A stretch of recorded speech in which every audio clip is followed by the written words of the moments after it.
Captain's log, stardate 47111.1. A Federation listening post along the Romulan neutral zone has detected an unidentified vessel headed for Federation space. The Enterprise is moving to intercept. At its reported heading and velocity, the vessel will enter Federation space in approximately 47.3 seconds. Go to yellow alert. We have the vessel on sensors. The ship is a Garidian scout ship. They are driving their engines too hard. Their warp core is critical. The Garidians? What is the status of their relationship with the Romulan Empire? They're on friendly terms and may share technology. We are being hailed. On screen. Help us. We are fleeing political persecution. We seek asylum.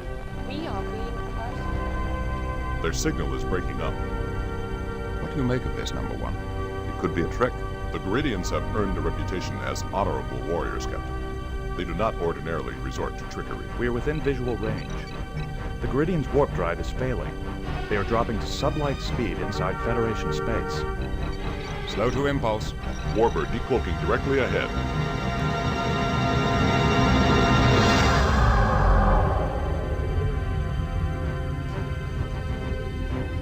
The Warbird is also Garidian.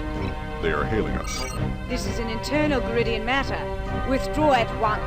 You are violating Federation space. They have cut off transmission.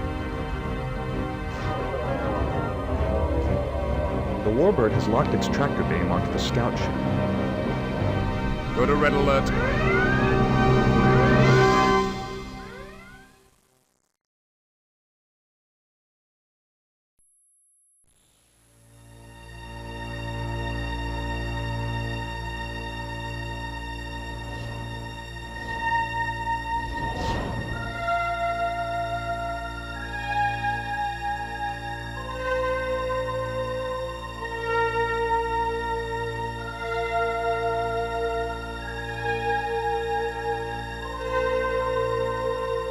Space, the final frontier. These are the voyagers of the Starship Enterprise. Its continuing mission to explore strange new worlds, to seek out new life and new civilizations, to boldly go where no one has gone before.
Good evening, campers, and welcome to Retro Playback. I'm Commander Exorcist, and this is Star Trek: The Next Generation, A Final Unity. This game was released in 1995 for MS-DOS, and I remember playing it. I think I got my copy from Walmart, and it has quite a reputation.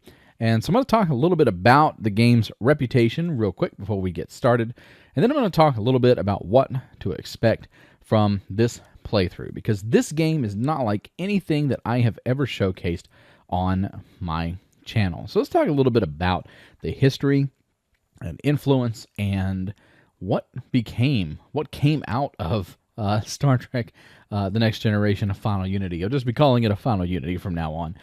But this game was a commercial success when it was released. As a matter of fact, this game came out around the same time as things like the 25th anniversary and Judgment Rights, and then you had this game. And in the pantheon of the Star Trek universe at the time, as far as video games, this was like a huge production. So if, like, Judgment Rights was made for television, this was made for the big screen with its 3D graphics, its combat, its interactive story, fully voiced dialogue. It was a beast.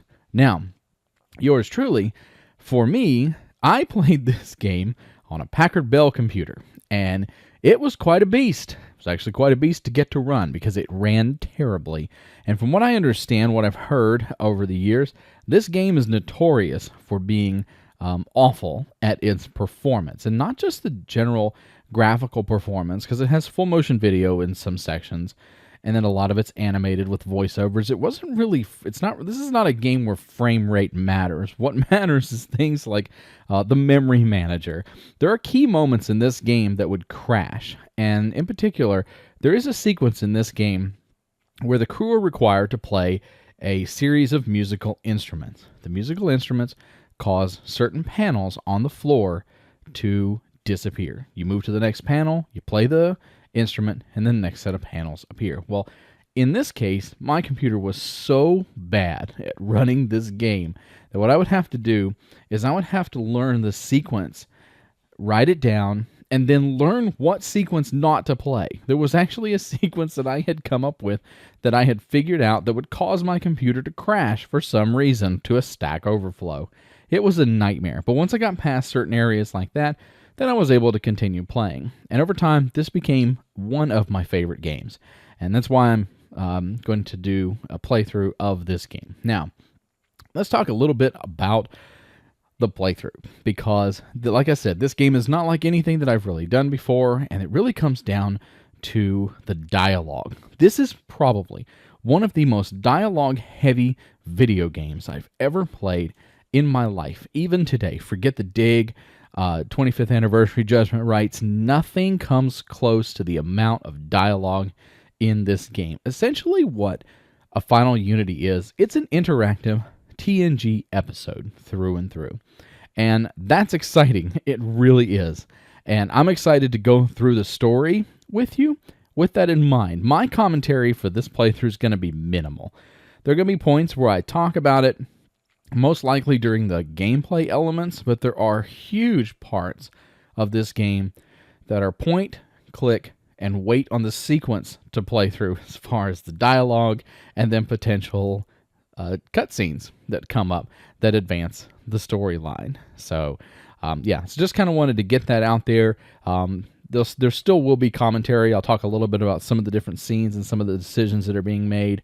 But for the most part, this is going to be kind of a sit back and just enjoy the story. There is combat. There's ship-to-ship combat in this game, but I do not engage with the ship-to-ship combat much in this game unless it is absolutely required, because it is awful. It is it's the ultimate downside. If the story and the interactive episode elements of this game are a 10, combat in this game is like a -5. It's terrible. There's even on old machines, when I was trying to run it on my old PC, it would crash. The ships will jump around and wobble, and it still does that on modern emulators. It's just really poorly designed. The 3D implementation of the combat system is terrible. If they could have found a way to even do 2D combat of some kind, that would have been light years better than what we got with the final version of a Final Unity. And so what we have is we have the Enterprise crew, the original TNG cast, coming back to voice an interactive episode where the Enterprise is going to be thrust into a mystery surrounding a nebula.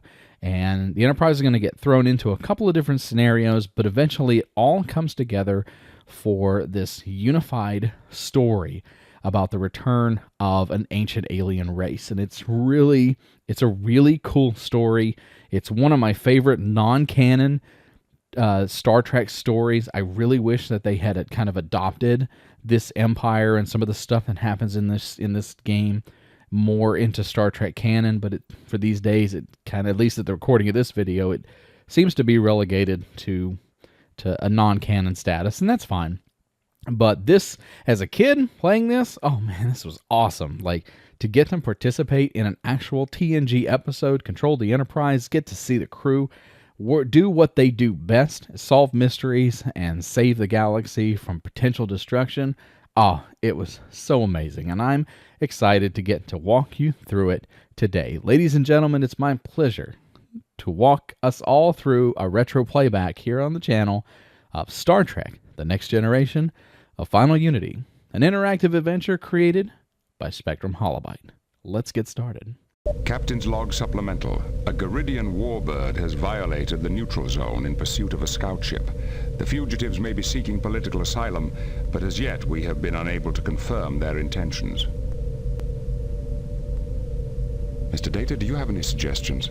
As long as the warbird maintains a tractor beam on the scout ship, we cannot beam its crew aboard. However, if we maneuvered the Enterprise between the ships, we could temporarily disrupt the tractor beam. We will have to drop our shields to use the transporter. We'll have to take that risk. Make it so.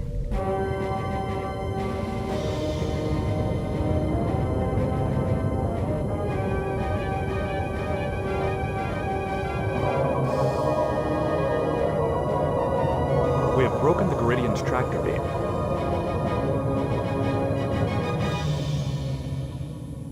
The crew of the scout ship has been beamed aboard. Captain, the warbird is hailing us. On screen. Federation starship.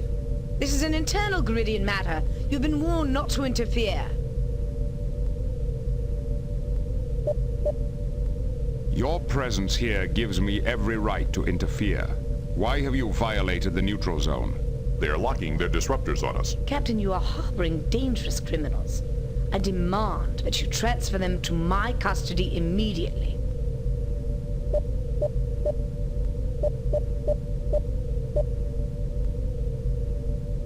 Our Garidian guests were rescued in Federation space. Any extradition will have to proceed along normal diplomatic channels. You know that there is no formal extradition treaty between our governments. Captain, one of the criminals is my son, Avakar. Return them and I swear they will all receive a fair trial.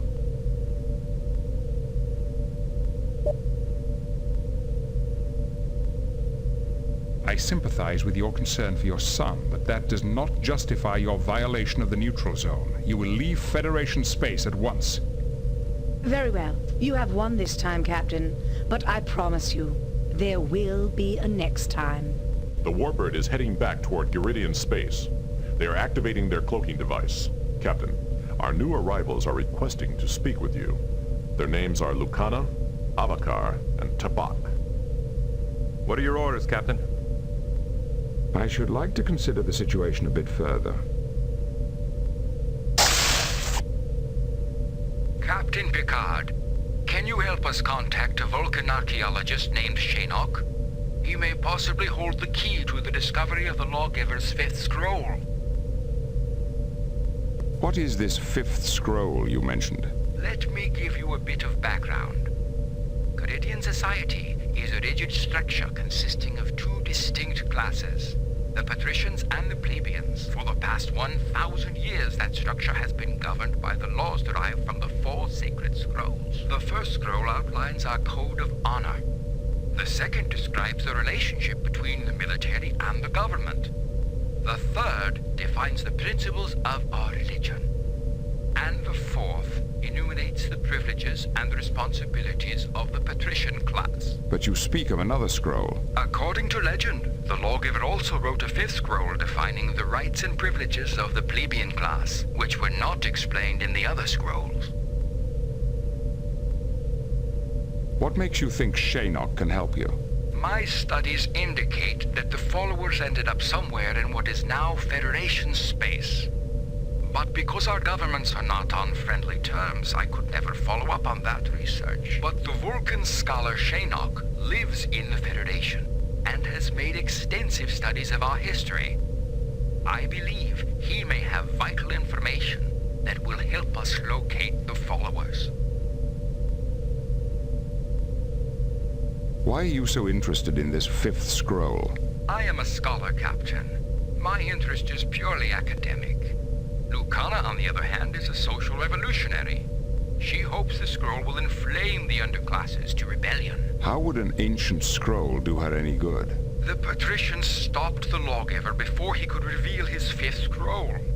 The lawgiver and a few of his disciples, known as the Followers, left Gerrit in 5 spaceships to start their own colony. No trace of them was ever found, and the story gradually took on mythic proportions. Who is the lawgiver? His real name was Avatrunai, and he was the architect of Garidian society. His 4 scrolls became the cornerstone of our entire culture. The 5th scroll could be the greatest social discovery in Gerrit's history. Even if you don't agree with Lucana's goals, I urge you to talk to Shanok and help us find the scroll for science's sake. This could be an intriguing quest.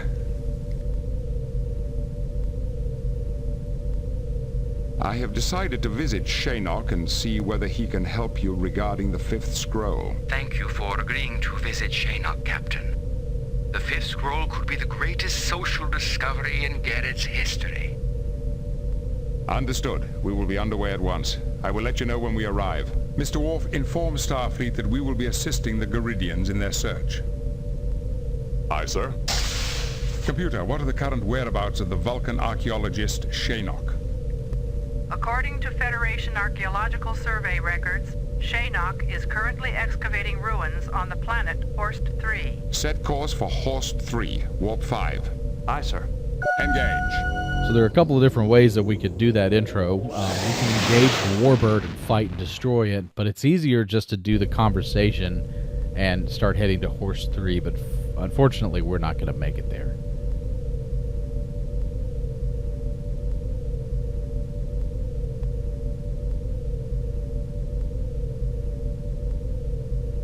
Captain, we are receiving an emergency transmission from Simcoe 4. Simcoe 4? Isn't there a research center there? Yes, sir. The work at Mertens orbital station focuses on power generation. The researchers there are among the best in the Federation. On screen. This is Captain Jean-Luc Picard of the Federation Starship Enterprise. How can we be of help? Captain Picard, I am Daneb, Chancellor of Simcoe. We are in need of immediate assistance. Mertens orbital station has been attacked by an unknown vessel and does not answer our hails. Attacked? But the station is a purely scientific facility. Is the attacking vessel still present? We do not know. Whoever or whatever they were, our sensors did not detect them. Perhaps it was a cloaked Romulan vessel. I doubt the Romulans would venture this far into Federation territory. The risks are too great. Captain, you must hurry. The attack has destabilized the station's experimental power core. We don't know how long we have until a core breach, but I can tell you the resulting energy release and radiation would be catastrophic. What about survivors? Did anyone get off the station? We detected several escape pods, but we haven't recovered them yet. The pods we detected could hold only a few dozen. There are hundreds aboard the station, including families. Set course for Simcoe 4. I hope it's not too late. Thank you, Captain. I hope you arrive in time. We'll do our best. Picard out. Dr. Crusher. Crusher here. Doctor, we may shortly be taking on a large number of wounded, possibly hundreds. How much time have I got? Not enough, I'm afraid. Picard out. Miss LaForge? Yes, Captain. We're en route to Mertens orbital station. They've been attacked, and they're going to need immediate assistance. See what you can find out about their experimental power core. I'll see what I can dig up, but the Simconians do some advanced work. It may take a while to figure it all out. Then I suggest you work quickly. Millions of lives on the planet's surface may be at stake. I expect a full analysis of the situation and our options as soon as we're within sensor range. Yes, sir. Engage. Some of these warp sequences are pretty long, but I'm going to keep them in there and not cut them out to kind of give you the sense of what it really was like to play this game. I can increase the warp factor on the engine, but I'm not going to do that till later because it's not necessary. But we're heading to Simcoe 4 because they've been attacked. And pay attention to the ships that we're going to see, or the ship we're going to see. It's going to be very important later on. Captain's log. We have arrived at the Simcoe system in response to a distress call regarding Mertens orbital station. The station was apparently attacked by unknown forces, leaving it in danger of a power core breach. We're within sensor range of the Mertens orbital station, sir. On screen. Miss LaForge? LaForge here. Report. What is the condition of the station? You're looking at what's left of the Mertens orbital station, one of the largest research centers in the Federation. The focus of their work is on power generation. 5 years ago, they built the prototype of an experimental power core, and it's been running the station ever since. Power generation studies? That doesn't warrant an assault like this. I've been in contact with Starfleet headquarters. Power generation is only part of what this station studies. For several years, researchers here have been working on new ways to detect cloaked vessels. If the Romulans discovered this, they might have risked a raid. The Simconians did not detect the attacking ship. It may have been cloaked. That's speculation, Mr. Worf. We have no proof the Romulans were involved. Well, whoever it was, something powerful punched through the station's shields and sliced off an entire research wing. What do you mean, sliced off? There is insufficient debris in the area to indicate that the missing section was destroyed. It is possible the attackers simply removed it. Geordi, could that be what destabilized the power core? No, and that's what I can't figure out. Damage to the upper deck should only cause minor problems, but I'm reading serious power fluctuations. Maybe serious enough to breach the power core's containment field. What will happen if the containment field fails? I can't say for certain, but with the amount of energy that thing can put out, I wouldn't want to be around it when it goes. Is there any way to shut down the core? There's a fail-safe mechanism which is supposed to jettison the core automatically in an emergency. I'd say this qualifies as an emergency. Why wasn't the core jettisoned? The only way to prevent it is by manual override. Someone has to be there to stop it. That means there's someone still alive in there. Data, are you picking up any life signs? The station's shielding is interfering with our sensors. I cannot tell if any of the crew are still alive. However, life support is still functioning. But power readings indicate that it may fail at any time.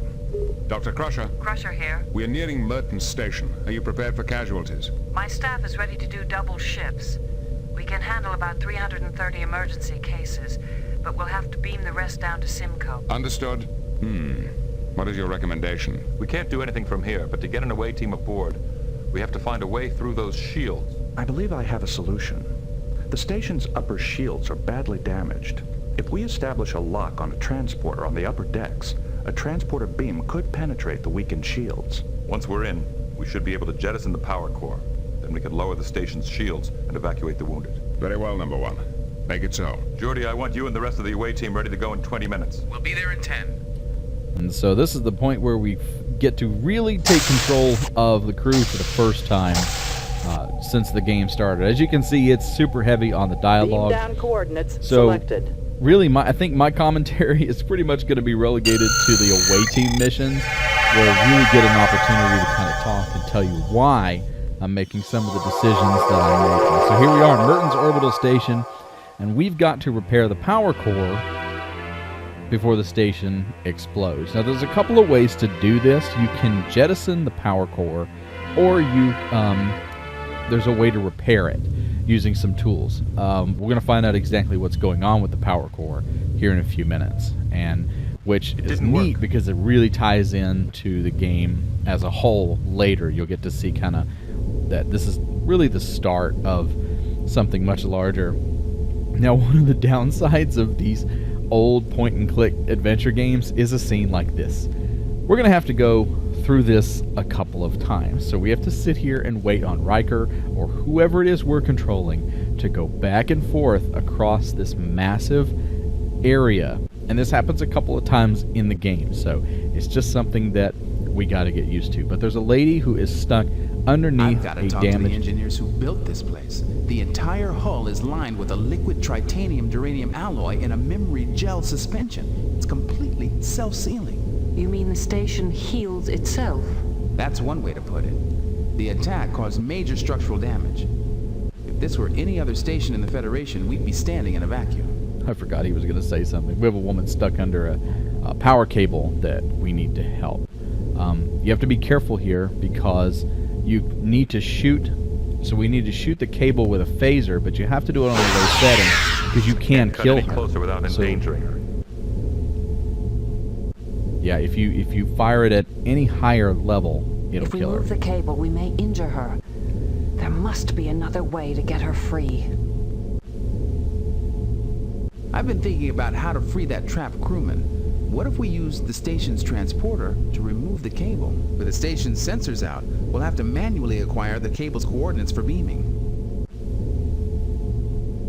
A lot of these scientific things, the manual coordinates and analysis, usually requires the truck. It's a high-capacity data transfer cable, probably a main communications line. Readings show damage characteristic of a phased plasma beam. This cable's built for handling information, not energy.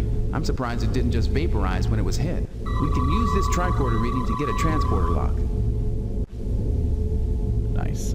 Now we get to go back the completely opposite way and wait on LaForge to get back to the office so that we can activate the transporter. But as you can see, there's several different ways. We have look, talk, interact, and then walk.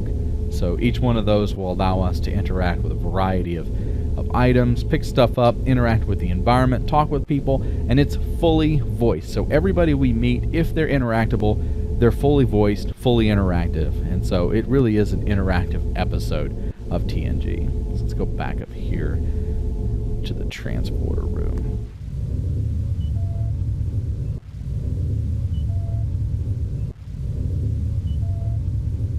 Come on, Jordy.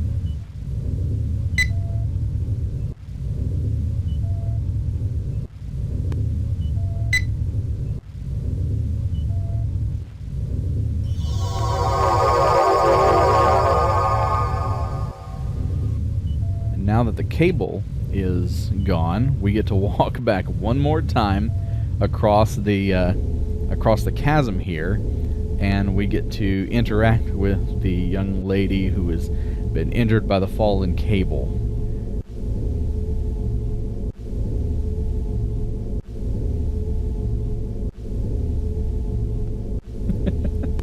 Riker's just taking his time. And, you know, somehow the crew just magically appear on the other side of the cable once he gets there. It's the wonders of older video games. Let's heal her. She's got multiple fractures in both legs. The bones in the lower part of her left leg are shattered. She's in shock and there's some internal bleeding. All things considered, she's very lucky. All things considered? I can take care of the worst of her injuries here, but I'd like to get her to sickbay.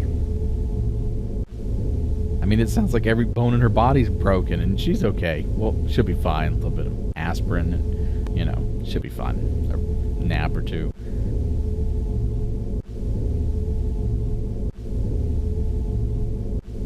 That takes care of the worst of her injuries. She's coming around now.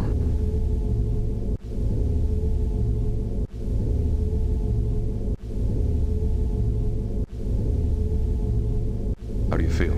I'll manage. You're from Starfleet, aren't you? Yes, we're from the Enterprise. We just arrived. Thank goodness you're here. I'm Anna Bennett, Chief Medical Officer. Listen, we've got a lot of wounded here. How many can you evacuate? We can get everyone, but not until we lower the shield. We can't do that until we stabilize or jettison the power core. What happened here? We were attacked, but I don't know who or what it was. I was headed for sickbay when something struck the hull and tore this cable loose. Do you have any guesses who might have done this? Was there any warning? We never knew what hit us. There was an initial attack which lasted maybe 10 minutes. Later there was a hull breach and the power systems went crazy. I don't remember anything after that. I passed out. What did you mean when you said the power systems went crazy? It's this insane experiment Dr. Greaves and some of the other researchers put in place. A revolutionary power source. It's unstable enough to begin with. After sustaining damage like this, who knows what it'll do? We've been reading some large power fluctuations. Is that normal? How should I know? Those maniacs. You know what they've got down there? They plugged the biggest research station in the quadrant into a singularity, a black hole. Then why the energy fluctuations? Singularity-driven power sources are usually stable. Greaves came up with some scheme to increase the energy output. Something about gravity waves. I don't know all the details, but it involved destabilizing the containment field.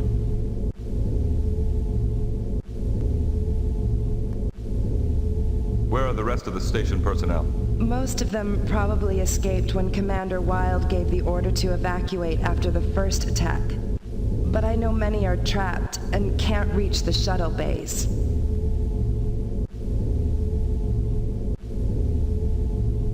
We'll be back to check on you later. Right now, we've got to stop the core breach if we can.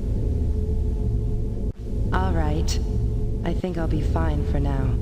All these years later, she sounds disappointed. Like, they freed her from the cable, but we are just going to leave her laying there.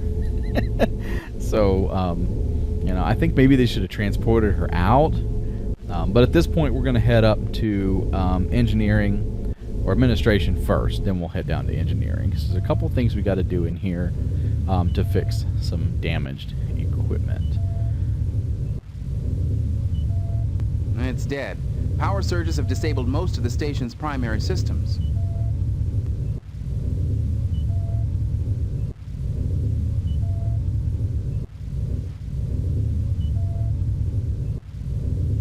I don't think there's really a...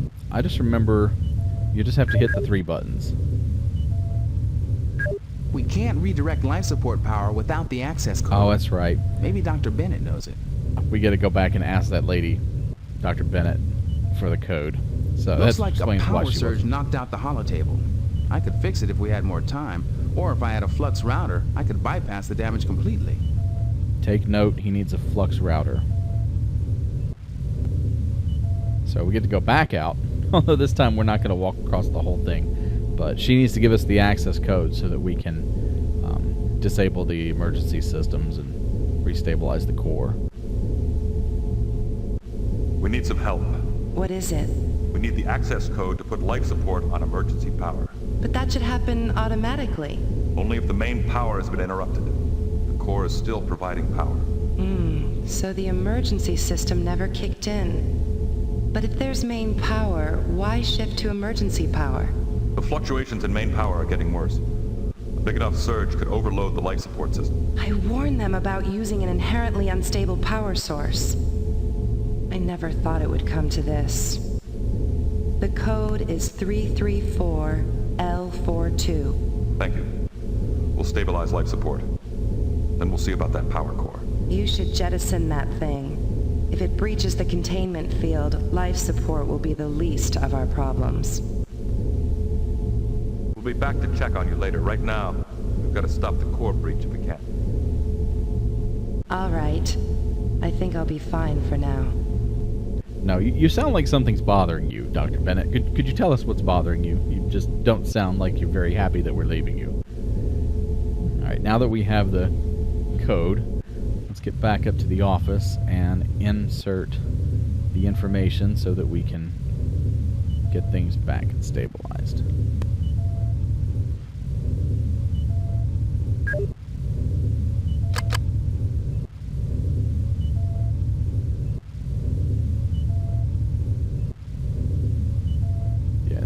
Yeah, it's 1, 2, 3. There we go.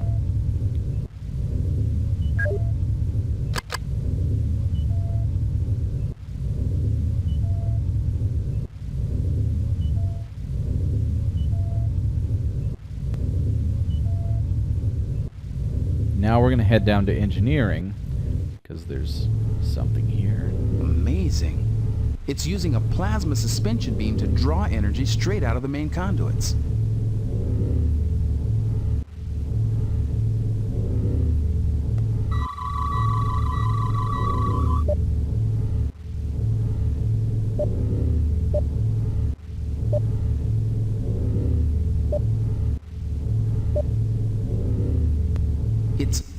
Wait a minute.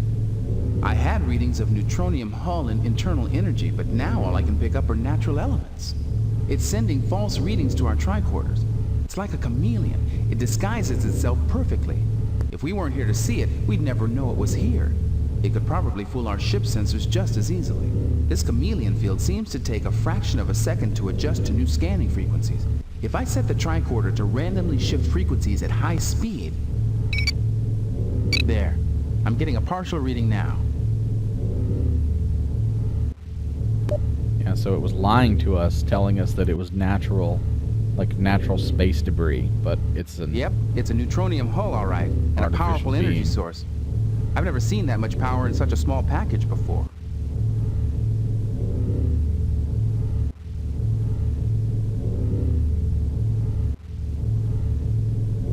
And believe it or not, that's all we're going to do for now. We'll come back and deal with this thing here in a few minutes. There is a way to deal with it. But here we're in the back part of engineering. Phasers probably won't hurt that hovering machine, but turning off its power might.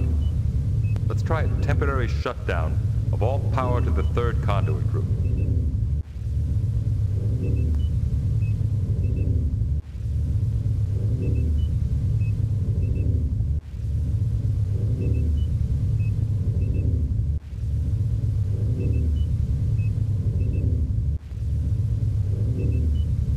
Before we do that, we're going to take... No, let's do that now. Then we'll take the stuff.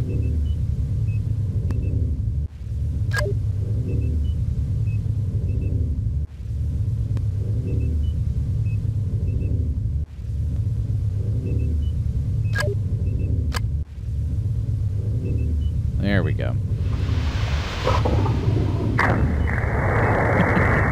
I think we flushed it out. Literally.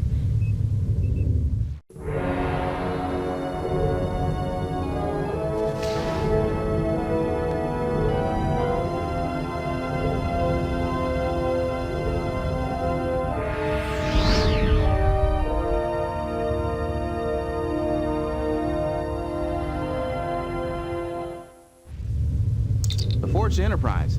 Did you pick that up? We have detected a small object departing the station at high speed. Sensors identify it as a small asteroid. You've got to be kidding. Apparently this object is capable of sending false readings to our sensors. That asteroid is a sophisticated device. It's using a chameleon field to send false readings to the sensors. Interesting. The object has accelerated to warp speed.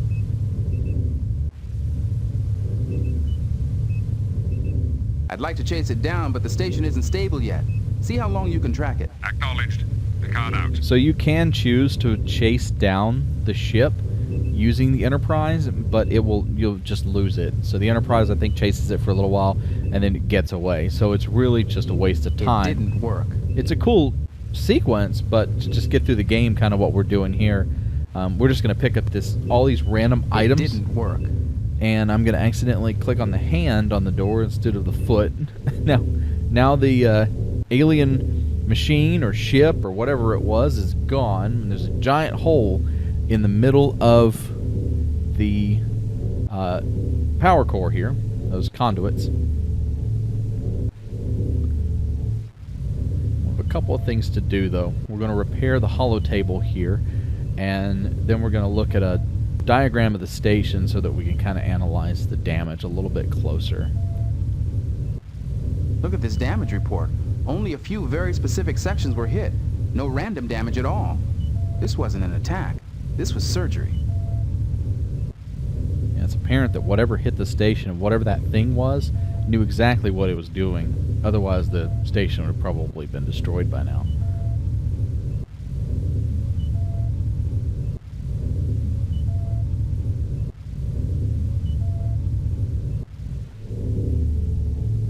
So we're going to head over to the core control room and see if we can stabilize things. You have an uncanny sense of timing. I beg your pardon? Timing, I said. You have fine timing. The one instant I cannot afford to be distracted, and in barges all of Starfleet. Now, the engineers are always so nice. I'm Geordi LaForge, Chief Engineer of the Enterprise. We're here to help. Thanks for the offer, but I haven't time to instruct Starfleet in the intricacies of singularity-driven power generation. So kindly stop distracting me. There was a large machine of some kind on the power conduit just outside this door. What was it? I can't imagine. There shouldn't be anything attached to the main conduits except where they connect to the distribution net. What did it look like? It was big, about 15 meters long. It had some kind of neutronium alloy shell and was very well armed. Neutronium? Armed? We have nothing like that here.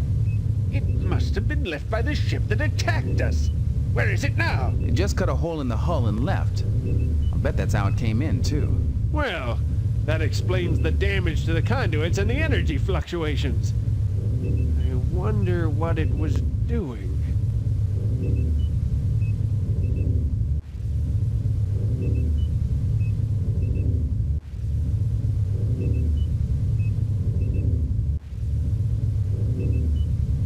Dr. Greaves, I'm chief engineer on a Galaxy-class starship. It's my job to work miracles. Have you seen a system like this before? I'm not sure. It looks like some kind of gravity wave power source. But how can you generate gravity waves of this magnitude? A little something I got from the Romulans. We've got an artificial singularity bottled up down there, and by varying the strength of the containment field, I was able to increase the magnitude of the gravity waves. But now that something's got the energy flow out of phase with the containment field, we've got to get the energy flow back in phase immediately. Not bad for a Starfleet officer. You may be of some use after all. You see, the only reason the field's held up this long is because I've been here manually compensating for the fluctuations. Manually? That's very impressive, but according to these energy readings, you're losing ground. Those fluctuations have been getting wilder every minute. If you think it's bad now, watch what happens if I stop compensating. But in order to dampen the fluctuations and bring them back in phase, I'd have to access one of the damaged conduits. Sounds like you could use an extra pair of hands. Listen, I'll handle the conduit, you maintain the containment field. I'll keep the containment field up as long as I can. I see you already have a phase inverter and a wave reduction converter. Good. You'll need them. A phase inverter? But that'll just make the fluctuations reverse. Unless... if we use the wave reduction converter to dampen them, the reversal will actually work in our favor. Smarter than you look. Install the phase inverter coupling in the damaged area. Then use the wave reduction converter to bring the fluctuations down. If I can keep the containment field up, we should make it. I'm on my way. So all that junk we picked up wasn't exactly junk. It's the stuff we need to fix the, to help fix the power core. I love when Geordi gets into like these really technical discussions with people, because his character was so cool. Like he was perfect to be chief engineer of, you know, the cruise ship style Enterprise D. Yeah, he was perfect for that role.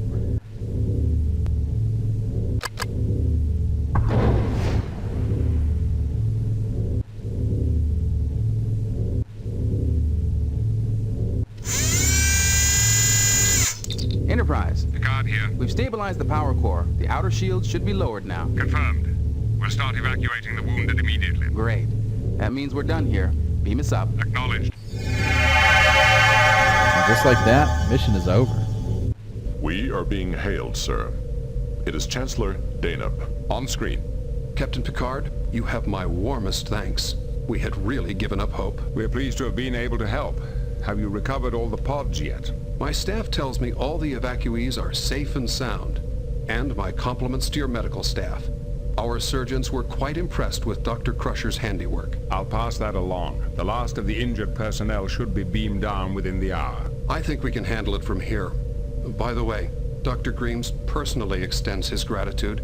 He felt he owed you and your crew an apology. Tell him we accept his apology. Picard out. What are your orders, Captain? Set course for Horst 3, Warp 5. Aye, sir. Engage. So setting course for Horst 3, we're going to try to go talk to Shanok so that we can continue helping our Garidian friends find the 5th scroll.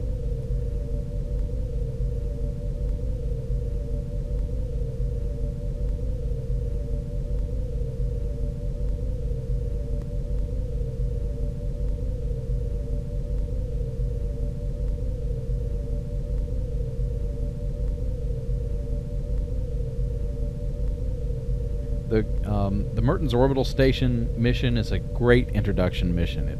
It's not too hard. There's a couple of different ways that you can complete the mission, but it does a great job of teaching you the basics of how the game functions, the look and the interaction, and being able to use the tricorder, the science tricorder versus the medical tricorder, and being able to make smart decisions, you know, shooting the cable with a lower phaser setting versus a high phaser setting and risking Dr. Bennett's life.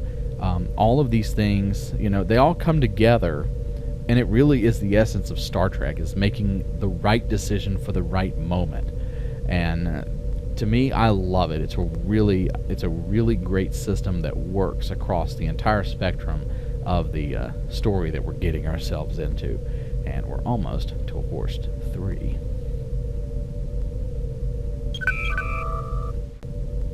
Helm, standard orbit.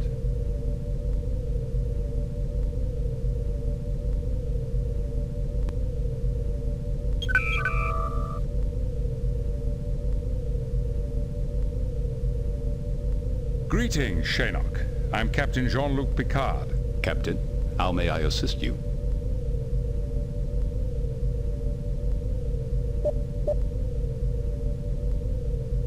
Shanok, we have several Garidian refugees aboard who are trying to find something called the Fifth Scroll. They said you might be able to help. Possibly. I once did extensive research on the Lawgiver and the Followers. They fled into what is now Federation space 1,000 years ago, bearing the Fifth Scroll with them. We've heard of them. So where did these followers go? I never found the Followers' colony, but your friends should not lose hope. In my search, I stumbled on one of the Followers' ancient ships. The logs indicated that they had found an M-class planet suitable for colonization.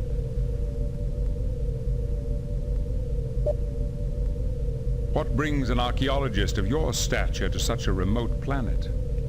I am excavating the ruins of a Chodak outpost. The Federation Archaeological Survey is sponsoring my work. Who are the Chodak? An ancient race. At their peak, the Chodak occupied most of what is now the Romulan Empire. But I thought all known Chodak ruins were on the other side of the neutral zone. This is the first Chodak site found in Federation space. It was my good fortune to discover it. What have you found so far? A great deal, actually. I have uncovered evidence of an extensive administrative system, as well as examples of Chodak computer technology quite similar to our own isolinear rods. Intriguing. Such devices would be among the oldest known examples of isolinear technology in the galaxy. I hope to confirm that fact. I sent several rods to the Mertens orbital station for testing. They've developed a gravitic stress dating method which is extremely accurate. However, I have not yet received their results. I'm afraid we have got some bad news for you, Shanok. Mertens station has been attacked. It was almost completely destroyed. Indeed. That is a great loss.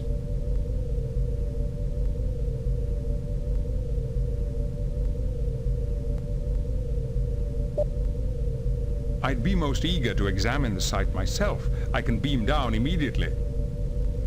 Captain, I'm aware of your reputation as an archaeologist, but I cannot permit any visitors. The excavation is far too delicate. My apologies. Thank you for your help, Shanok. Good luck. And to you, Captain. Live long and prosper. What are your orders, Captain? I should like to consider the situation a bit further.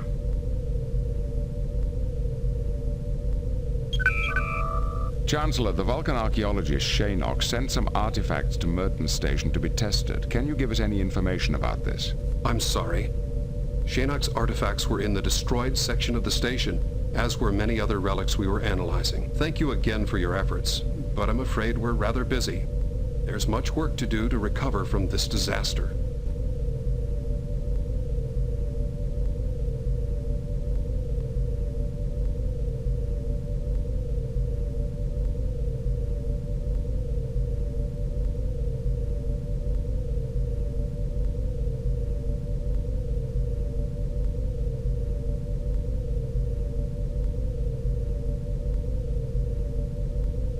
Captain, message from Starfleet. It is Admiral Redrick. On screen. Greetings, Admiral. What can we do for you? Jean-Luc, good to see you again. I have a little favor to ask. Would you be interested in finding a little lost lamb for me? A lamb? A figure of speech. I have a friend stationed on Morassia, an exobiologist. I haven't heard from her in quite a while. I'm getting a little worried. I'd like you to check into it if you can. Who exactly is this lost lamb? Her name is Dr. V. Hunforsch. She was on Morassia cataloging local species for the Federation Zoological Database. but no one's seen her for days. Have the local authorities investigated the matter? Constable Lixie, who runs the preserve, thinks V went on a field trip and that there's nothing to worry about. To humor me, she said I should send a team to investigate. Admiral, do you have any reason to suspect foul play? The truth? V is headstrong, but she might be chasing butterflies. But I think there's more to it than that. And Jean-Luc. Morassia is applying for Federation membership. You could review the state of affairs there while you're looking for our exobiologist. Very well. As soon as we receive your report, we'll get underway. I'll transmit it immediately. Oh, and Jean-Luc, the Morassians have a strict matriarchal society. Males are usually treated as servants at best. Don't take it personally. Understood, sir. Good luck. Redrick out.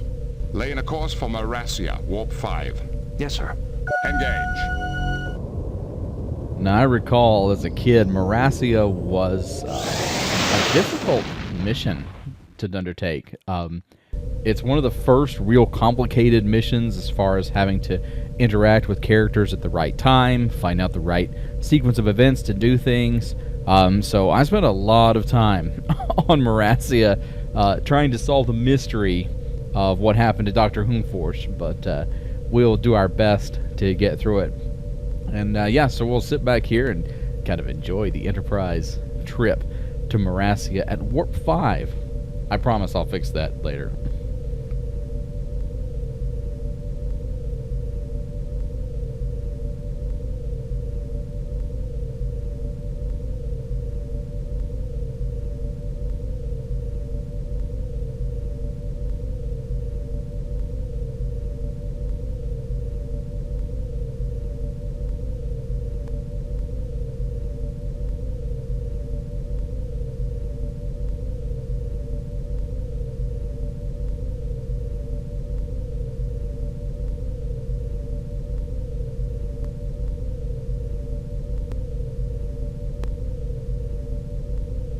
Warning. Entering nebula.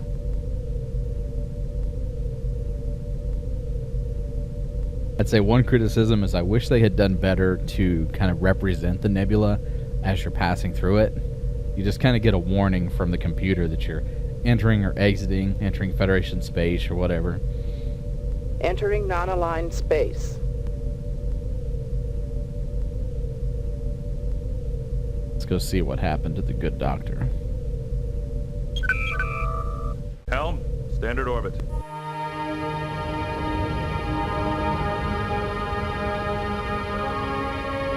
Captain's log supplemental. The Enterprise has arrived at Morassia to investigate the disappearance of Dr. V. Hunforsh, an exobiologist stationed here for the past 2 years. The 3 species native to this world have enjoyed a millennium of peaceful cooperation, and this visit will give us the opportunity to review Morassia's petition for membership in the Federation. It's time we introduced ourselves. Mr. Worf, hail Constable Lixie. Aye, Captain. I'm Captain Jean-Luc Picard of the Federation Starship Enterprise. We have come to investigate the disappearance of Dr. Hunforsh. Welcome to Morassia. As I told Admiral Redrick, I really don't think Dr. Hunforsh is in any danger. She's probably on an extended field trip. Good. We'll need your beam-down coordinates. I shall transmit them. And, Captain, in order to protect the animals in the preserve, we permit no weapons of any kind on the surface. Out-of-way teams carry phasers for self-defense only. They can be locked on a low stun setting. I assure you none of your animals will be harmed. I'm sorry, Captain. I won't allow it. We cannot predict how even your lowest setting will affect our animals.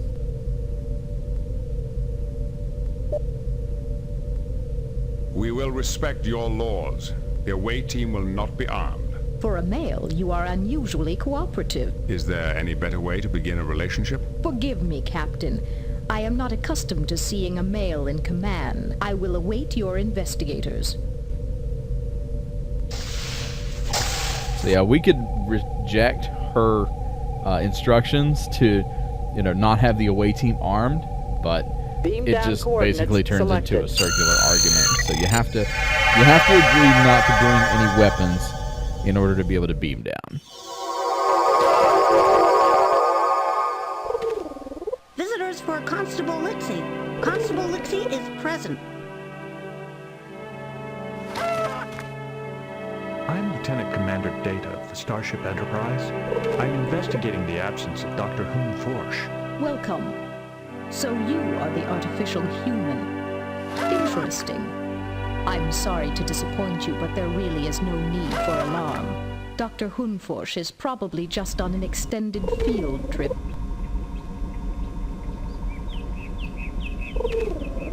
So we got to go through each one of these in order to press on. Who were the last people to see the doctor? Apparently, Consultant Idia was the last to see her. They had dinner or some such. It's all in my report. You should be able to access it through your tricorder.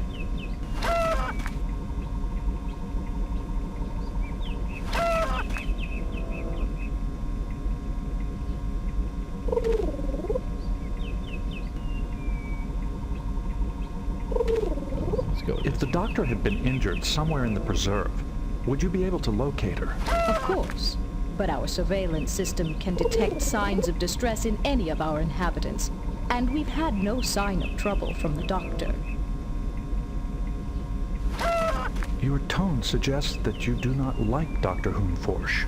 She hasn't made many friends here. She disagrees openly with our philosophy, our methods, and has even accused us of smuggling banned species.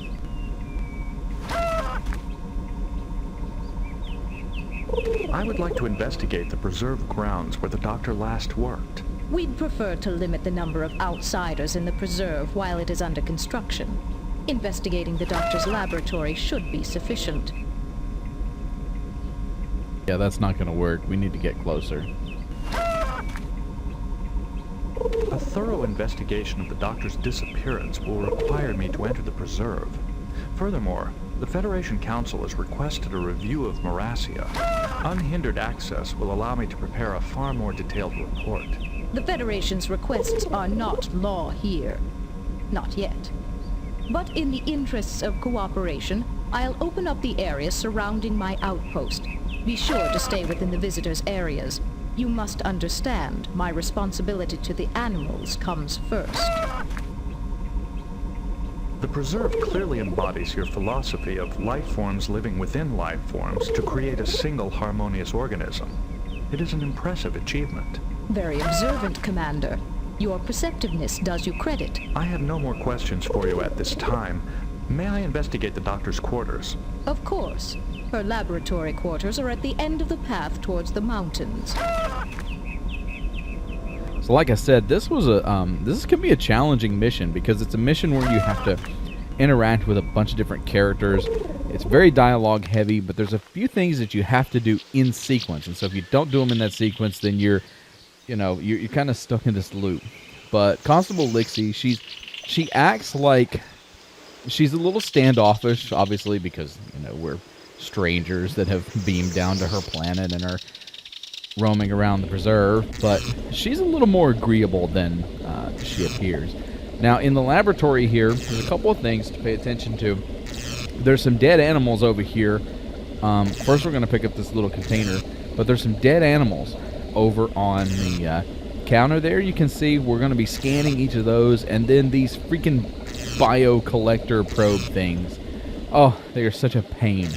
But we'll get through them. We'll get through them, I promise. But each one of these carcasses, we're going to have to scan using this biometric scanner, because you're going to learn here pretty quickly that there's something that's not exactly right going on here in the preserve, and Dr. Hunforsh being gone is just kind of a small symptom of something a little bit bigger. Subject is marked as a Frednorian boar. Probable cause of death is malnutrition.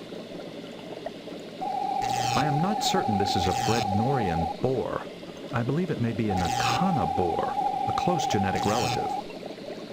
Okay, we'll just have to take your word for it, because it just looks like a dead animal to me.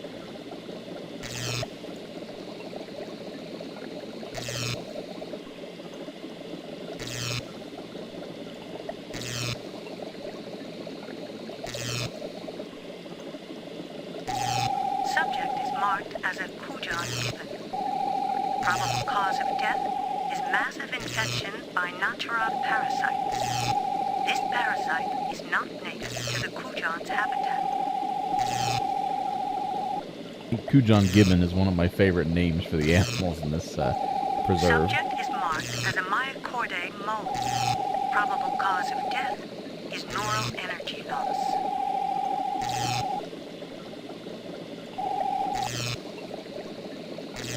There must be something unusual about these carcasses, or the doctor would not have kept them. I recommend full biological and sonic scans. Thank you, Worf.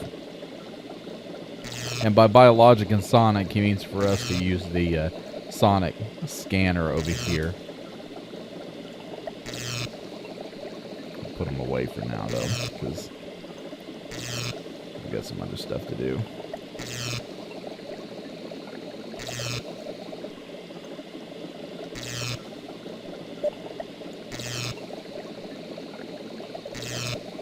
A massive computer fragmentation has erased the doctor's files. The only salvageable message from her daily log is sessions with Tracker Melas cancelled. Schedule again after field trip. Well, let's talk to Tracker Melas. Open a channel to Tracker Melas. Channels open. I'm Lieutenant Commander Data of the Starship Enterprise. I'm investigating the absence of Dr. Hoon Porsche. Greetings. I doubt that she is in any danger. She's probably just taking a vacation after her blow-up with Constable Lixie. We found your name in the doctor's laboratory. What is your relationship with her? I teach her territorial recognition. At least I did. We suspended our lessons after the power outages began. I haven't seen her since, but I doubt she's lost. Such an excellent tracker, even if she is a bit weak in the nose. You mentioned power outages. Can you describe them in greater detail? A power surge at our quarantine shelter destroyed some of the generators. 2 watchers were seriously injured and several animals escaped. Since then, we've had outages in the biotopes. They're still under investigation. Without the generator, the individual containment fields in the shelter will not function. You would no longer be able to quarantine any animals for analysis or adaptation.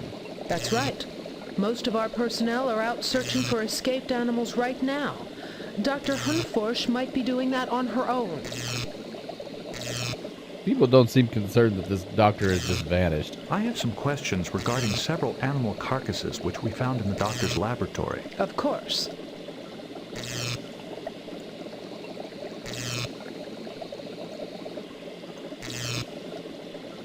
A creature tagged as a Frednorian boar apparently died of starvation.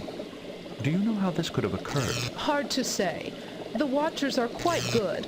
I can't imagine they just let this happen. Maybe they were given the wrong care instructions. Or maybe the animal was not identified correctly. A creature tagged as a Kujan gibbon died of a parasitic infection not found in its native habitat. How could this have occurred? I don't know. The Watchers are the ones who care for the animals. Maybe they can help you. One creature experienced an energy drain within its neural pathways.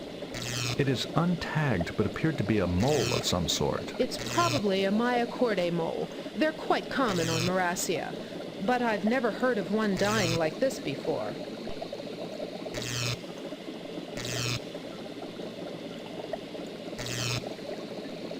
Its cause of death is unusual, but not unprecedented. I have personally encountered a species that consumed human neural energy for survival. Is there a preserve animal that might feed on myocordae neural energy? None that I know of. Perhaps the myocordae got caught in one of the generator power surges, but then it wouldn't be drained of energy. I don't know. Thank you for your time. I wish you well on your search. It's possible the constable felt that telling us about her argument with the doctor would arouse our suspicions. But why would she withhold information about the escapes? Yeah, and I like how Tracker Melas is just like, oh, it's the Watchers. It's the Watchers. Like the zookeepers are the ones that are having are the ones that are responsible for all this. Alright, so now we're going to check the bio scans on the sonic scope. Stereodiagnostic tests and cell density analysis complete. Subject's genetic signature differs from its identification tag. Subject is in a carnivore. So he was right about that.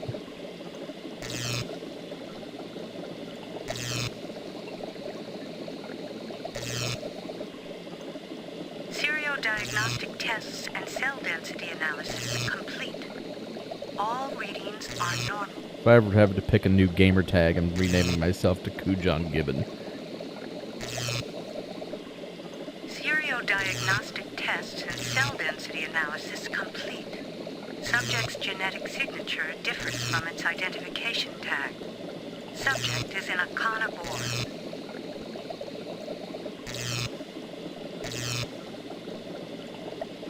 I think I already did that one. Whoops. Stereodiagnostic tests and cell density analysis complete. Subject's neural pathways have been drained of electrical energy.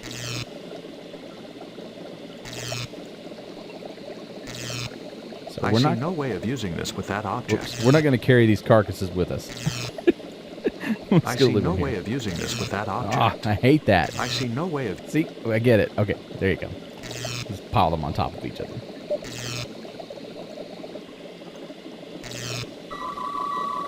Open a channel to Tracker Melas. Channels open.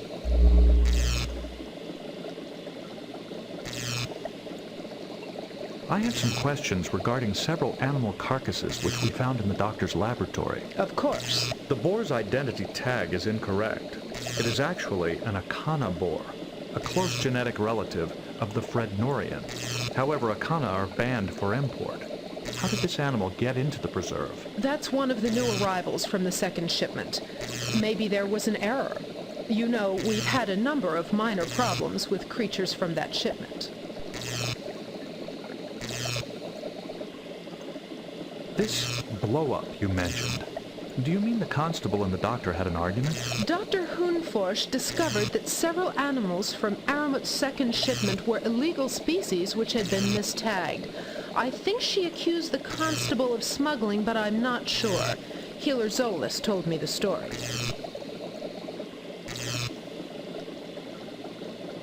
What exactly are the Watcher's responsibilities? The Watchers feed and care for the preserved species. Smuggling is a serious offense. It would certainly jeopardize the acceptance of Morassia into the Federation. That's why she thought Constable Lixie might be involved, to thwart Federation entry. Thank you for your time. I wish you well on your search. Alright, so we learned a little bit. Let's go back and see. I think we'll go back and see what's going on here. We'll go up to the constable's office and kind of tell her what we found, because there's some... The animal carcasses are an interesting development. Let's see what she's got to say about it.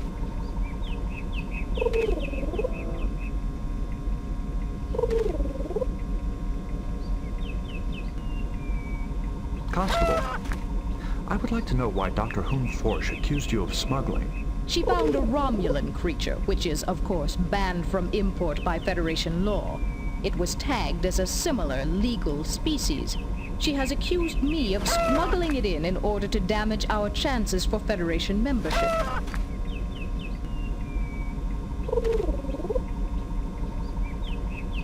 How do you explain the mistagged animal? I blame our supplier, Aramut. He's rude, devious, and barely competent. If I'd known Aramut was a Ferengi, I'd never have listened to Idia's recommendation. But the contract is binding, and he does deliver on time. Oh, so she's doing business with a Ferengi. That makes sense.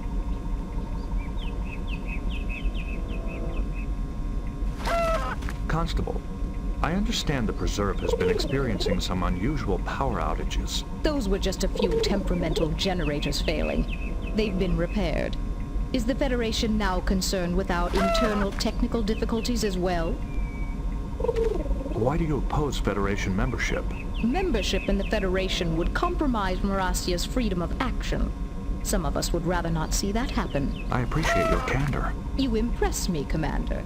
It's strange that your creator can find you in the male form. Still, you compensate well. I believe the constable.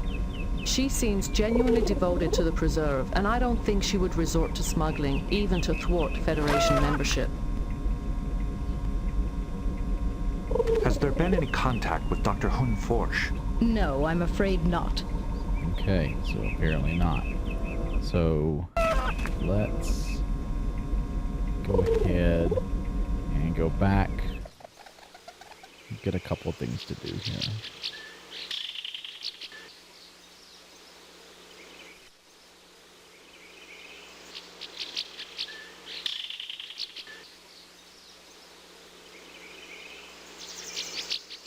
I just noticed I accidentally clicked on Wharf. Let's get back. This is Data's show. Come on, Data. So this is where it got a little bit complicated, the mission, because, you know, all this stuff here is going to be accessible, but it's got to be accessed at the right time. And so, you know, we've discovered that there's some kind of conspiracy going on here. You've got Aramut, who is a Ferengi, who is bringing in animals that are mistagged to the Preserve, and so some of them are Romulan, and that's, you know, unique. And, you know, it's obvious that Dr. Hun Forsch found out about that, but what happened to her is a big question. And so the reason it gets complicated is because for the next few sections of this mission, instead of talking to people, we've got to go collect samples from the different biotopes. So there are 3 different biotopes that we're going to visit. And this is where the probes come in. So you have to steal this little generator and turn it on, use it to turn on. This is a topographical map of the biotope. The main habitats are the 4 tunnels within that petrified tree. And so you have to use it to... It's a flaming mouse. So you have to use it to turn on this terminal. And then we're going to collect samples from each section of the biotopes. The problem is that you have to get the right samples using the right probe, or the samples come back wrong and you can't proceed in the mission. There's no clue as to how to do this. You just have to either figure it out on your own through trial and error, or have yourself a handy little notebook that has a list of which probe to use in which sector. This is where I got stuck. I spent a lot of time sending these stupid floating probes back and forth among the biotopes, trying to figure out what to do next. But they're pretty cool. You know, you got this little swamp biotope. Personally, my favorite is the jelly corals. I think we'll do the jelly corals next. But you can see out, there's like an ocean swamp kind of region there. And there's our sample. So we got our first sample. We're going to send our probe back out there. But we'll go to the jelly corals in a little bit, and those are really cool.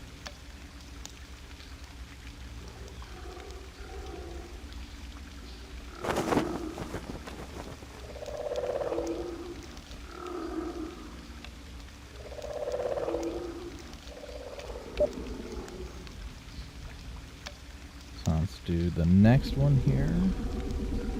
Make sure that I get the right unit.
lot of moments of waiting in some of these missions.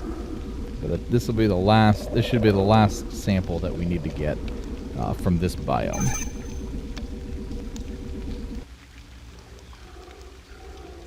No, wait. Sorry. Didn't think. Yeah. One more. Because there's always one more.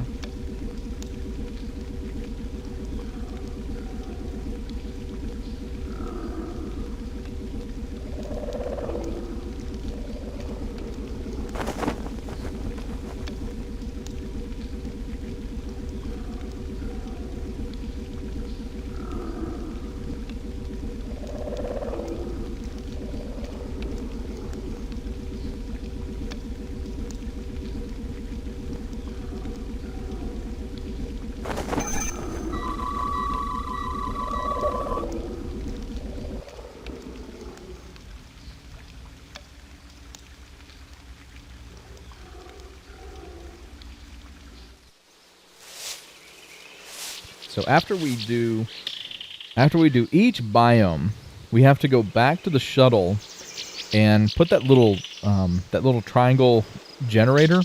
We have to put it back on its charging station and recharge the thing.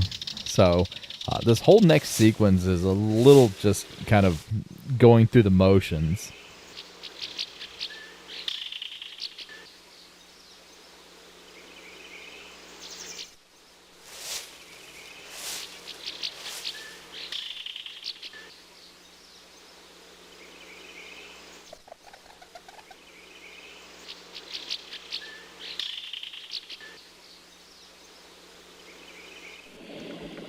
So now we're going to take the genetic samples from the biotope and check it on the sonic scope. And we'll do this for all 3 of the biomes. Serial diagnostic tests and cell density analysis complete. Subject's neural pathways have been drained of electrical energy. Note the common theme of drained of electrical energy. That may hint at something, some kind of idea of what we're dealing with here. Serial diagnostic tests and cell density analysis complete. Subject contains high ionic residue and trace amounts of neural tranquilizers. Originating creature may consume energy.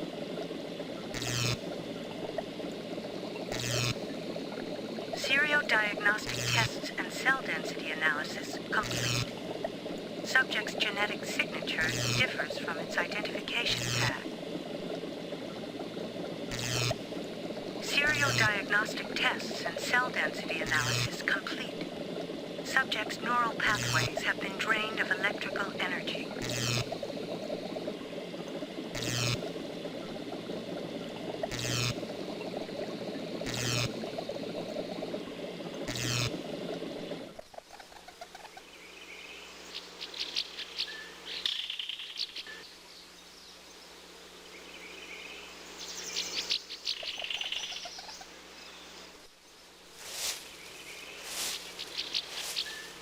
So now it's back to pick up the little portable generator that should be fully charged now so that we can head to our next biotope and do the exact same thing all over again. This one's my favorite though. The marine biotope is one of the cooler ones.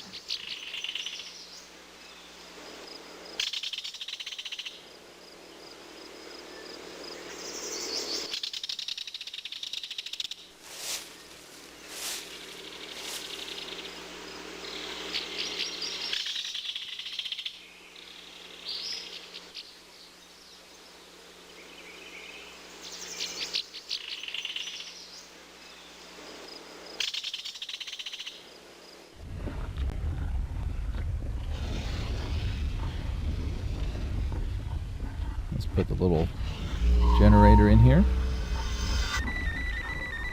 This is a topographical map of the biotope.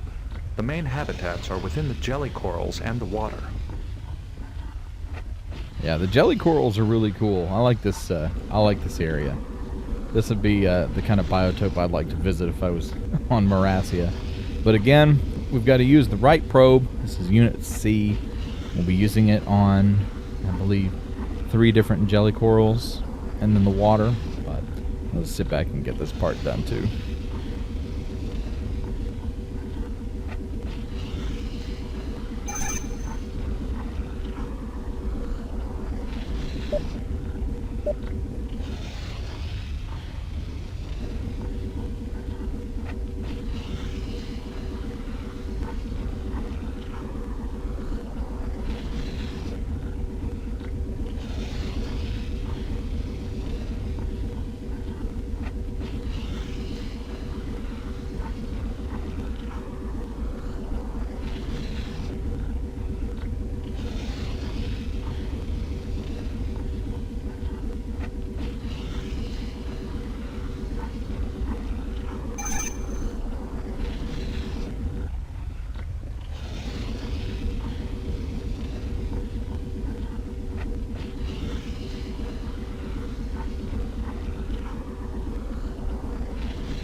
I see no way of using this with that object.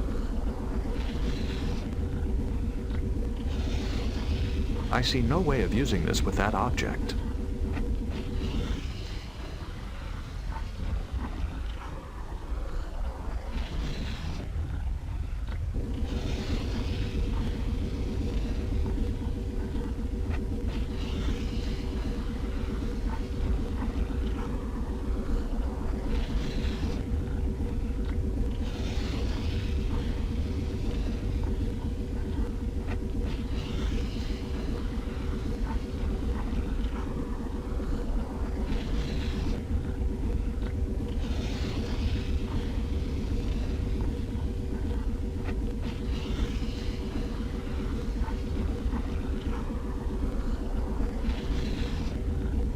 I see no way of using.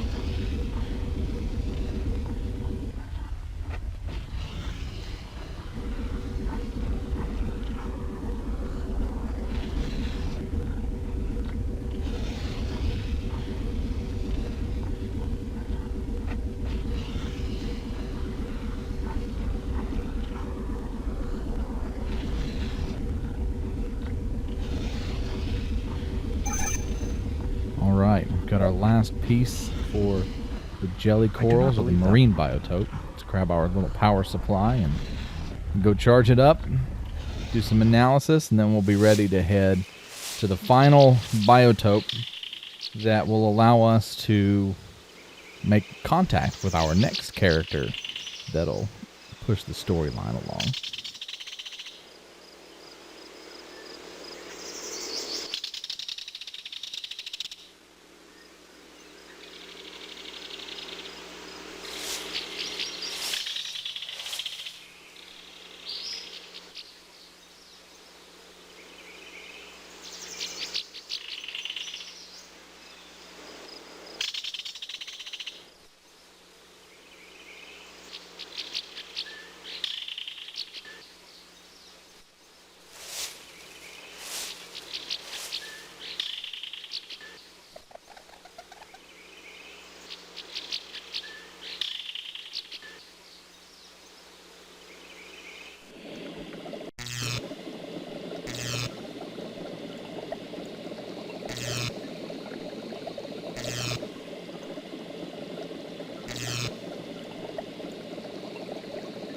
Diagnostic tests and cell density analysis complete. Subject's genetic signature differs from its identification tag. Seriodiagnostic tests and cell density analysis complete. All readings are normal. Seriodiagnostic tests and cell density analysis complete. All readings are normal. I'd say the all readings are normal ones are the most suspicious ones. Seriodiagnostic tests and cell density analysis complete. All readings are normal. All of those are normal. Let's head out here. We got to pick up the power supply one more time, and then we'll head to our final biotope.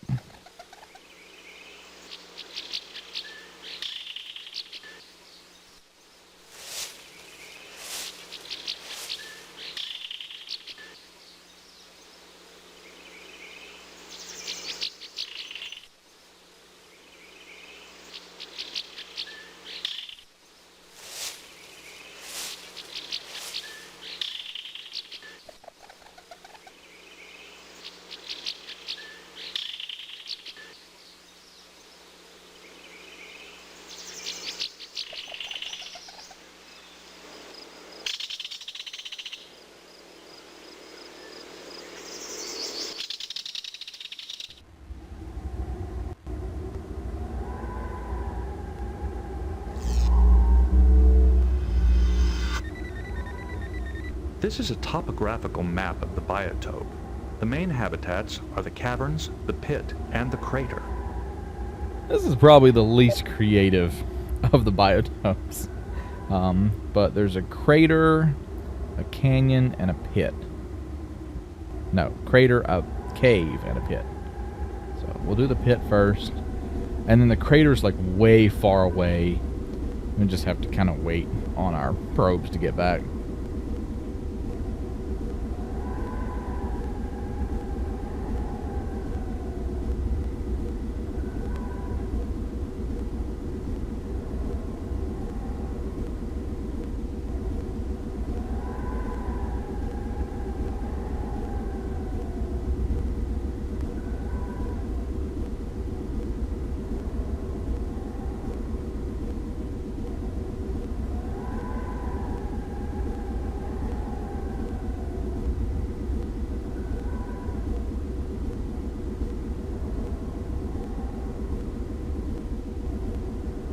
Both Melas and the constable mentioned Dr. Idia.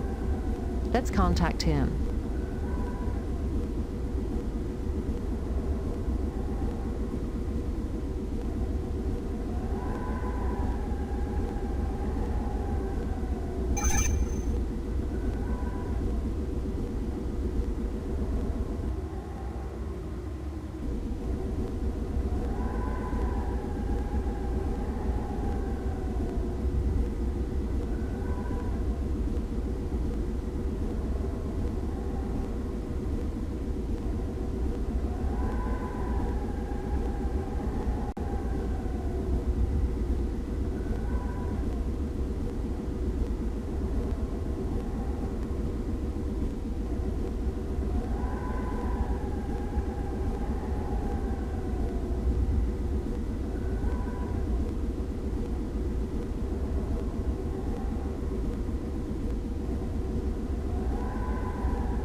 I am interested in Dr. Idia's part in this.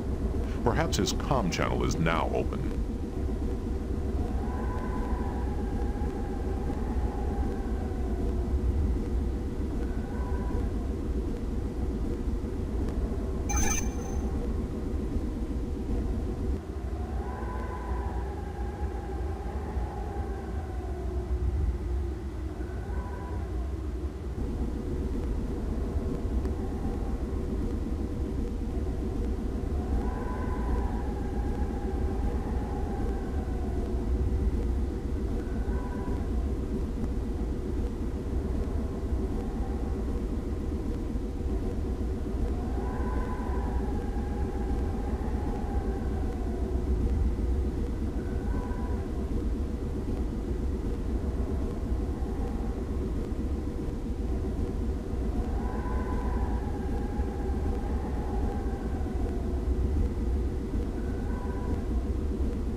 And that's it for the biotopes, I promise.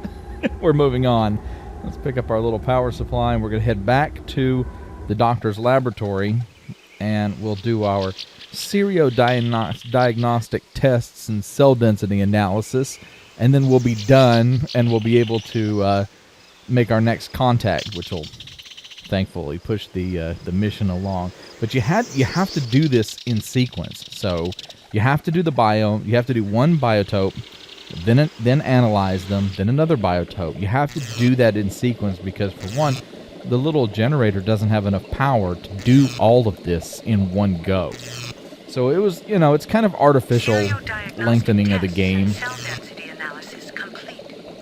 Subject's neural pathways have been drained of electrical energy. More draining of neural pathways, so something is draining energy from the brains of these animals. Cell density analysis complete. Subject's neural pathways have been drained of electrical energy.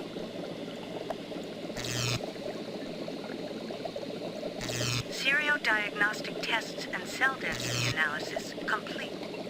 Subject's genetic signature differs from its identification tag.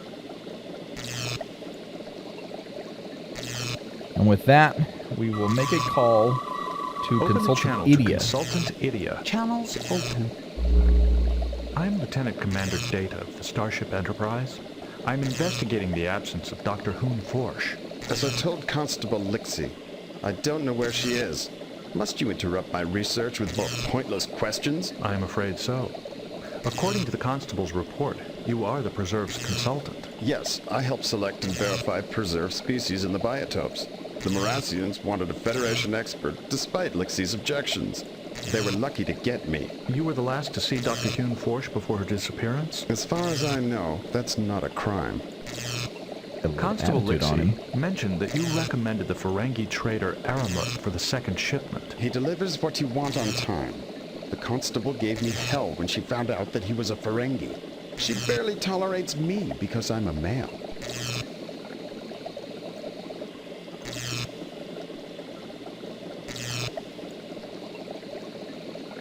I have some questions regarding several animal carcasses which we found in the doctor's laboratory. Animal carcasses in an exobiology lab?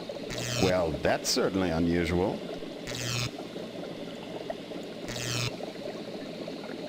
A creature tagged as a Frednorian boar apparently died of starvation. Do you know how this could have occurred? Sounds like incompetence to me. The Watchers blindly follow whatever care instructions they're given. No personal initiative at all. The boar's identity tag is incorrect. It is actually an Akana boar, a close genetic relative of the Frednorian. However, Akana are banned for import. How did this animal get into the preserve? It must have been smuggled in. You know, the Watchers have requested restricted species before and were denied. Dr. Hoon Forsh must have found out about it. Consultant, I am puzzled. Since you verify preserved species, you must have known this was an Akana. Why did you not report the misidentification? I didn't want to. I wanted the chance to study it. It was a once-in-a-lifetime opportunity. Who am I to deprive science of my brilliant research on such a specimen? Did the doctor confront any of the Watchers with her suspicions? I think that's why she's missing. When she confronted them with the Akana, they must have stunned her. Those stunners don't trigger the surveillance system, so nobody knows about it. Why would the Watchers resort to smuggling? They're fanatics out to save the endangered creatures of the universe. I've suspected them all along, especially when I discovered this mistagging.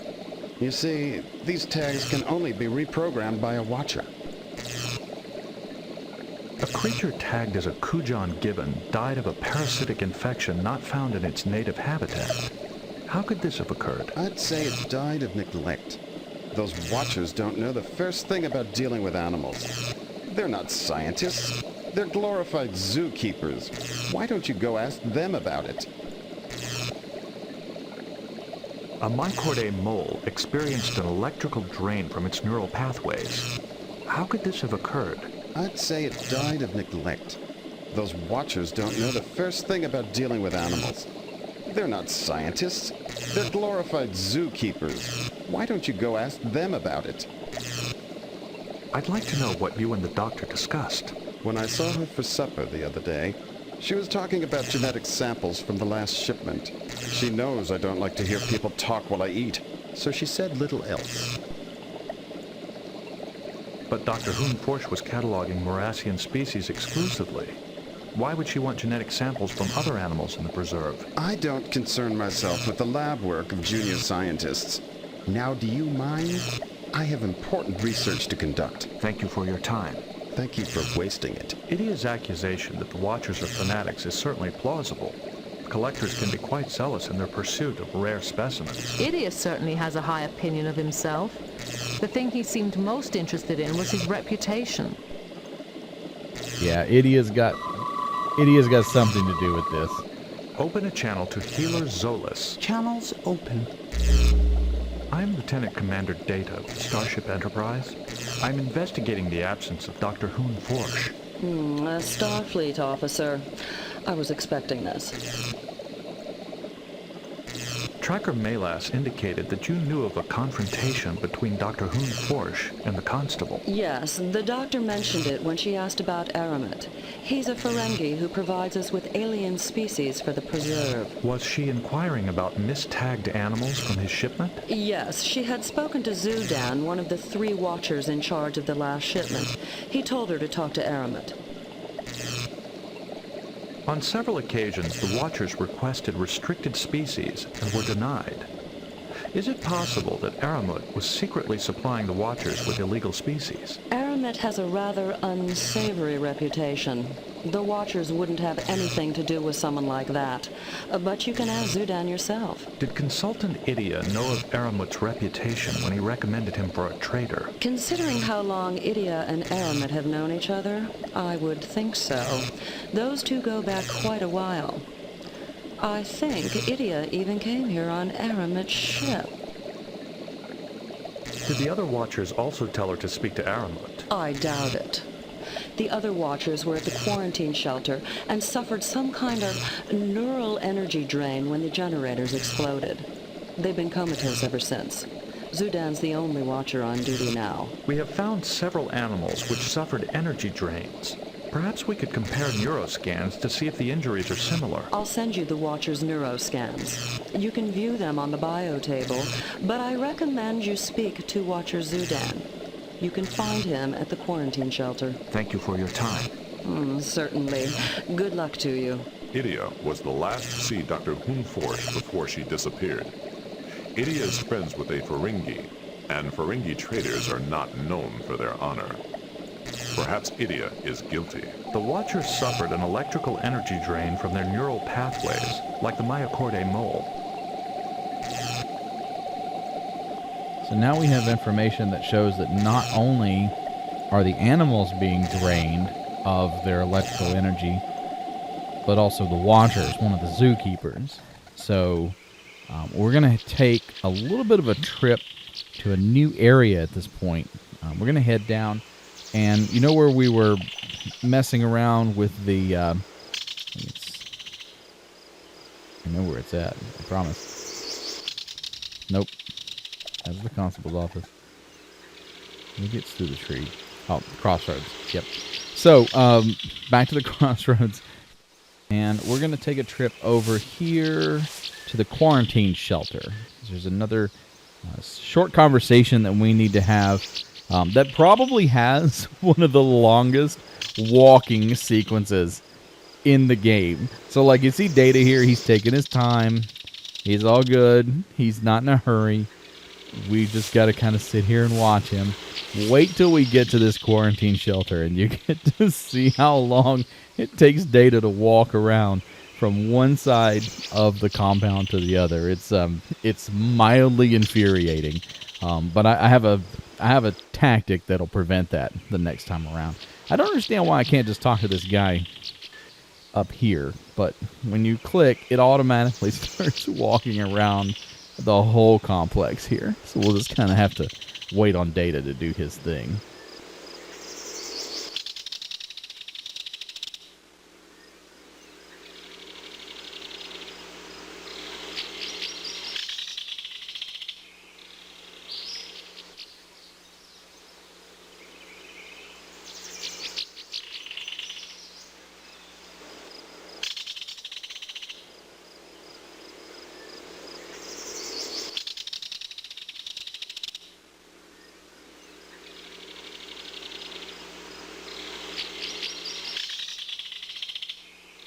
And we finally made it.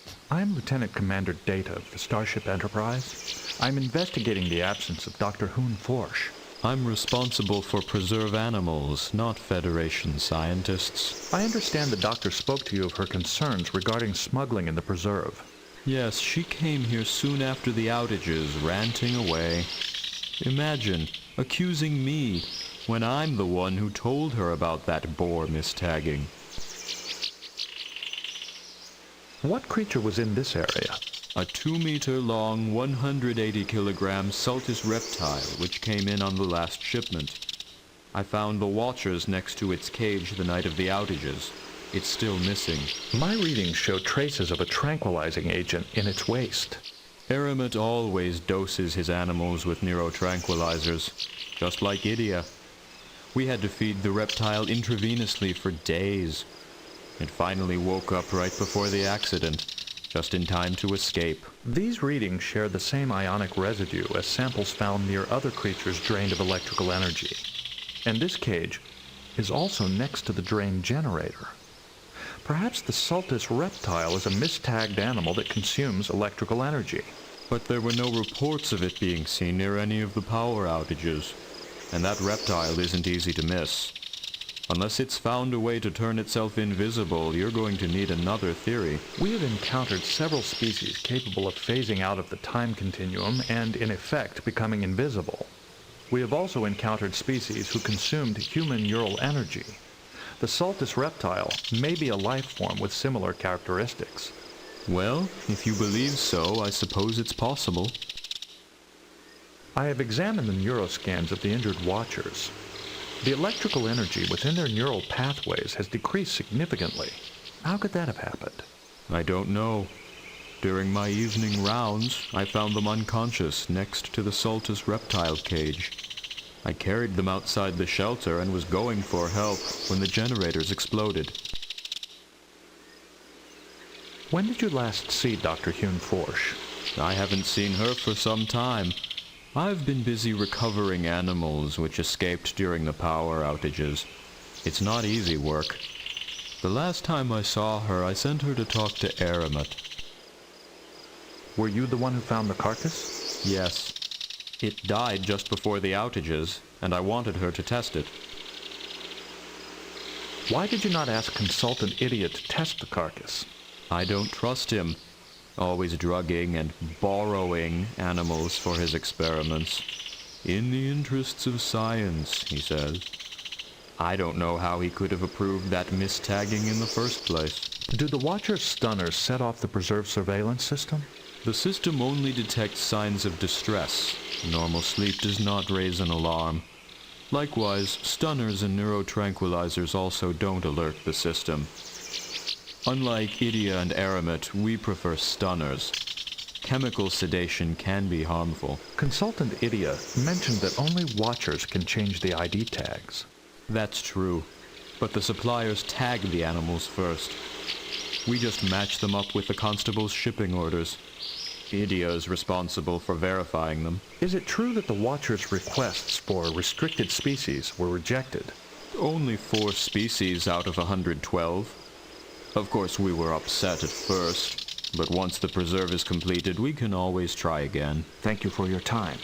Watch your step now. Idia persuaded the constable to use Aramut, and Idia is also capable of verifying mistagged species.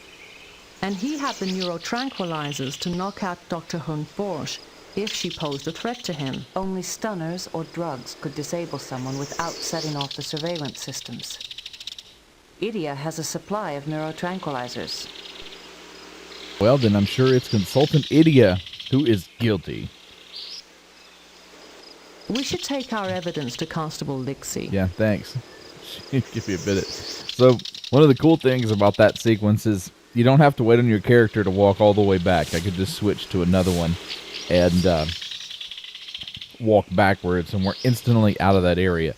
Now we have to walk back down the pathway to the constable's office. So it is Consultant Idia who is responsible for the doctor's disappearance, although there's a small twist to it, as we're going to learn once we get to talk to the constable, and things kind of play out. So let's go in here and let's let the constable know what we have learned.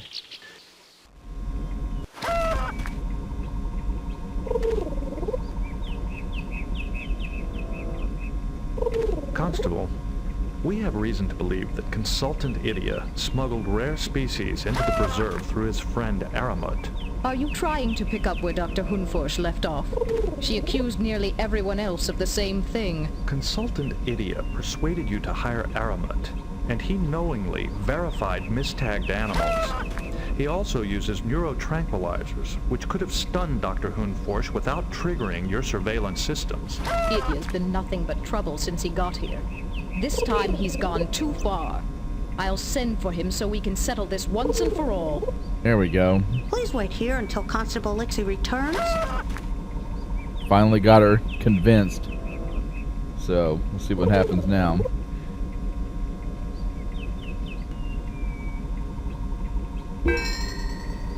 Constable, we asked Consultant Idia to go to your office. He went to get some items, then suddenly beamed out. He seems to be gone. He must have called Aramut for help. The Ferengi has a subspace transporter.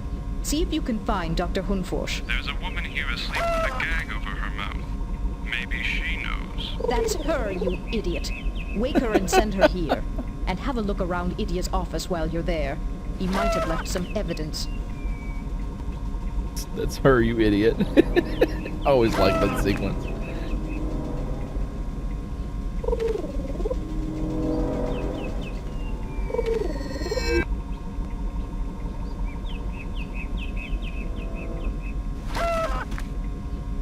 Have you captured Idia? No. Unfortunately, he escaped with Aramut. This Federation team was sent to find you. Perhaps they can help.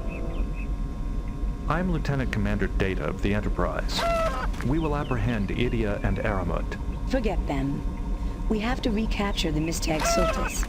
It's already killed dozens of animals and destroyed several containment field generators. The creature must be captured.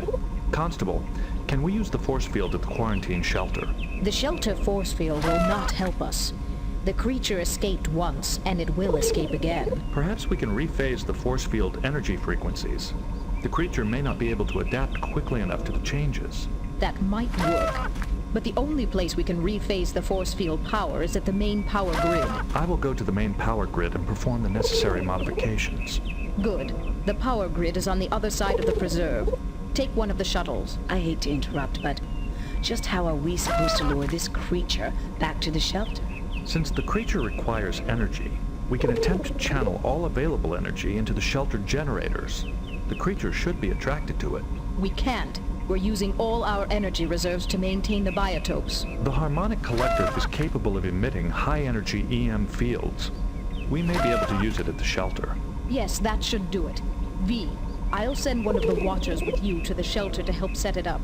If we can get the field power rephased, we might get that thing under control. I'll stay and monitor the situation from here. So now we're going to go and take care of the creature that's been draining the neuroenergy from the other animals in the preserve. And we're going to go... There is a generator, a power supply that we have to go mess with. Then we'll go back to that area where the guy's down in the bottom, where it took Data forever to walk. We'll go back there to kind of finish things out. But this time we get to go and use the shuttle instead of just stealing the little power supply.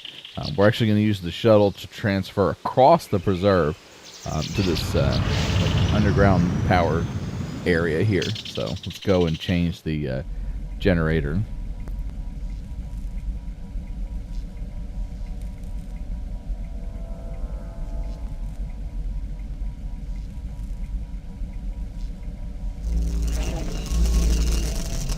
The energy fields are responding. Frequency phasing complete. Constable, has the harmonic collector been arranged? Yes, but Dr. Hunforsh needs your help with the quarantine shelter. The only Watchers I could find are needed to oversee the other biotopes. We will be there. Just one more thing. Zudan tells me those generators won't hold up for long, and we can't afford to send much power to the shelter right now. Many biotopes are already on reserve power only. We will review the situation at the shelter when we arrive. Where will you be? I'll be controlling electrical systems from my office. Then I have to call an emergency meeting of the Morassian Constabulary to explain just what's going on.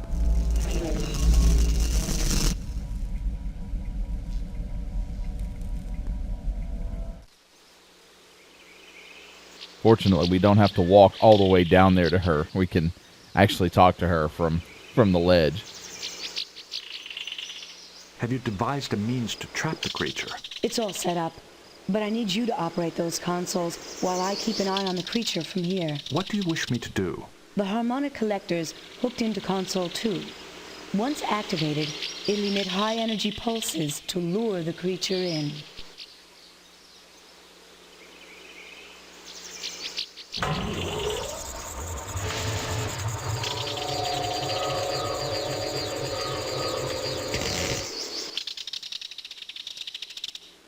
What is the next step? Once the creature gets here, close the gates. The controls are on console 1.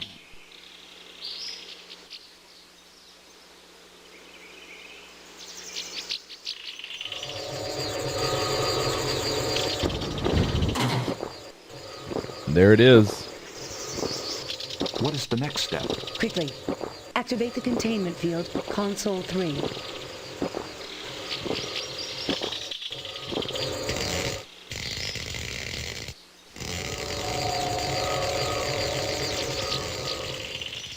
And we got it. Reserve is safe once again. What took you so long to find me? The investigation was actually quite short in duration. Apparently your absence was not keenly felt. Constable Lixie had attributed your absence to a field trip. She was probably still upset that I accused her of smuggling. I suppose I should apologize to her, now that I know Idia was behind the whole thing. How did Consultant Idia learn that you suspected him? Did you accuse him of smuggling as well? I didn't confront him. I was just looking for information. But after I asked him about the Sultas, he must have panicked and decided to drug me. I should have suspected when he invited me to dinner.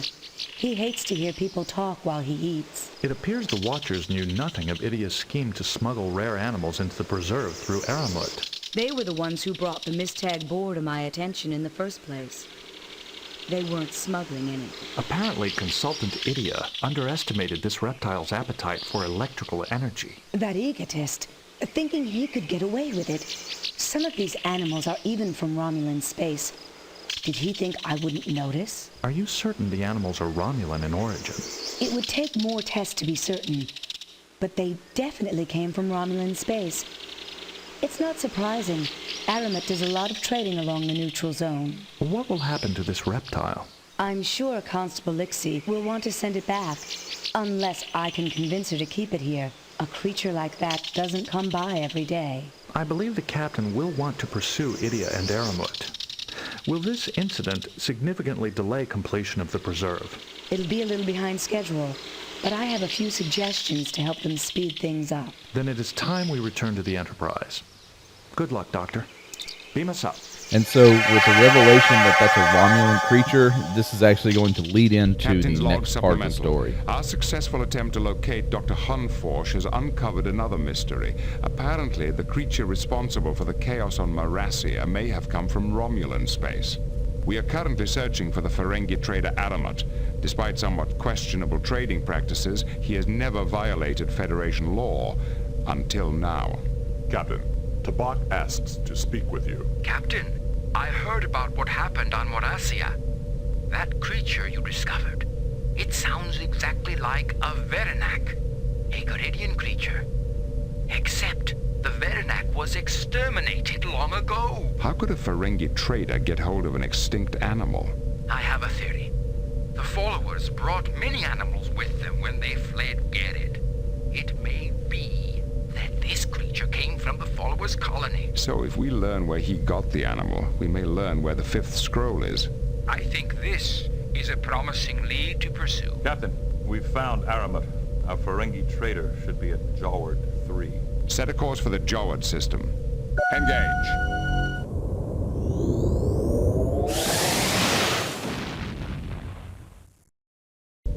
The investigation to find Dr. Hungforsch actually is going to lead us into the next part, which is going to be the legit search for the fifth scroll.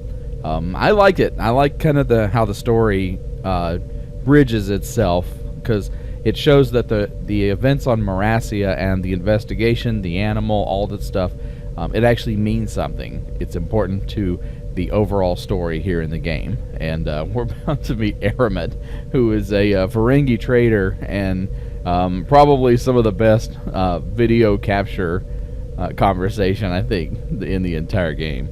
Entering Federation space.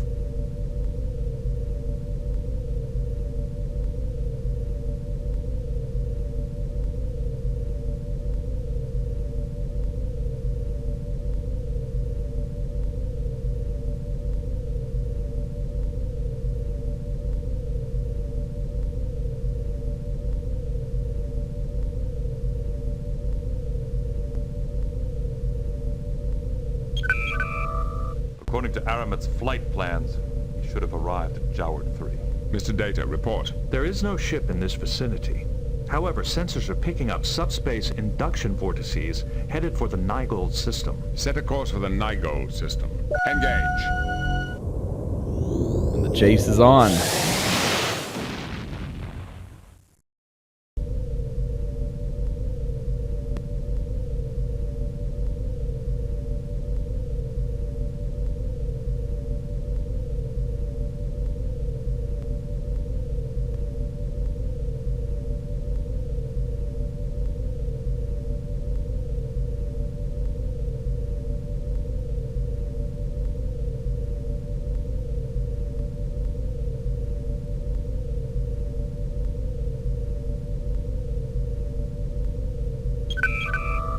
Captain, we are approaching Aramut's ship. Shields up, Mr. Worf. Lock phasers. Captain, they are activating their warp drive. They are attempting to flee. At maximum speed, they will be out of range in 12 seconds.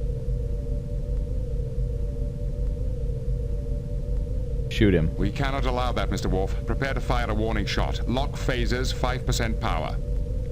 Fire. Firing phasers. Direct hit. No damage. We are being hailed. What's the meaning of this? How dare you fire upon a helpless tradesman? I am Aramut, an honest Ferengi trader. Honest. I am not a criminal. Why does the Federation persecute me? You are wanted for smuggling. You will accompany us to the nearest starbase where you will be turned over to the proper authorities. Accusations require proof, Captain. I do not think Starfleet Command would enjoy hearing how you bullied a defenseless trader based only upon your suspicions. Your last shipment to Morassia included several protected species banned from import under Federation law. Nonsense. All of my animals are perfectly legal. The animals listed in your records may have been legitimate, Aramut, but those weren't the ones you shipped. The restricted species were deliberately mistagged. This is a terrible shock to me, Captain. My suppliers must have substituted the illegal animals to fill their orders. It is a sad thing when a supplier cheats an honest businessman like myself. I'm glad we could clear up this misunderstanding so quickly. If that is all, I'll be on my way. Perhaps the Romulans would be interested to learn that several of the species you transported came from their space. I think I'll send them a report. You do know what Romulans do to smugglers, don't you? What lies are you spreading, human? I didn't take any Romulan species. They were from Frigis. Well, if we're mistaken, I'm sure you can explain everything to the Romulans when they find you. I am sure we can negotiate a deal, Captain Picard. The only thing I'm willing to negotiate is your surrender, as well as Idia's. You can take Idia, but I can tell you much in exchange for my freedom. Perhaps you'd be interested in some unusual movements of the Romulan fleet. Mr. Data, transmit the coordinates of the brig so that Aramut can beam Idia to his new quarters. All right, Aramut, you've got a deal. Done then. It is a fair exchange. You may have Idia and my shipping records immediately. Now, for the information you have purchased, I hear reports from the other side of the neutral zone. Not that I have ever been there, of course. About a massive refit of the Romulan fleet. What kind of refit? They've upgraded the warp coils and added secondary power cores to many warbirds. The weapon systems suffer, of course. It may even impair cloaking ability, but they could easily outlast any Federation vessel at maximum warp. It sounds as if the Romulans are in a race, one they want to win very badly. Who can say what the Empire does or does not want? But a merchant always watches the spending habits of potential customers. For example, there has been a sharp rise in the price of ancient Takan and Chodak relics in sectors near the neutral zone. Interesting information, if it's true. I would never cheat you, Captain. Now, this has been very entertaining, but I do have other customers. The Ferengi is moving away. Warp 5. Let him go. We have what we came for. Captain, the report on Aramut's shipment is in the computer. Apparently the animals which Dr. Hune Forge thought were from Romulan space actually came from Shoniosho Epsilon 6, uncharted territory. I'll be sure to look at that report soon, Number 1. There's more, Captain. We can check on those animals in the Federation morphology database. These creatures are definitely related to species from Garid. Shanoishu Epsilon 6, or Frigis, as Aramut calls it, might just be our lost Garidian colony. Be sure to alert our guests. Lay in a course for Shanoisho Epsilon 6, Warp 5. Aye, sir. Engage.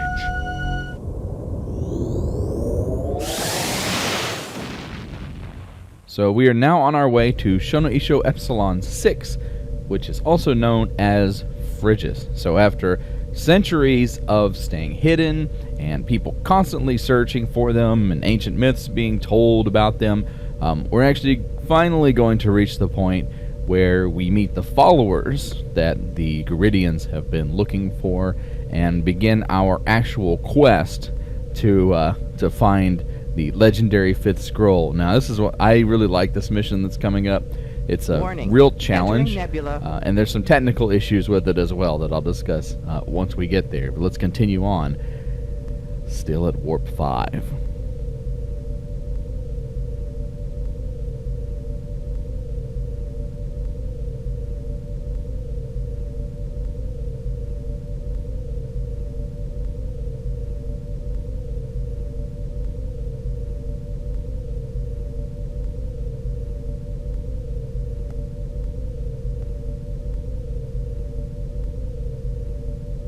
Entering Federation space.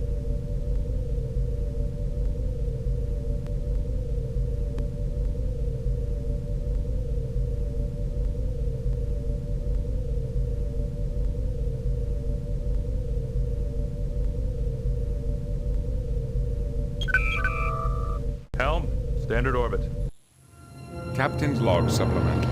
The Enterprise has arrived at the Shanoisho Epsilon system, where according to Aramut's data, we expected to find the world where the followers settled. However, our sensors show no Class M planets in the system at all.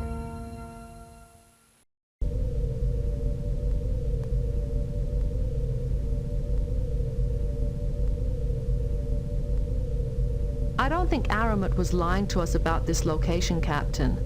I do sense life out there, but it's hard to be more specific at this distance. If the followers are out there, how do you propose we locate them? These are people who fled from persecution on Garid. They might be hiding deliberately.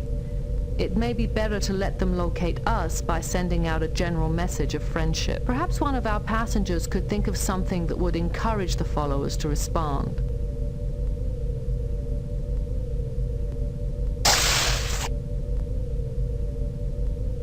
We've arrived at Aramut's coordinates, but if the followers are here, they're hiding. Do you suppose they'd respond to a message of friendship? Perhaps they would pay attention to someone who quoted the lawgiver. Captain, if you patch me through your comm system, I could send out an appropriate message. Make it so. Aye, Captain. And when the lawgiver left Garid, he said of the ruling council, "They have taken my words and engraved them backwards."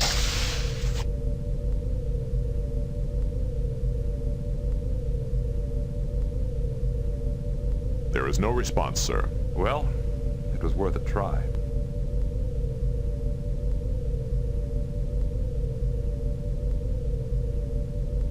Sir, we are being hailed. Who is this that knows the lawgiver's lament? I am Captain Jean-Luc Picard of the Federation Starship Enterprise. With whom do I have the honor of speaking? I shall need more information before I can trust you. Tell me more about yourself. We represent the United Federation of Planets. We're on a mission of peace. Is that why your ship is bristling with weapons? We use our weapons purely for defense. I see. And would the Federation be willing to defend us? Starfleet protects all of Federation space, which includes this system. If you wish, your world could even apply for Federation membership. I don't think the Romulans or Garidians would like that. They both have made claims on this world. That is unfortunate, but immaterial. Your planet is in Federation space. If you ask for our assistance, we will give it. That is a noble attitude. We have several Garidian refugees aboard. They are seeking to bring the wisdom of the lawgiver's fifth scroll back to Garid. Garid had its chance, and it cast the lawgiver and our ancestors aside. It is too late to mend their relations with us now. These are reformers, hoping to use the lawgiver's words to improve Garidian society. That is a cause the lawgiver would have approved. You've given me much to think about, Captain. Allow me a few moments to consider it. I understand. We will remain in orbit and await your response.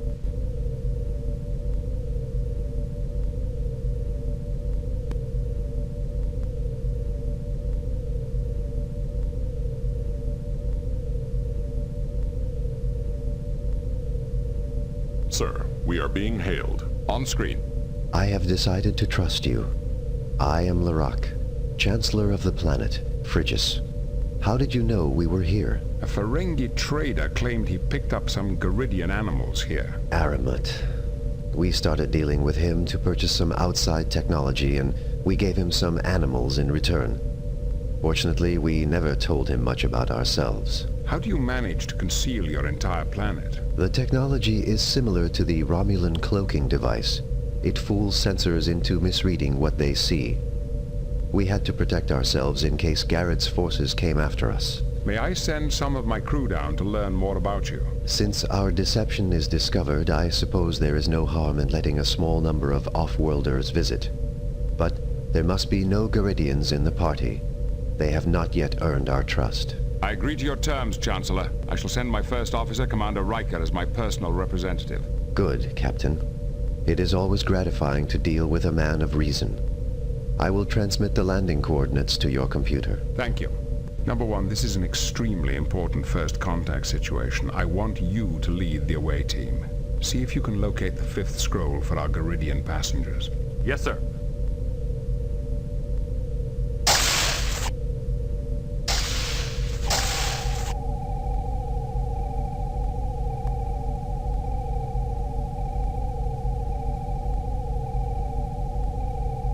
Beam down coordinates selected.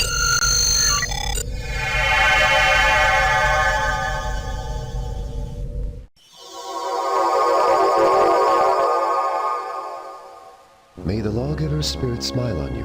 I am Chancellor Larak. Welcome to Frigis.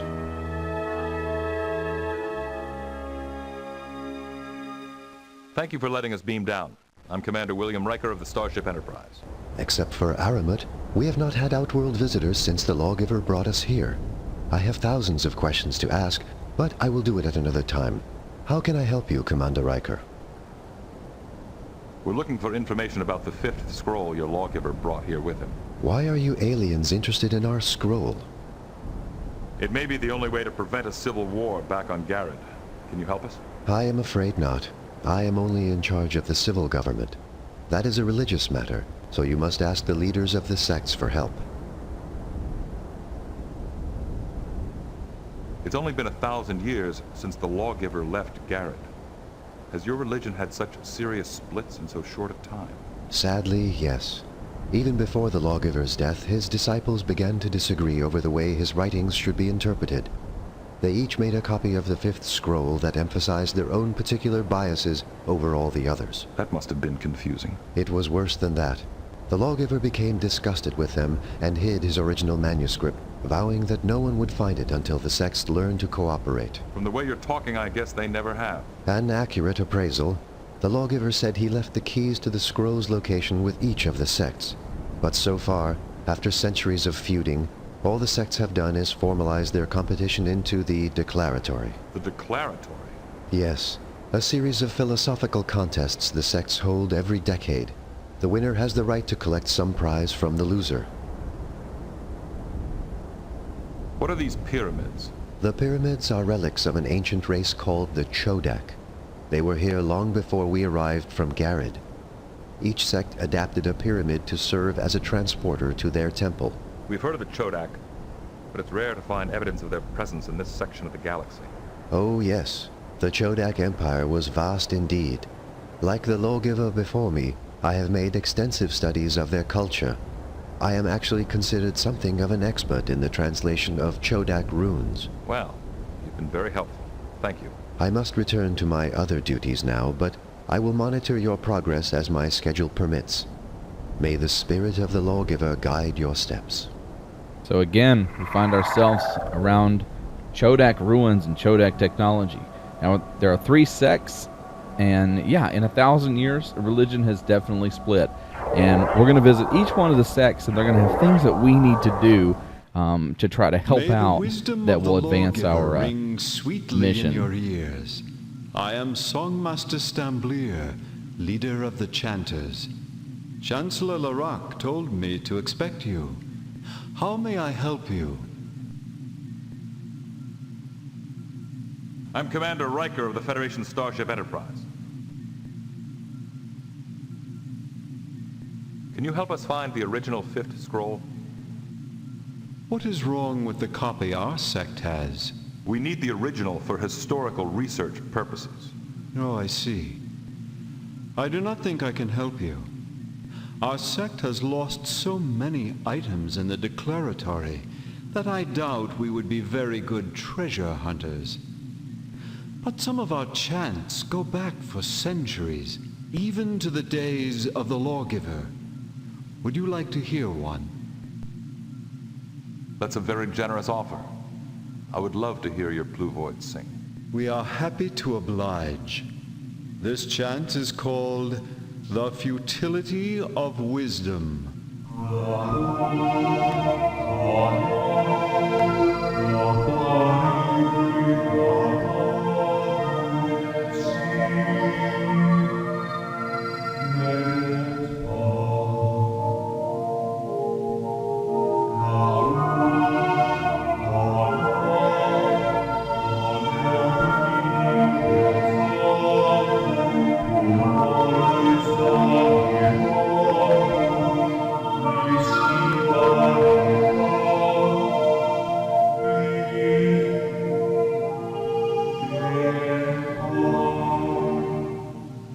Thank you for letting us hear that.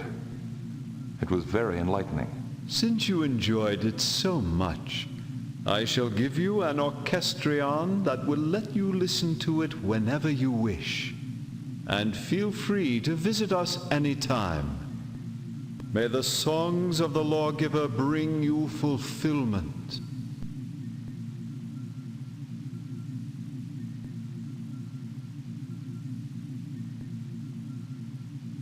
What is this place? This is the practice hall of the Choir of Holy Intonations. Here we grow the Pluvoids and perfect their chants.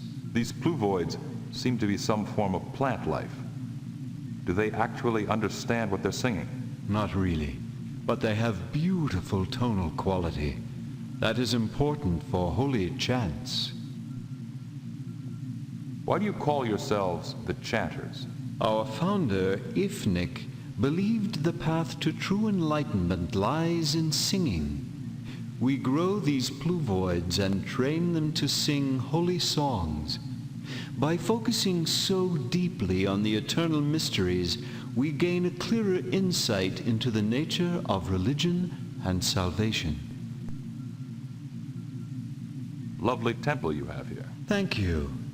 We constructed this chamber to optimize its acoustic effects. Your instrument seems to be broken. What's wrong with it? Oh, we lost its sonic redigitizer to those discordant seekers in the Declaratory many years ago. Why is there one hole that doesn't have a gold ring around it?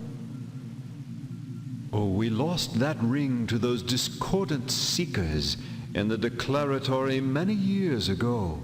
Thank you for your time. So the Seekers seem to be the ones that are stealing everyone's stuff in the declaratory.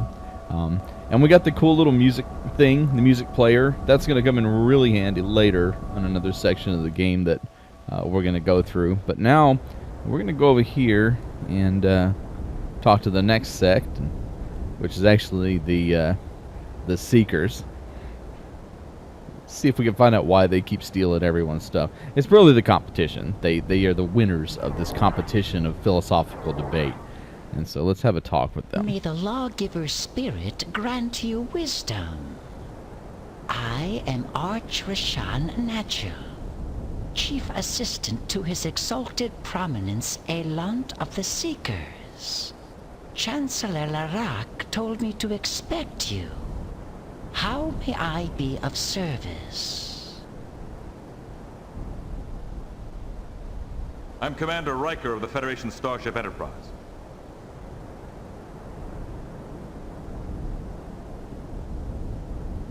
Can you help us find the original fifth scroll? I can let you see the true copy made by Baranam, our sect's founder. We're doing this for historical research. I'm sure you understand that no matter how good your copy is, we need to check the original for authenticity. I am afraid I cannot help you.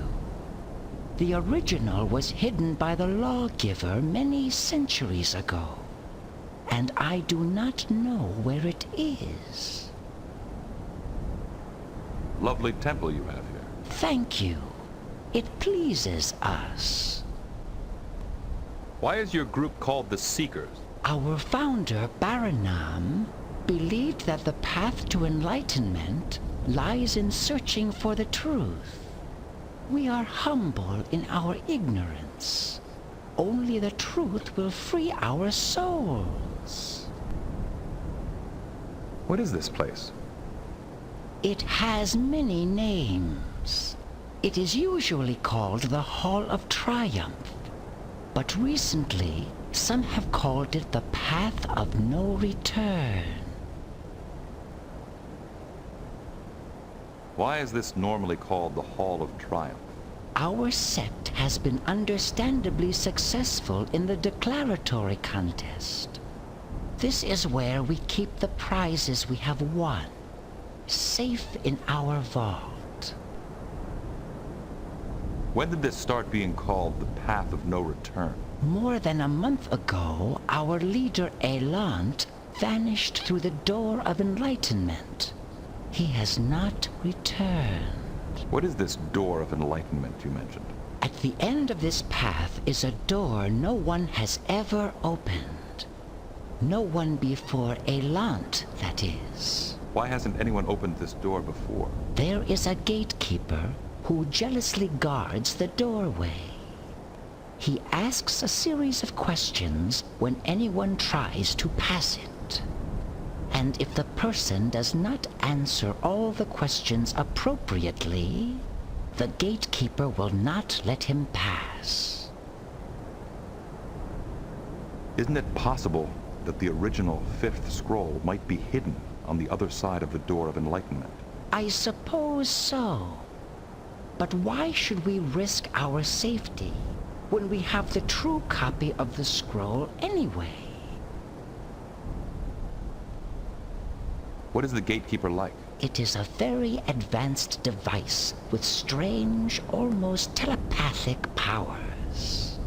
Some say it is holdover Chodak technology, and others say the lawgiver had something to do with it. Thank you for your time. And we're gonna walk down to the gatekeeper. So I don't think that's such a really cool, a really cool interaction. I like this kind of creepy, gothic gargoyle that we have here that's guarding the doorway.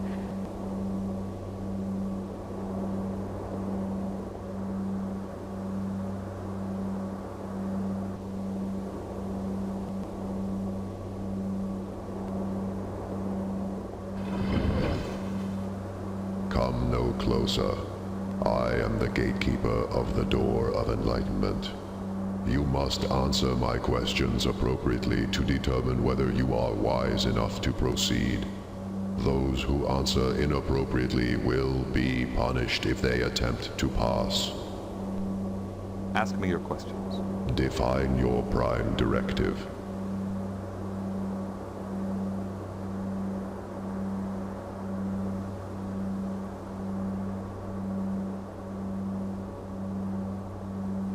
The prime directive doesn't have a single definition. Its interpretation depends on the circumstances. You understand that truth depends on context. Which of the sects has correctly interpreted the fifth scroll?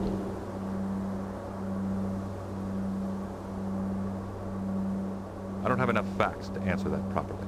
Too many facts can close a mind to knowledge. Why do you wish to pass through the Door of Enlightenment?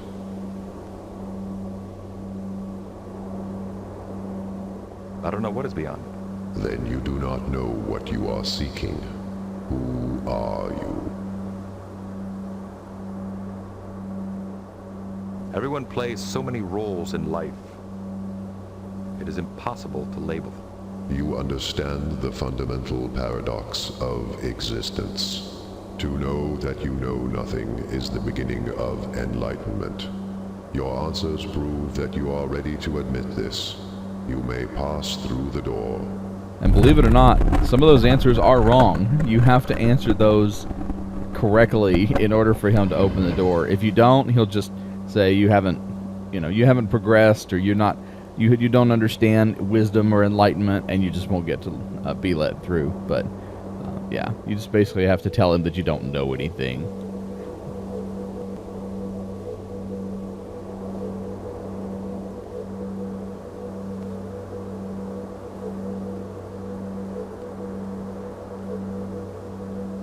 I'm willing to bet that panel will let us turn off the stasis field. Really? You think? It's some kind of sign, but I don't know what language it's in. Let's have Data check it out. There is someone being held motionless within the glowing field.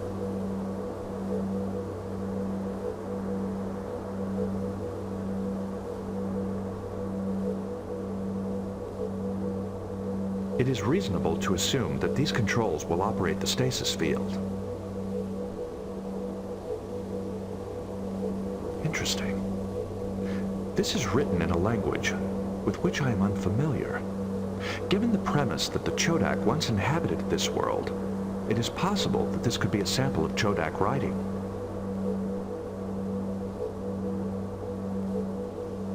We should get as much information as possible from the sect leaders. Okay, whoops. The leaders of the various sects may have information that could give us clues to the Fifth Scroll's location. I suggest we learn as much from them as possible. Yeah, we know that. So, we'll go back out here. So we need to go back and talk to Larok, because if you recall, Larok said that he is an expert in the translation of Chodak runes. So we'll go back and talk to him. One of the things I want to point out, and I may mention this another time in the playthrough as we go on, but one of the criticisms this game had is the inconsistency of the art style and the art quality. So if you look at, say, this piece and some of the others, they have a very fine detail and realistic appearance. And then there are others that, like the Chodak ruins we were just in, that control room, it's more of an... May the spirit of the lawgiver strengthen I'll you. finish in a minute. Have you had much success in your search? We found Allanor, but he was trapped inside some sort of stasis field. Have you ever encountered anything like that? Thank the lawgiver you found him. I was worried about my old friend. No, I have not heard of such a field, but it is probably Chodak in origin. We still find many Chodak devices here, and they are often operational, even after all these years. Can you help us free Allanor? Without knowing how to operate the device, I have no way to assist you. There was a control panel with a sign near it. We couldn't translate the writing. The lawgiver made a great study of the ruins and developed a Chodak Garidian translator. I will upload it into your tricorder. Perhaps it will help you save Allant. Thank you very much. This may be an enormous help. Allant is my friend. I do hope you can free him. But if you will please excuse me now, I have a planet to govern. So like I was saying, the art style kind of changes. So if you pay attention to the high detail in this sector, when I we don't go think back, that's such a good idea. we go back to the control room, look at the background, and it just doesn't have kind of the high resolution details that you see in some other places. Those are one of those small criticisms. I think playing this as a kid, I really didn't pay attention to it. I think I pay attention to it now more because I know it's there, but it's not really a big detraction from the overall quality of the game. Now we have the ability to go and take a look, translate some of the runes on the side of the control panel, and we're going to go in here and we're going to release the frozen leader, frozen guy here on the stone ledge, because our tricorders can do anything.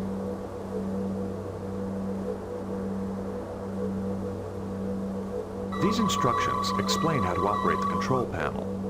It will not be hard to deactivate the stasis field now.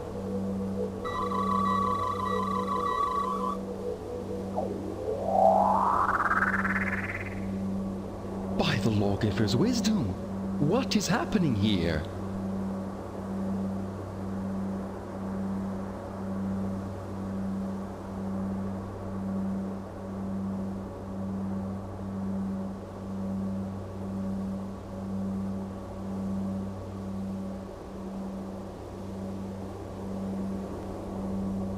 I'm Commander William Riker of the Starship Enterprise, representing the United Federation of Planets.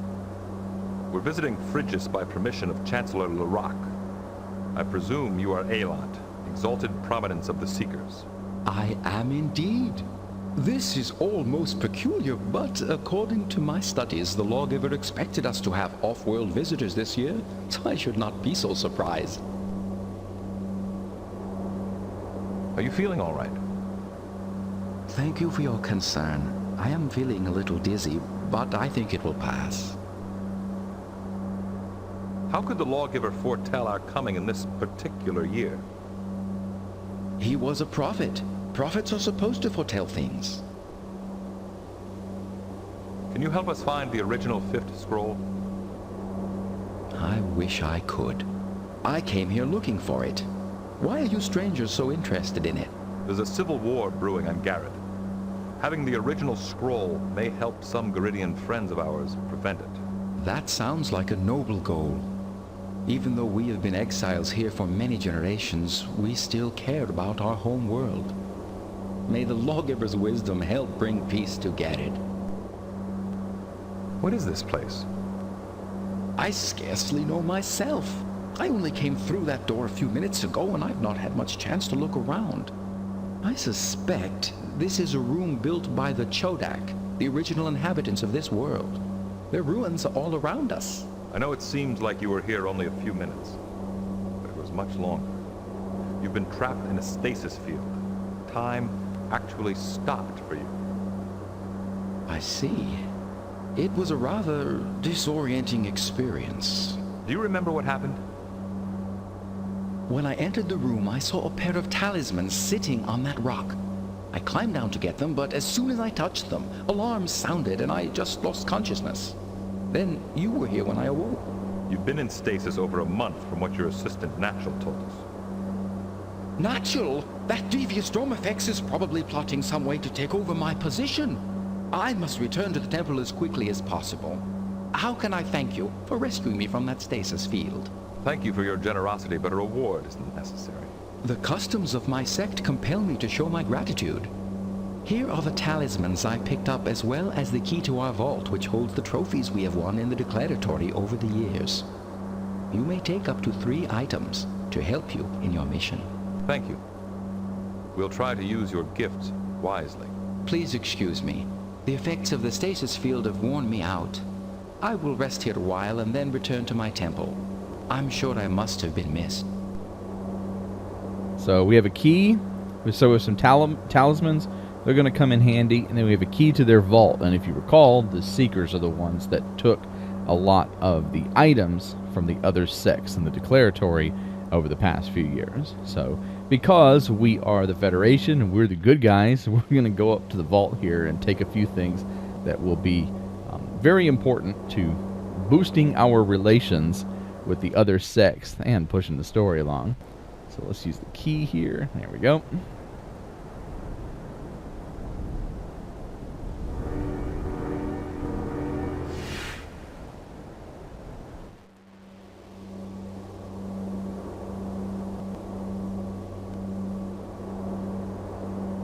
You want to make sure you take the staff with the white ball on top of it, not the bat. And it's kind of confusing. Once you get to see the aesthetic for the third sect, you'll see it's kind of weird why they didn't go with the bat. Because it seems more practical, or at least more obvious for that particular sect.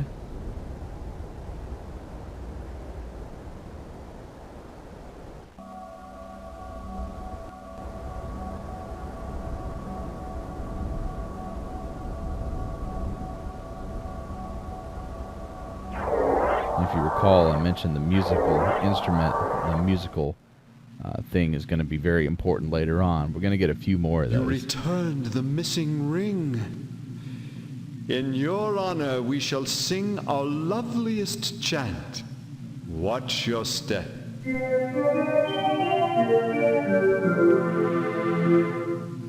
Thank you for letting us hear that.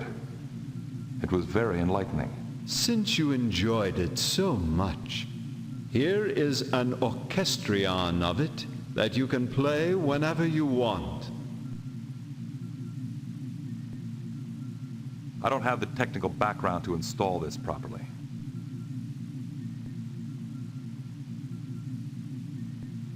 I think this will fix it.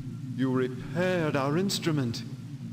In your honor, I shall play the Lawgiver's song, Traveling Music.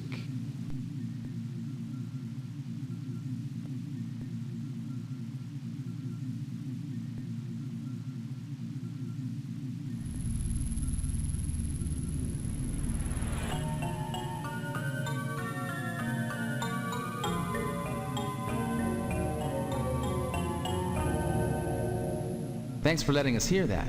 It was very enlightening. Since you enjoyed it so much, here is an orchestrion of it that you can play whenever you want. And now let's go and meet the third and final sect on this planet. You'll get to see why I was talking about the staff with the bat on top of it. I am Media, the Gynarch of the Questers for Inner Strength. Chancellor Larock warned me about you. I'm Commander William Riker. Lovely temple you have here. Thank you. It stimulates our contemplations. Why do you have a force field inside your temple? There is a Chodak transporter pad behind it that the Lawgiver frequently used during the last years of his life. We want to preserve it from prying eyes. Maybe the original fifth scroll is back there. May we investigate it?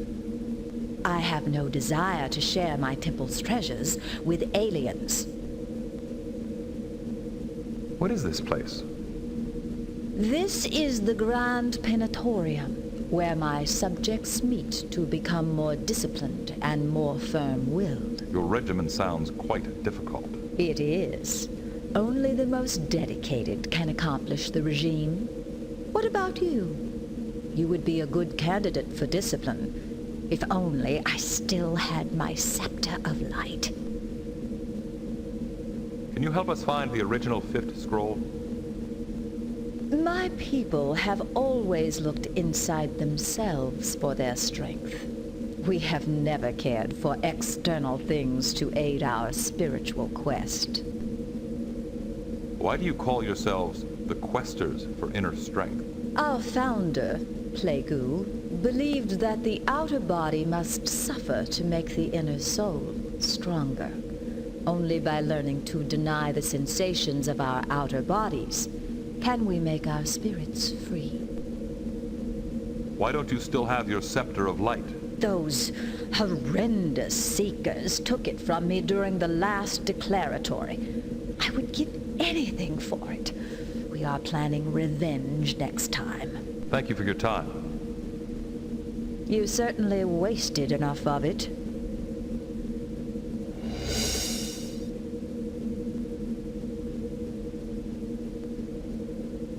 My scepter of light! Oh, thank you. I have been missing this for ages.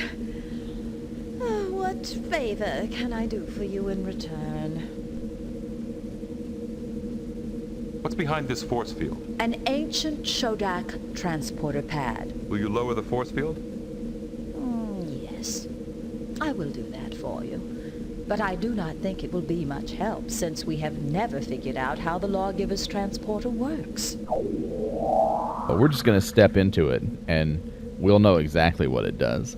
So this next section of the game is one of the more interesting ones for me as a player, because when I played this section, so what we're going to do now is we're going to go into an area where you see here the floor. There's a couple more of those instruments on the side of this chasm. Well, the floor has disappeared. In order to get across to the other side, we've got to play the instruments in a particular order. And then we got to collect the other instruments that are on the side here and play those in a particular order. And as you'll notice, each time we play, we get a small tune, and then a section of the floor appears. So we're going to walk out, and we're going to grab this piece, and we're going to come back. Actually, I think we're going to walk over here. So we got to walk over to, you can get Jordy out of the way. Come on, Jordy, get out of the way. There we go. So, and now we have to go to the right tile, play the correct instrument, and the floor changes. And so, as a player with no guide, this was the puzzle that probably took the longest for me to figure out. However, it wasn't just the puzzle that was the issue. My computer at the time, I played this game on a Packard Bell computer, and it crashed repeatedly during this sequence. I don't know what was wrong with the memory manager during this sequence, but it would crash. And so I not only had to learn a sequence where you play the correct musical instrument in the correct sequence, but I also had to learn a correct sequence that would not crash my computer so that I could actually finish this game. It was really frustrating. It almost kind of brought my playthrough originally for this game to an end. Fortunately, I'm guessing it was some kind of a conflict between the memory and the memory manager of my computer at the time, because it runs perfectly fine in modern virtualization. So yeah, but it's a little bit of an interesting puzzle. I like it. It's not too difficult. It does take some practice, though. It takes some practice, and you have to have notes. So eventually you have to be able to write down, you move to this tile and play this instrument, or it's just a lot to remember. So this is one of those classic moments in gaming where it took research, it took time, but it's a rewarding experience once you manage to get Commander Riker to the other side of the chasm and get through the door.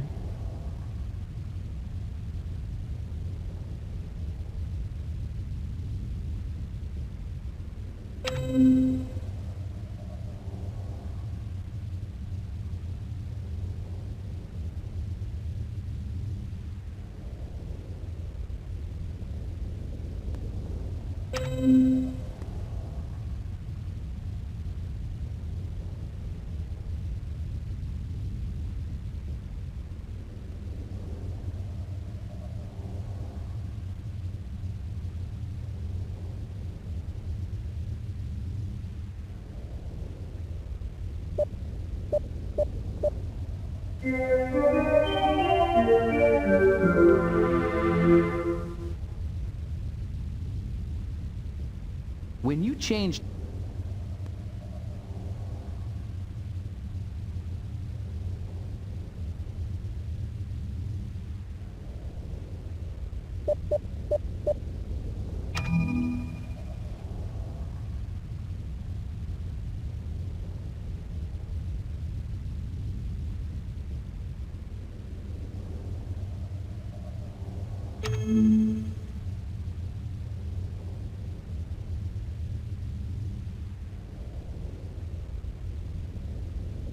Make sure that we use the correct talisman, because that's another thing. You could use the wrong talisman and get transported right back to the start, which was so frustrating. But in this case, we're doing it right, and let's go find... There it is. After centuries of being hidden, ladies and gentlemen, we have found the 5th scroll.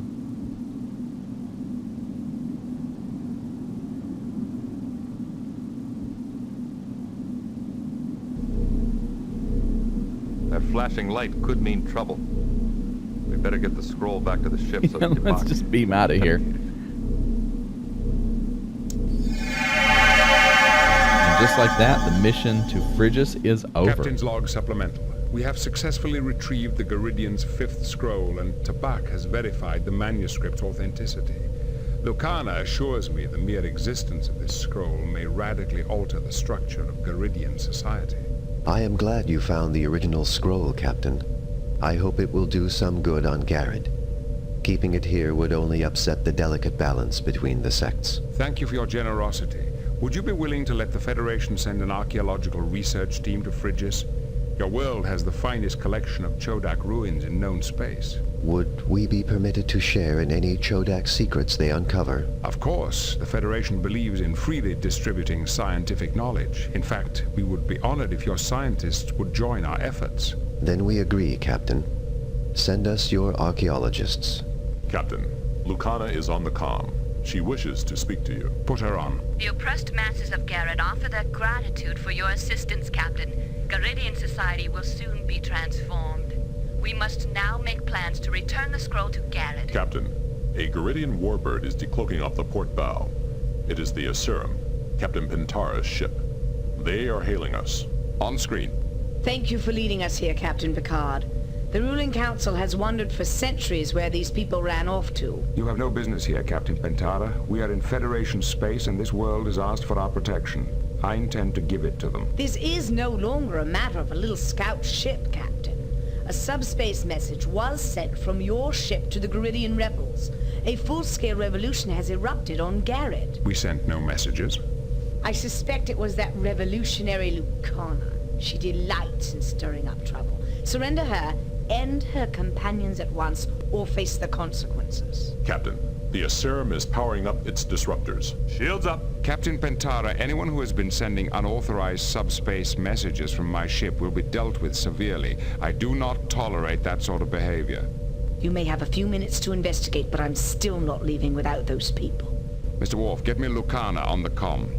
What do you want, Captain? Are you responsible for a subspace message being sent to Garrod? Yes, I brought a subspace microtransceiver with me. Now that we have the 5th scroll, our revolution is fully justified. Garidian society must change. You are playing games with thousands of lives and risking an interstellar incident. Freedom for my people is worth any price, Captain. Lucana, this has gone far enough. If I get my mother to intercede with the ruling council, will you come back to Garrod and stop the revolution? Your mother is as reactionary as the council. She is a woman of honor. She would keep her word even to you, someone she hates. If she can get the council to listen, it might be worth the gamble. Captain, can you patch me through to my mother's ship? Make it so, Mr. Worf. Mother, there is no need to fight. We have the 5th scroll. The 5th scroll is a myth. No, I've seen it and Tabak has verified it. This will change our world forever. Do you realize what this means? The ruling council has not been truthful with us for generations.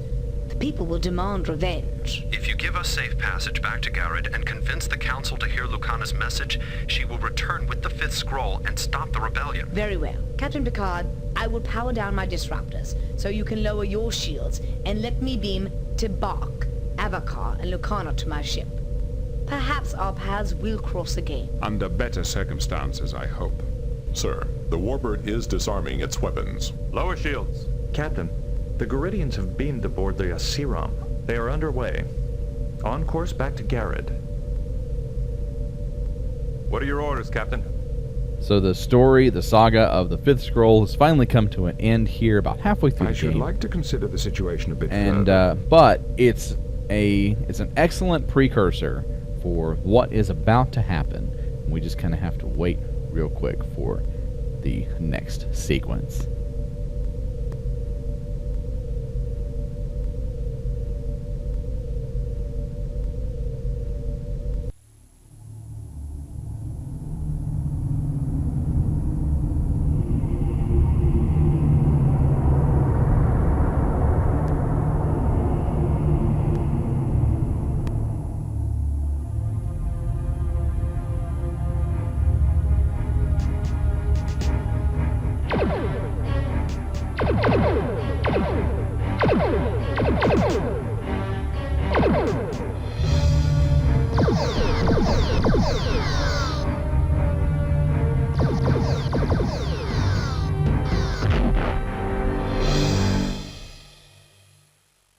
Captain, we are receiving an emergency transmission from Starfleet headquarters.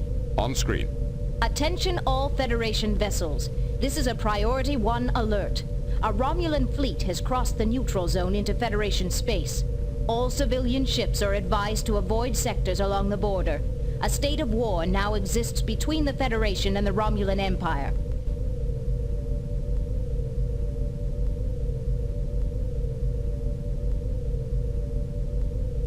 So, let's see here. Primary Nope, core I access clicked the wrong enabled. one. Systems online. Astrogation. Yeah, so we are going to change now, finally. No more Warp 5 for us. We're going to definitely fire up our engines a little bit better than what we had. But you can see, I mean, there's a whole galaxy, there's a whole sector here that you can explore in the game if you want to.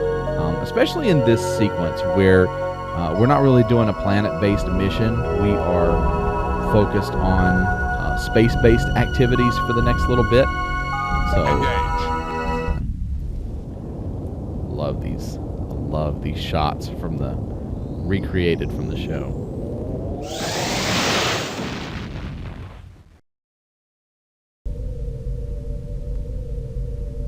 So now there's a state of war between the Federation and the Romulans, and we're going to spend the next little bit on board the Enterprise doing missions to support the war effort and helping out one of the Starbases as they try to shore up defenses here along the neutral zone.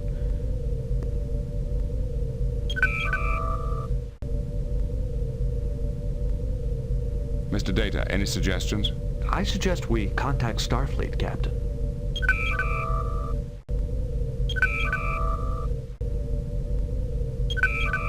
There is no response, sir. Maybe the comm relays are malfunctioning. See if you can raise any of the local Federation outposts. Aye, sir. I will try manually routing the transmission. They should be happy that they're out of Starfleet communication range.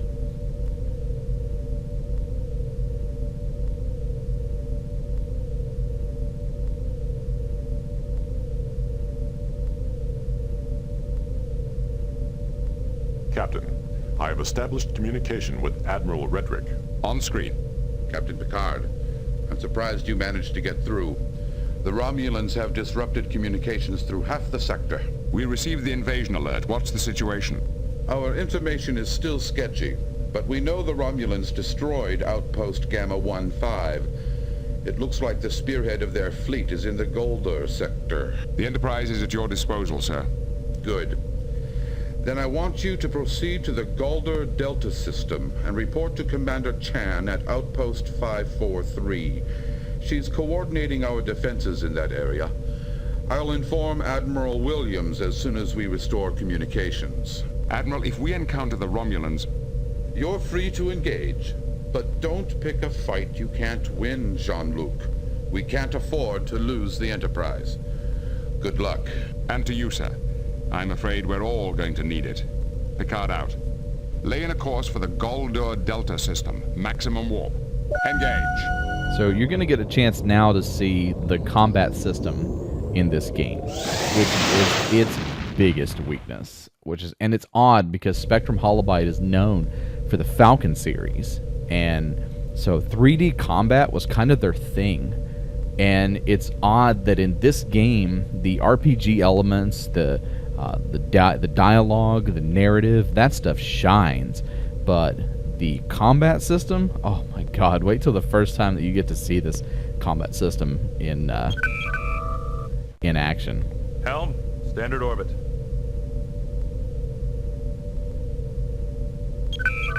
Greetings, Captain. I can't tell you how glad we are to see the Enterprise. We're happy to assist. What can you tell us about the invasion? The first wave seems to have passed through the sector already. There were dozens of warbirds. We thought we were done for, but they just kept going. They didn't even attempt to attack? No. It looks like they were headed for the Zatarnus Nebula. We don't know why. Are there any other ships in the area? The USS Ayres came through a few hours ago, but they headed off to intercept a group of warbirds. The Klingons have promised to send us support, but we've just detected some incoming warbirds. They're headed for COM Relay 543 in the Pax Sonoma system. Captain, we can't afford to lose another comm station.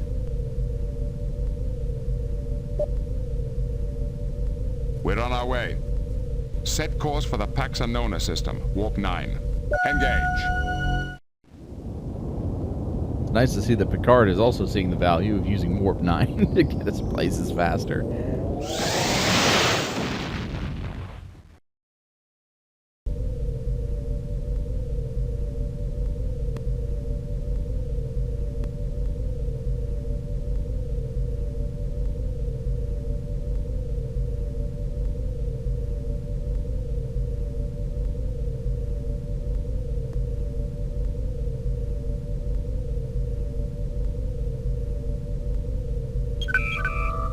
Captain, 3 warbirds are entering the system. They are not cloaked. Red alert! Shields up! I don't understand it. They're not even attempting to hide. Could it be some kind of trick? Prepare to engage, Mr. Worf. Captain, the Romulans are changing course. They are retreating. Well, that was easy. Then it appears we've done our job. Let them go, Mr. Worf. You can choose to follow them, but it'll activate a combat sequence, and we don't need to do combat if we don't What do you have really to have report, to. Captain? The relay station has been secured. The Romulans were not in the mood to fight. Good work, Captain. But I'm afraid I have some disturbing news. We've lost contact with the USS Ayres, somewhere in the Baramar system. Another Romulan attack? Possibly. In his last report, Captain Ward said he'd encountered and destroyed several warbirds. Apparently, they weren't using their cloaking devices and were badly underarmed. We heard rumors that the Romulans had refitted a number of warbirds, but why would they purposely weaken their battleships before an invasion? Maybe you'll find the answer to that when you find the Ayres. We'll do our best, Commander.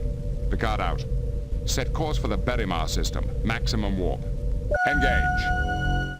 Romulans have made significant changes to their warbirds for speed. They've sacrificed combat ability, weapons, life support, other systems for speed. They're searching for something.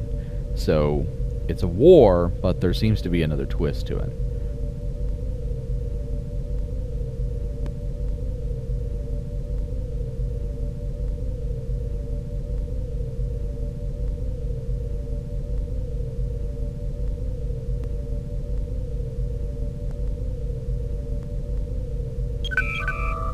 Sensors are picking up debris and radiation consistent with the destruction of an ambassador-class vessel, the Ayres. Are there any signs of survivors? No, sir.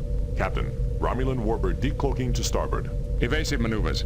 And here is the combat system. I leave it on delegate, let Horst do it, but I mean, you can see like the jitteriness of the ships. You basically just push the button. Attention, Romulan vessel. This is Captain Jean-Luc Picard of the Federation Starship Enterprise. I am Tirolac, commander of the Imperial warbird Psionex. Your ship is crippled, Tirolac. I'm offering to beam you and your crew aboard the Enterprise. You will be well treated. No doubt. Unfortunately, we will not be able to accept your generous offer. Captain, energy emissions from the Psionex are rapidly increasing. I believe they have activated their self-destruct system. Helm, back us off. I don't want us anywhere near that ship when it goes. Why did your ships cross the neutral zone, Tirolac? Surely you knew that you would be intercepted. Of course we did. Then what was the purpose? There was nothing to be gained from this. far more than you realize. Mr. Data, lock onto Commander Tirolak. Beam him aboard now. Yes, sir. Too late, Picard. Too late for all of you. The enemy has engaged in self-destruct Starts sequence. spinning around. Has been destroyed. And there we go. That's combat.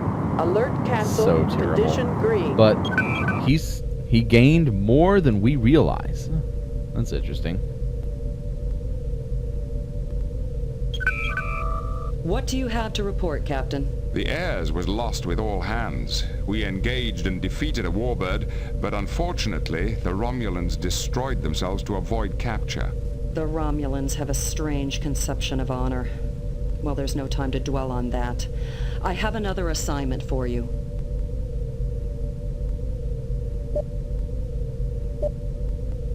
We're in need of some repairs. There's no time. We've just received a communication from a Klingon attack cruiser in the Bayless system. They reported engaging 3 warbirds headed for this outpost. Give the Klingons any assistance they need, and make sure those warbirds don't get through. We're on our way. Laying a course for the Ballast system. Warp 9. Engage. It doesn't matter what option we pick, whether it's supplies or organic goods or whatever, she's going to force us to head on and support the Klingon battlecruiser.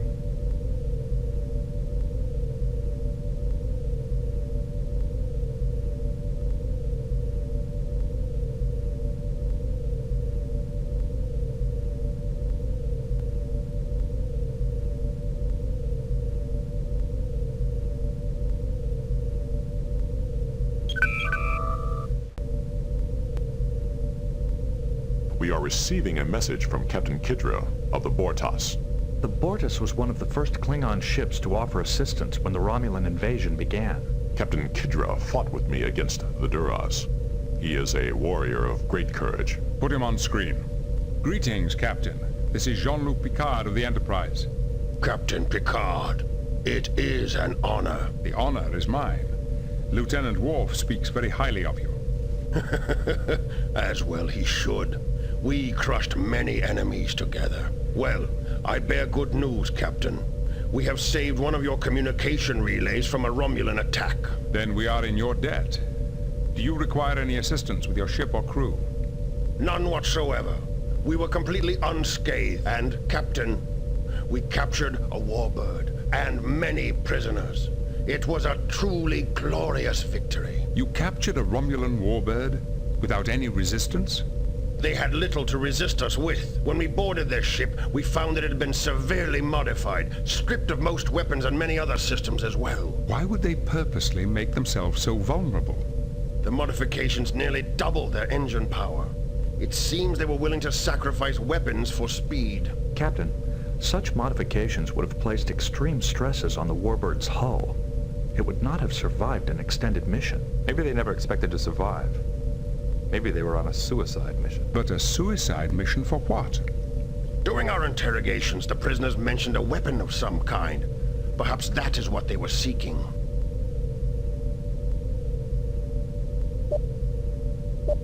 We appreciate your help, Kidra. Thank you. Kapla. Success to you as well, Picard. Good hunting. We can antagonize him and find out about the prisoners, but let's not. They are not eager to fight. Their actions seem somewhat desperate. I'm beginning to wonder if this really is an invasion after all. According to the information provided by Captain Kidra, the modifications to the warbirds will render the ships unusable within a few weeks. That would seem inconsistent with the needs of a long-term occupational force. But they made those modifications for a reason. Speed. It looks like they're trying to get to the Zetaranus Nebula as fast as they can. Agreed. The question is, why? Captain, what do you have to report? The Bortas chased off the warbirds. One Klingon ship chased off 3 warbirds? Not only that, it disabled and captured one of them. I think I'll send Captain Kidra a bottle of Saurian brandy along with my thanks. He certainly earned it. According to his prisoners, the Romulans are not interested in invading the Federation, at least not yet. Apparently they're heading for the Zetanis Nebula. That nebula has no strategic value. What are they looking for? We believe they're seeking an ancient weapon built by the Chodak. The Chodak? I've heard the stories. Some kind of star-eating superweapon hidden in the nebula. But they're just stories. The Romulans wouldn't risk war over a myth. But the Romulans never do anything without considering all the consequences. Perhaps there's more truth to these stories than we realized. All right, Captain. A pair of Klingon attack cruisers have just arrived in the sector to support us. I think we can manage without you. If you want to investigate this Chodak weapon further, you're free to do so. Thank you, Commander. I intend to get to the bottom of this. Sir, we are receiving a signal from Starfleet. It is Admiral Williams. I guess we'll listen to what she has to say. On screen. Greetings, Admiral. What can we do for you? Captain, Commander Chan notified us of your findings. Your suspicions that this was not a full-scale invasion appear to be correct. The Romulan incursion appears to be limited to the sectors between the neutral zone and the Zatanus Nebula. We must find out what they're really after. Agreed. The recurring thread through all this seems to be the Chodak. Do you have any ideas where to begin? Most of the surviving Chodak ruins are in Romulan space. However, we recently discovered a new site on Frigis. There's also a Vulcan archaeologist, Shanok, who's an expert on the Chodak. I'll attempt to contact him as well. All right, Captain. Good luck. Williams out. What are your orders, Captain?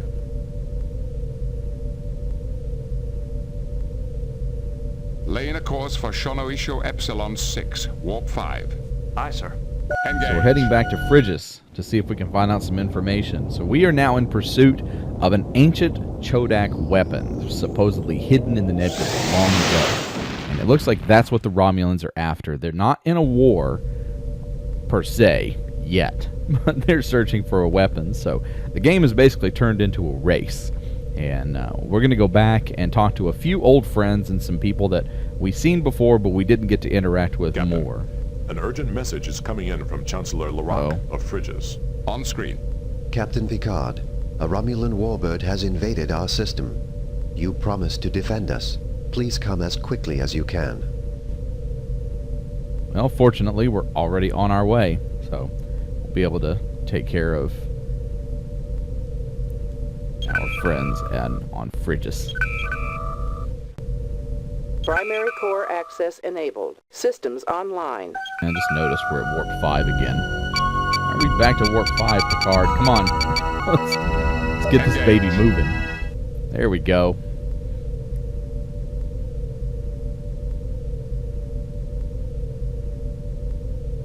We're sitting here and staring at the stars for 10 minutes. We are at Warp 9 for the rest of the game. Warning. Entering nebula. Trying to figure out the mystery of the Federation ancient Chodak space. weapon.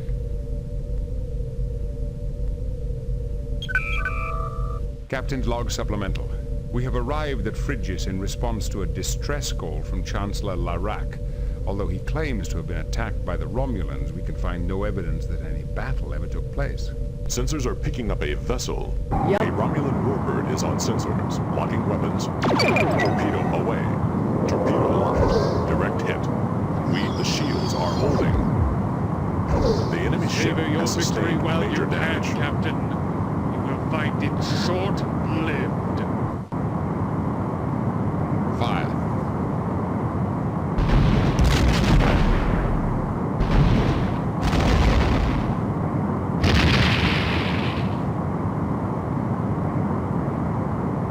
The Romulan warbird has been destroyed. Alert canceled. Condition green. I cannot begin to thank you for coming to our rescue. If I can help you in any way, please let me know. I'd like to beam a team down to your planet and talk with you more directly. You and your crew will be most welcome.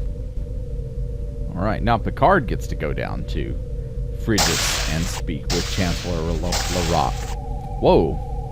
What was that? He just appeared on the transporter pad. That's weird. Beam down coordinates selected.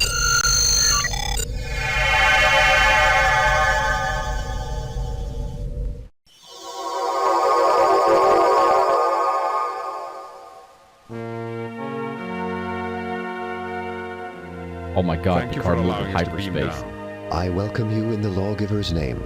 Although the sects have refused to help, I am more than willing to assist you. The ancient Chodak have suddenly assumed great importance in galactic affairs. We were hoping you could tell us some more about them. Our people have always been fascinated by the ruins found when our ancestors arrived here. Over the years, we have learned many things about the Chodak society and technology.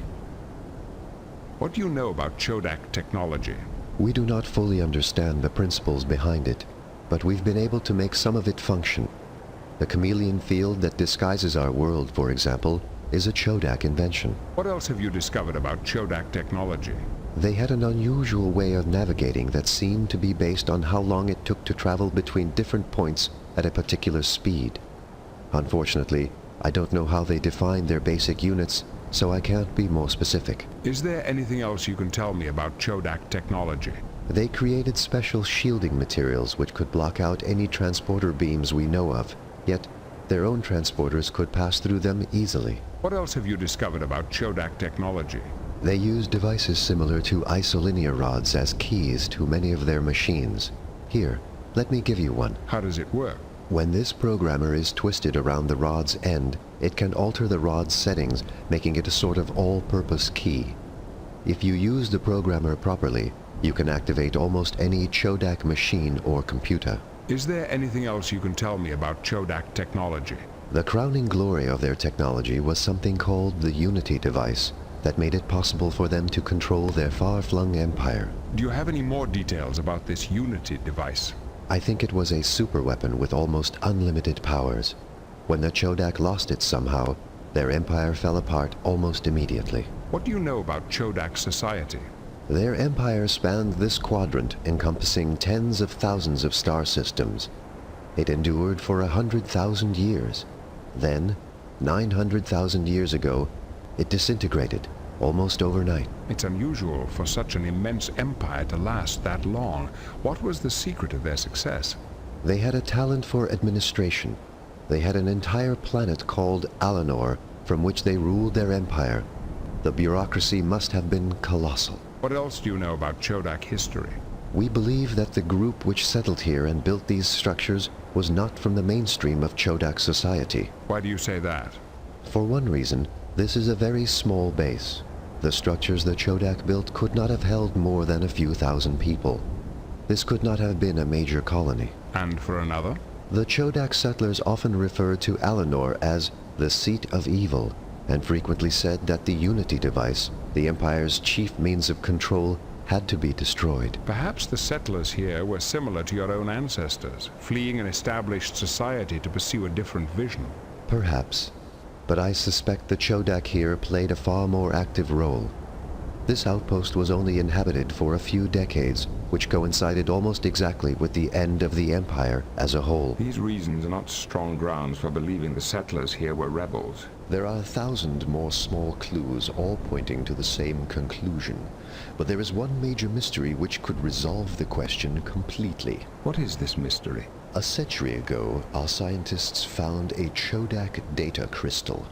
We believe it contains the answers we seek, but unfortunately, the crystal is extremely old and fragile. Our equipment is not sophisticated enough to read it without destroying it. Perhaps the Enterprise's computers could read your Chodak data crystal safely. Very well. I will entrust the crystal to you. All I ask is that you share whatever you discover to satisfy our own curiosity. If you'll excuse me, I have other duties to attend to. Perhaps we can talk again later. As you wish. May the spirit of the Lawgiver guide your path through the stars. We've done all we can here. Beam us up.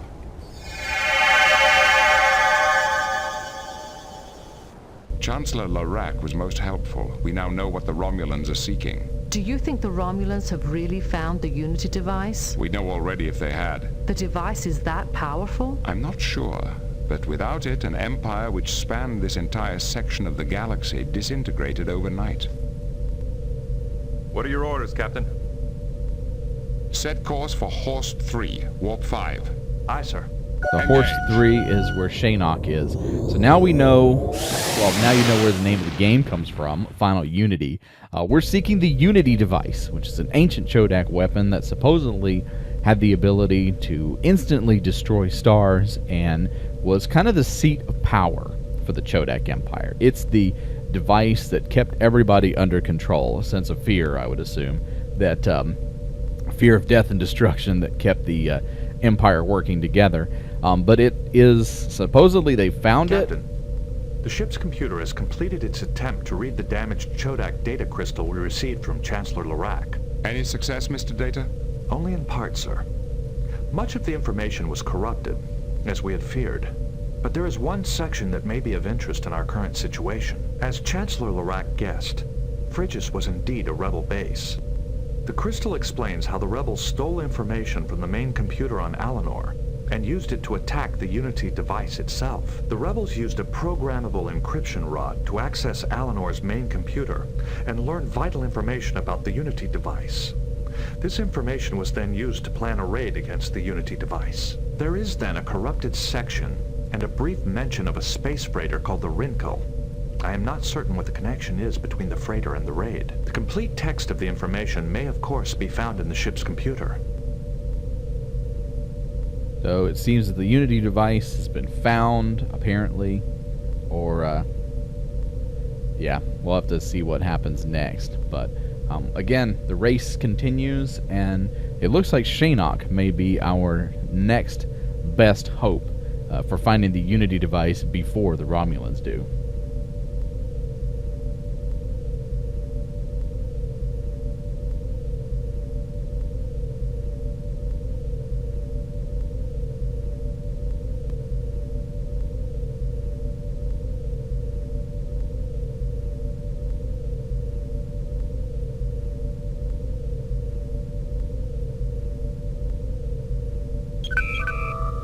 Helm, standard orbit.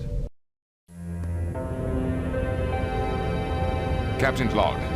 We have arrived at Horst 3 to request some advice from the noted Vulcan archaeologist, Shanok.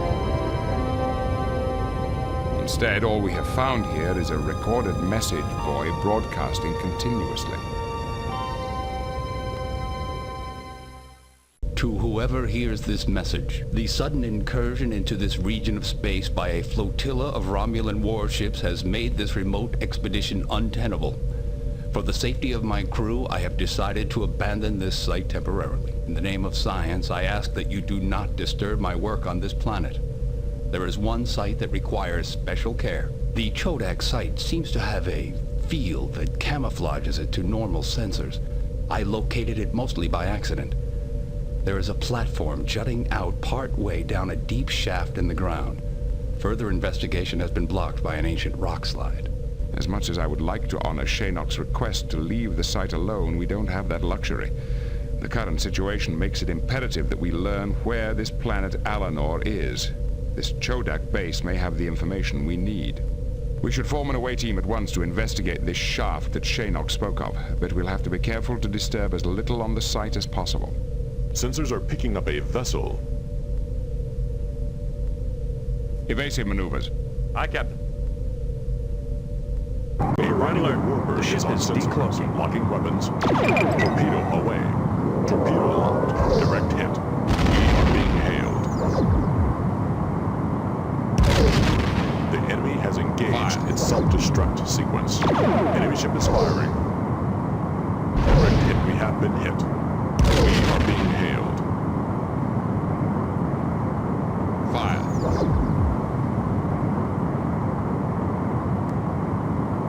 We who are about to die salute you. Coming in from all decks. Captain, we've got an emergency.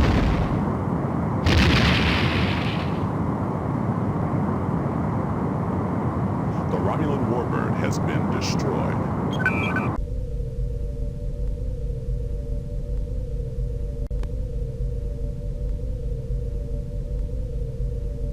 So ignoring the absolutely terrible combat sequence, I think it's interesting that Shanok's distress signal basically lays out that this is a great place that you want to explore if you're curious about Chodak ruins. instead of just saying, hey, please stay away, it's hazardous, it's like, oh, by the way, I found this thing, and it's behind this rubble, and it looks very promising.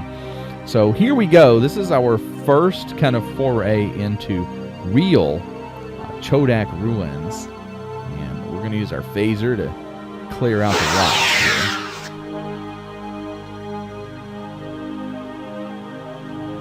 This is where the game kind of takes on a mystical tone, especially as a young kid playing Star Trek, and this for me really embodies Star Trek, the exploration aspect of things, discovery, searching for something. And so that's what we're doing. We've got this Chodak ruin that we're going to go through here. Look, and try to find a way to shooting find a star. Unity device. On Earth, that means you get to make a wish.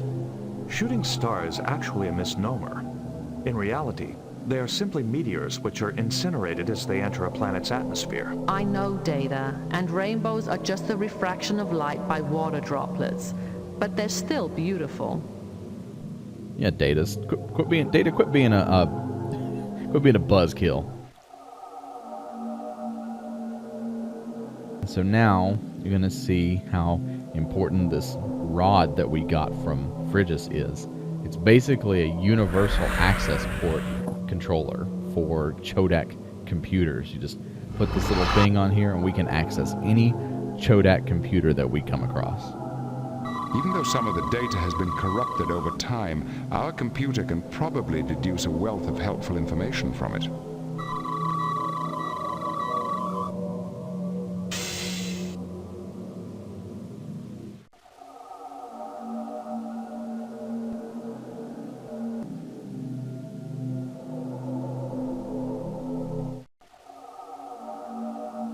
Oh, I love these Chodak locations. It's a nice telescope with some green ambiance. This is a highly advanced subspace phase spectrometer. I understand it's used by astronomers to measure the interval between certain subspace fluctuations.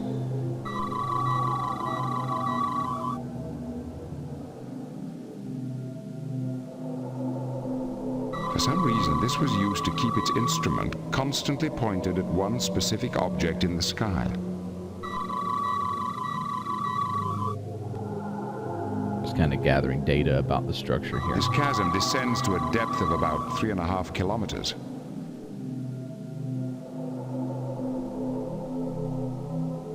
If I were to speculate, I would say that this particular site was used for making astronomical observations. That would explain why this outpost is so far from the main body of the Chodak Empire. Perhaps they were attempting to make clean observations, uncontaminated by interference from their own transmissions.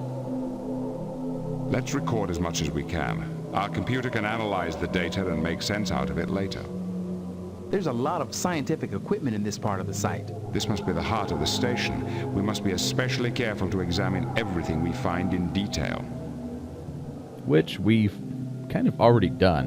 And I don't think there's anywhere else for us to walk in here. It's just this little observatory section. So let's head back to the Enterprise.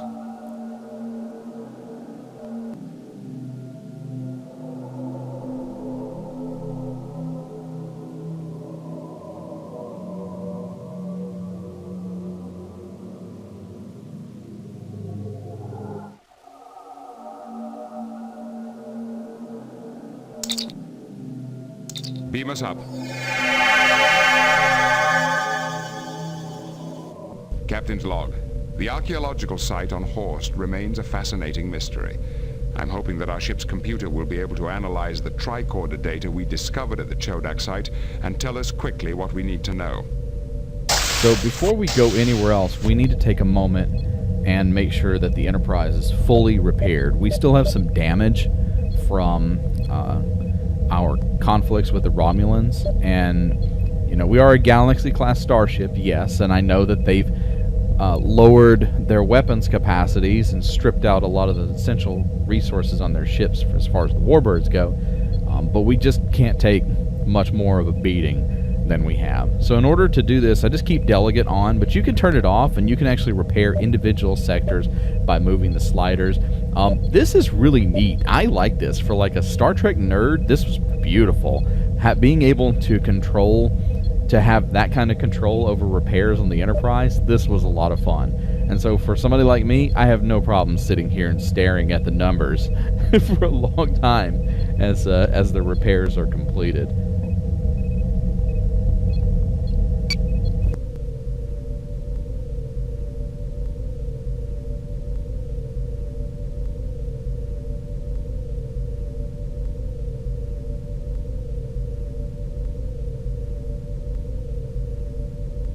I think we're due for a transmission. We are receiving a signal from Starfleet. Here it is. It is Admiral Williams. On screen. Greetings, Admiral. What can we do for you? An unknown alien race has just crossed the neutral zone into Federation space. All attempts to communicate with them have failed. Are they hostile? Definitely. So far, every ship and outpost in their path has been attacked, disabled, and left for dead. Do we have any idea of their objectives? That's the strangest part. It looks like they're pursuing the Romulan fleet into the Zatanus Nebula. Then my first instinct will be to let them go with our blessings. I wish we could. Unfortunately, Outpost Delta 08 lies directly on their present course. We can't afford to lose it. Proceed at best possible speed to the Yaz system and intercept. Understood. Picard out. What are your orders, Captain? Set course for the Yaj system. Maximum warp. Engage. So aliens have come out and are... So it looks like the Romulans are not only pursuing the Unity device, they're being chased by somebody. I wonder who that could be.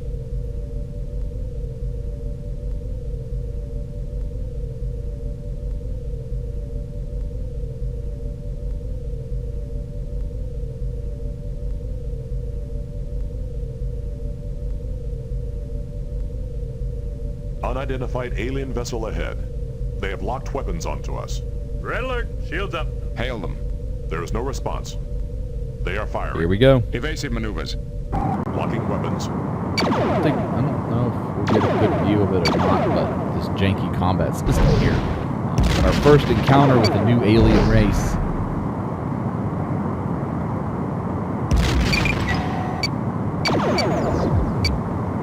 I'm just going to keep pushing the button. Keep unloading our torpedo spread on them. There it is. It's our new alien buddies.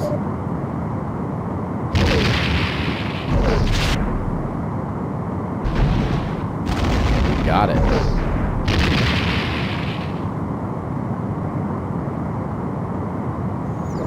Oh, but it looks like there's still another one around. There's more than one? Huh. Hey, that kind of looks familiar, doesn't it?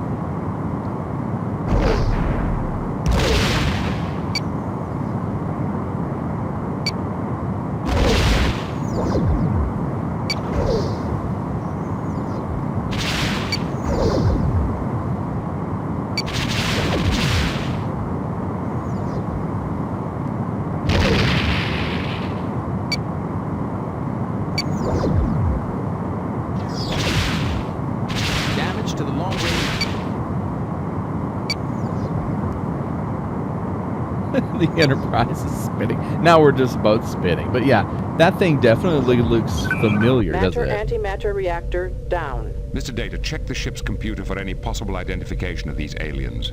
We have no record of contact prior to these attacks. There have been rumors of a war between the Romulans and an unknown race on the other side of Romulan space. Perhaps these are the same aliens. I want to know why we had so little warning before the alien vessel's attack. We did not detect them on our sensors until they were already within visual range. Did they have a cloaking device? During the battle, our sensors registered emissions similar to those of the alien probe that attacked Mertens stations and the planetary shield protecting Frigis. A chameleon field? That appears to be the case. Perhaps these aliens were also responsible for the attack on Mertens station.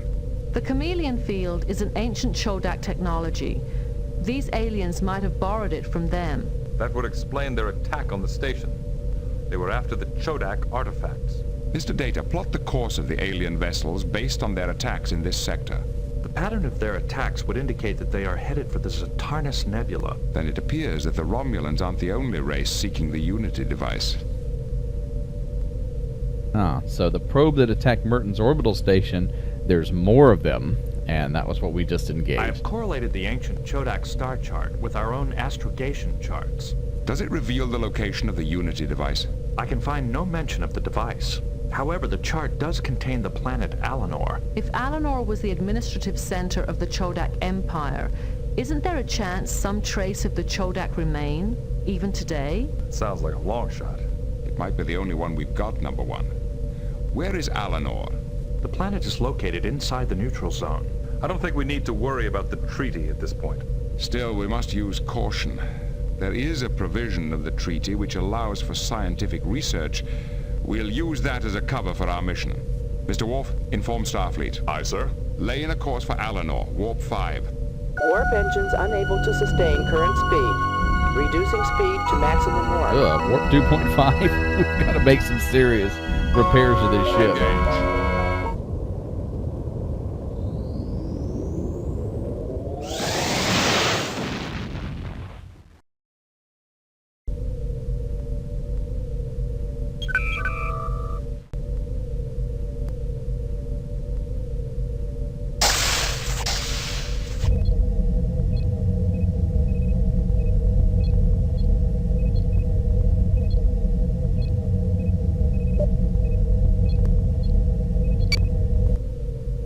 Primary core access enabled. Systems online.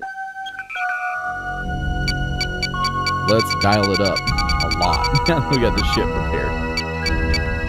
Engage.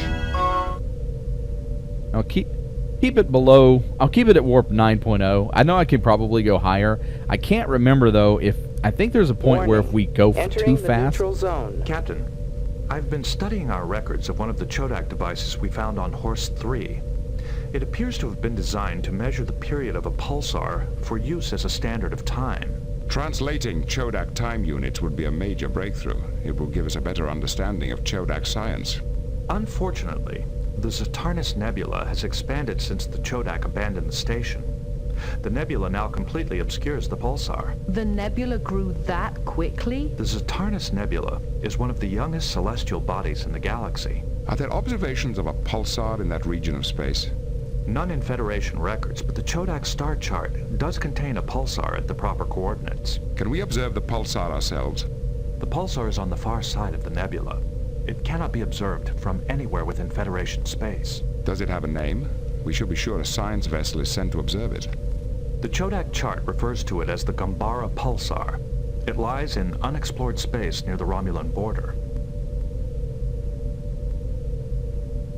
Like I said, I think there's a setting that will actually Entering damage Federation space. the ship's Warning. engines. So Entering we'll keep the it at neutral warp 9. zone. But we know now there's a pulsar that is heavily involved in this.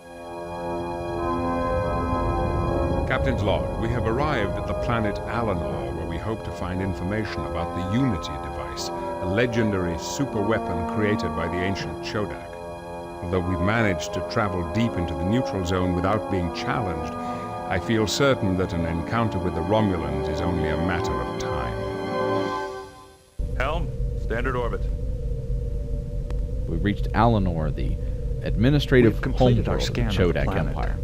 The surface is heavily damaged and radiation levels are high, possibly the result of war in the distant past. Are there any life signs? No, sir, but we have detected an extensive network of caverns below the surface. We are picking up Cochrane field emissions from one of the chambers. Is it a natural phenomenon? I do not believe so. The field is exhibiting a binary modulation pattern, which may imply some form of computer in operation. Sounds like a good place to begin a search. Sir, many of the caverns are heavily shielded. Our comm systems and transporters will be unable to penetrate them. The nearest beam-in point is more than 3 kilometers from the Cochrane field source. Then that will have to be close enough. I'll lead the away team myself. Captain, we have no idea what's down there. We can't risk it. Number one, we have no choice. The Unity device, if it exists, could be a weapon of incredibly destructive power. We must learn what it is and what it can do. My knowledge of the Chodak could be vital to the success of our mission. All right, sir. I'll assemble an away team. Make it so. All right, but before we make it so, we're going to do something a little core access enabled. off the Systems beaten path. online. So the Enterprise has taken quite a beating, and we've also spent a lot of our weapon systems. So like proton torpedoes, we're running a little low. So we're actually going to visit a starbase, and I've got some coordinates here we're going to dial in, and we're going to make a quick trip to a local starbase and figure out how to fully dial this in. And we're going to repair the Enterprise, and then we'll be back to Allanor once we've taken care of things. It's one of these, isn't it? Come on, I think it's... there it is. There's our starbase. So that's where we're going to go. 131, repair and restock the Enterprise, and then we will be back to Allanor to continue in our mission.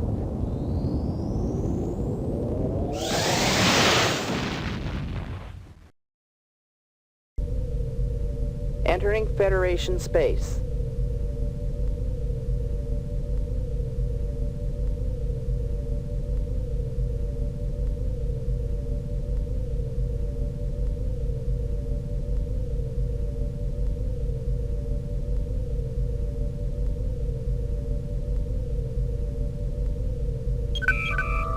Hail the Starbase. Hailing the Starbase. Cleared for docking. Take us in, number 1.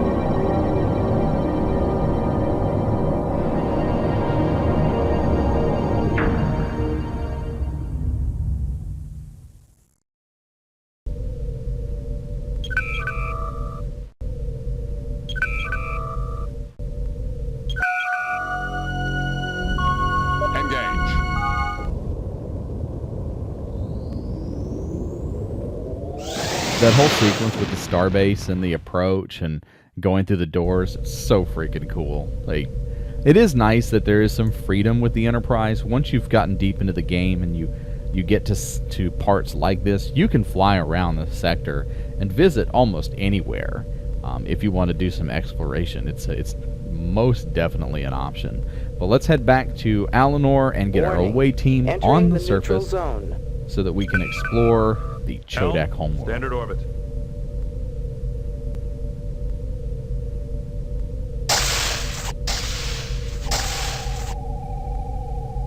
This isn't one of the more challenging missions in terms of Beam down coordinates puzzles, selected. but there is a lot to it. So it's one of the longer of the Chodak style missions, but it has some of the coolest artwork and design. I freaking love. Can you locate the source of the Cochrane field the ship's sensors detected? The Cochrane field source lies in this direction. If the source of the Cochrane field emissions is truly an operational computer, there's no telling what we might learn. I just hope there's enough information to allow us to find the Unity device. There's a couple of things that we need to do here. Information to gather, and then we'll work on moving to the next chamber.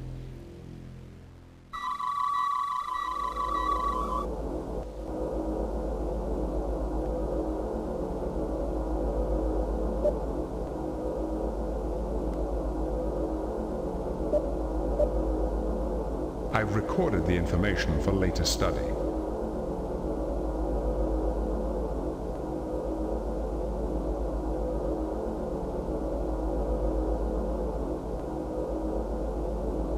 There is a passage behind the grill.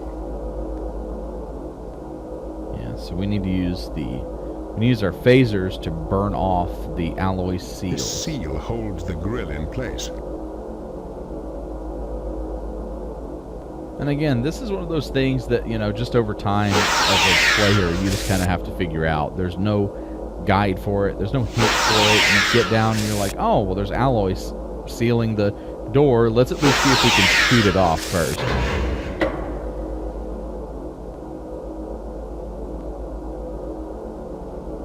You may notice there's a machine here in the center of the room.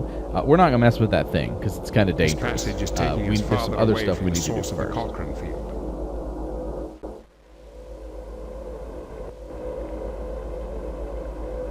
What do you think of Chodak technology, Geordi? It's a curious combination, Captain. What do you mean? Well, a lot of this stuff looks pretty dated by Federation standards. Other things are so advanced, I can't even guess what they're for.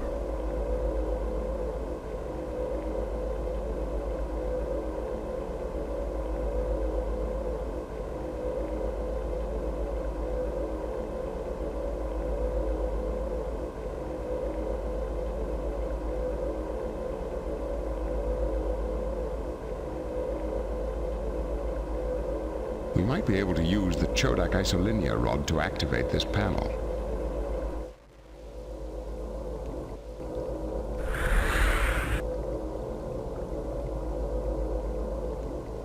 It didn't work. It didn't work.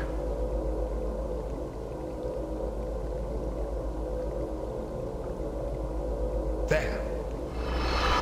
There we go. So basically what we're going to do here This appears to be a list of events. I can't tell what time span the list covers. Yeah, we're going to read the log real quick, and then we're going to reactivate this F could be us system accessing here. this panel. The unscheduled arrival at line D is probably our arrival. Exactly. Then Sentry AA3-G must be that derelict drone. Let's go back to the first page of entries. Line 6 must be the Romulans' arrival. It looks like they used the transporter and then returned to the arrival area. Perhaps they destroyed the main transporter to prevent anyone else from finding any information about the Unity device. It looks as if the Romulans landed a shuttle in some kind of landing dock as well as beaming in. I wonder why.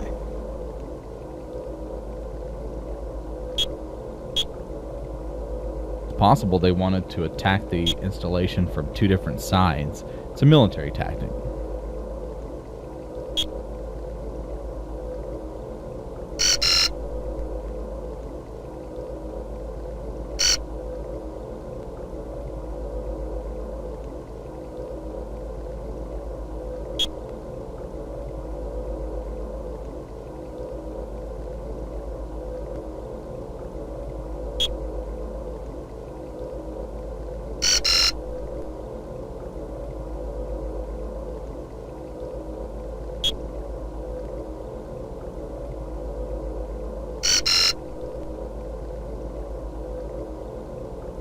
It appears to be a control panel. Thank you, Picard.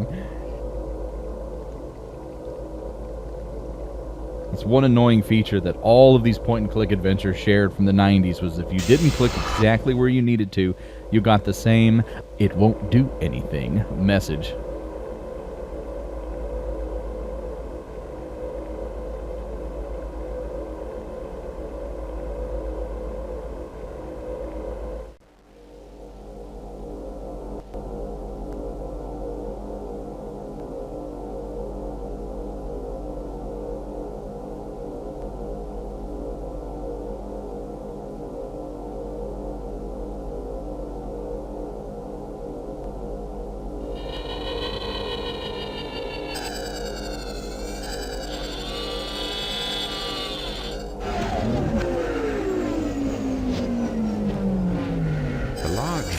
Appears to be repairing the smaller one. I noticed an infrared flash transmitted between the two drones. I think it might have been some kind of deactivation signal. We could attempt to duplicate the pulse with the tricorder's output synthesizer. And that might allow us to turn the drones on and off ourselves. Interesting. The system works by separating the factors of the fifth-order hyperbolic equation and... Data, just do it. Yes, Captain.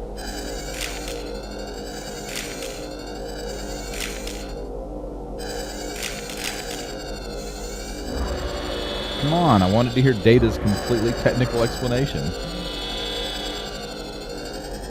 We can sit here forever and watch the machines repair each other, or we can take action.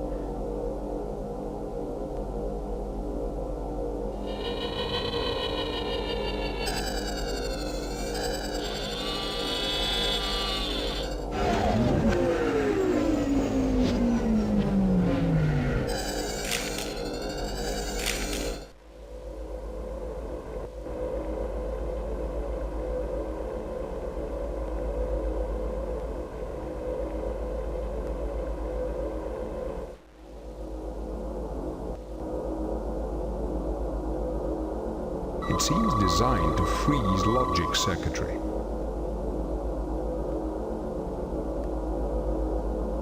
The security bot can hurt us if we don't do this right. Now that we know the code, we've got to turn it down, turn it off. Otherwise it'll zap us and we go back to the Enterprise. That was one of the things I had to figure out when I first started playing the game and first encountered this installation. I got shot so many freaking times by the security drone trying to figure out how to deactivate it, because you need that little piece. We're going to go back into the mechanics area because there's some stuff that we need to do, and it'll get us through to some of the deeper regions of the complex. And like I said earlier, you can see the stark changes in the art style. Like, this looks more like a painting than some of the other locations where they look 3D rendered. So, it's a minor criticism. It doesn't really bother me, but it is something that I notice over time, and notice a little more, especially as we work here in the Chodak ruins.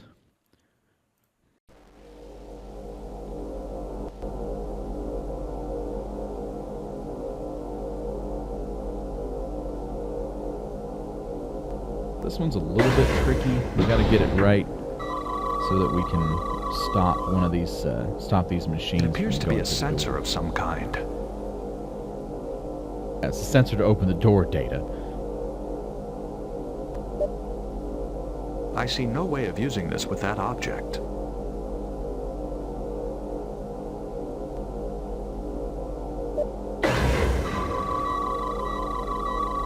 It appears to be a sensor of some kind.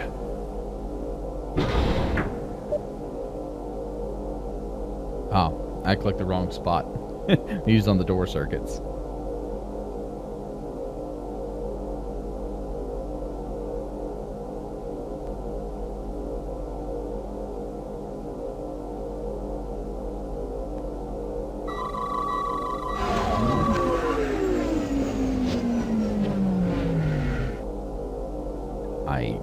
I think I might have messed that up. I do not believe that will work. No, we're good. So we remove this. There we go. Now the door's open. Our little buddy here, he's just going to stay and allow us to get through the door. We should leave the logic inhibitor here to prevent the door from closing behind us. And so it stays. So if you walk through the door, the logic inhibitor gets put into the doorway. We got to be very careful here because this capacitor, this can basically insta-kill you. So we've got to be very careful with this little puzzle. And let's see here. So we need to... I don't want to walk over the thing. We want to blast it once this guy gets done getting recharged. I'm going to blast the capacitor to make it safe for us to cross. There we go. I think it sucks we're destroying ancient technology, but it's necessary for our survival. Uh-oh. And ladies and gentlemen, a Who are you? first contact. Where is your master? Speak. I am Captain Jean-Luc Picard of the Starship Enterprise. I have full authority to represent the Federation. Please follow me, sir.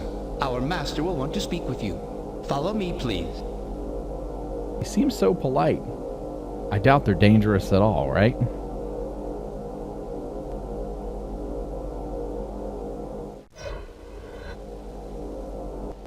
I see we have unexpected guests.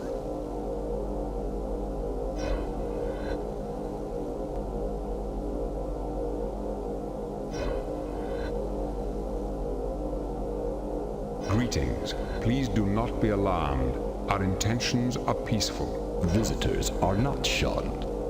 Who are you? I am Captain Picard of the USS Enterprise. I represent the United Federation of Planets. How did you get here? We detected no other ships in the system. We have always been here. We are the caretakers of this planet. Caretakers? We thought this planet was abandoned long ago. We are the descendants of those who survived the Civil War. You are Chodak? You have heard of us. What is the purpose of your visit? We are on an archaeological research expedition. You risk war with the Romulans for mere curiosity? The Romulans?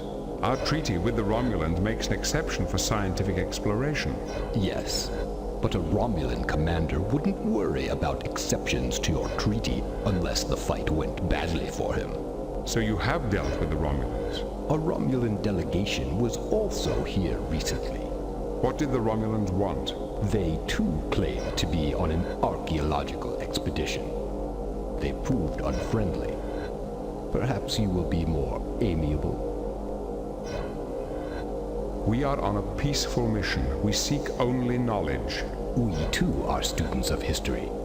In fact, we are currently searching for an encryption rod, which will give us access to the computer in the Hall of Records. Tell me more about this encryption rod you need. There are several types of rods.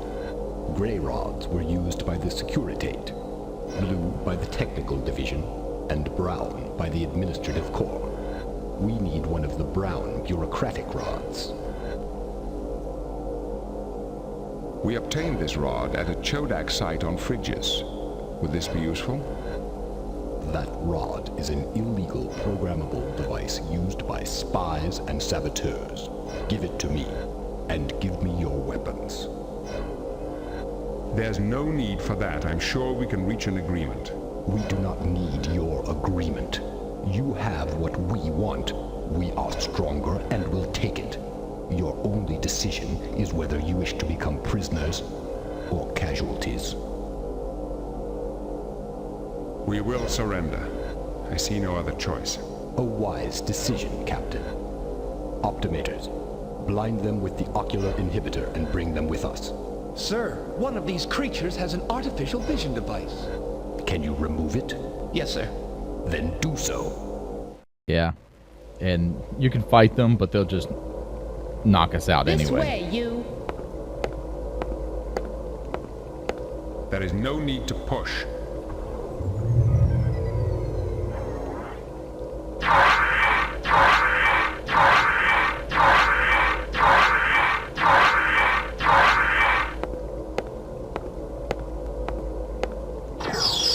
I thought I ordered you to turn off the security system. I thought I had. There must be... You imbecile. You will never pass your 5th challenge. Allow me to rectify my peer's incompetence. Permission granted. Give him the security rod, Optimator 1. Yes, sir.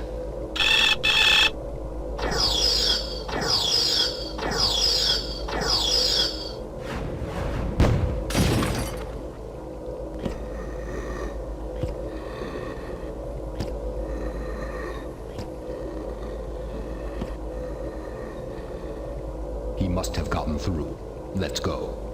Send the prisoners first. This way, you. Move along. Watch the stairs.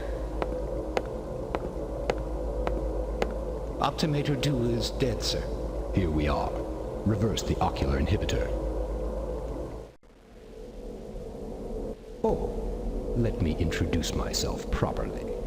I am Admiral Broadnack, Master of the 9 Challenges, bearer of the 15th shell of the Chodak Empire, Commander-in-Chief of the Chodak Starfleet. Thank you for saving me a great deal of time.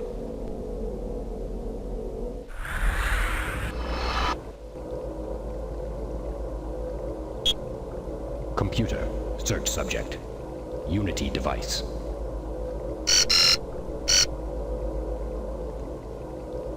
Transfer and erase chart 45 NXD. Now, play the Unity device file for our guests.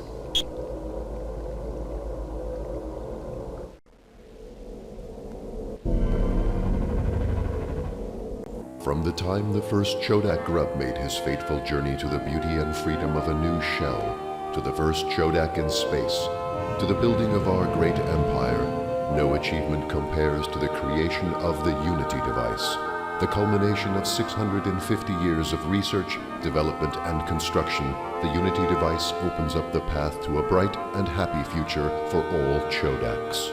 It's really quite simple. We de-randomize a quanta of subspace. The resulting predictability is then cascaded to a usable volume with a positive feedback loop. At that point, the hyperwarp accelerator speeds this quanta all the way to warp 17. At that point, of course, the quanta is exactly as large as the universe. It then takes only a minute change in subspace to affect a large and predictable change in real space. The Unity Unity device is already being used to make the universe a better place for Chodaks. It has pacified regions of the Empire facing civil unrest. It has prompted many other races out of ignorance and into full second-class membership in the Empire. The Unity device, newest wonder of the universe, paving the way to a better and brighter future. Such power, and it was thrown away. Ages ago, a group of rebellious scientists sent it into the future, claiming it should only be used for celestial engineering. Now the time of its return is near. With the ancient star charts from this computer, we can pinpoint exactly when and where the Unity device will reappear. Goodbye. I feel that in the short time we have been together, I have grown almost fond of your species. We will meet again, soon. Perhaps your Federation will qualify for second-class membership in the new Chodak Empire. The Chodak have returned. They know where the Unity device is. They're going to take it. The Chodak are gone. We've got to escape. The Chodak took the isolinear rod and rod programmer with them. That's odd. This panel appears to be active even though there's no isolinear rod. What a coincidence.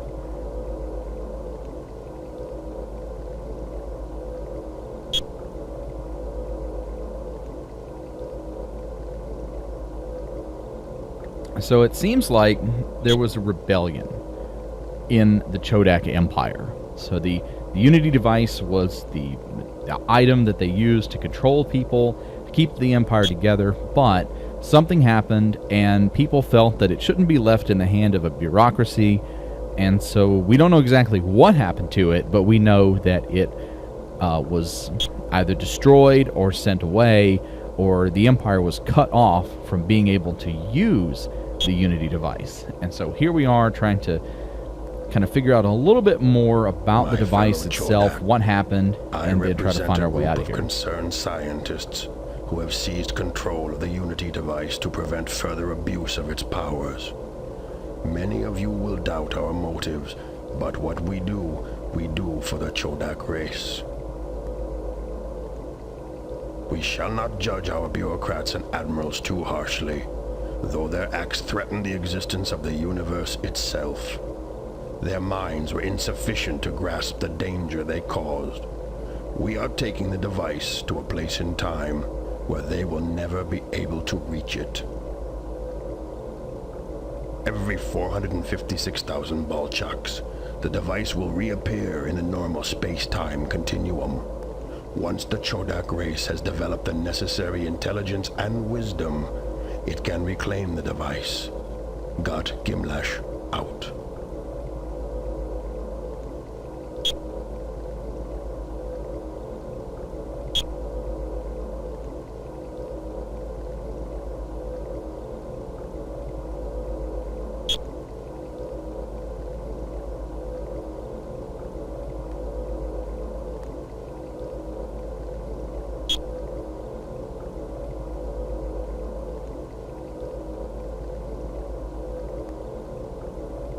So it was cut off from everybody as a way to protect the Empire, or at least that's their perspective. So and now we're going to try to escape from Allanor. Why the delay, Optimator 1? Sir, the security rod is stuck in the panel. We must leave now. But... Now. Yes, sir.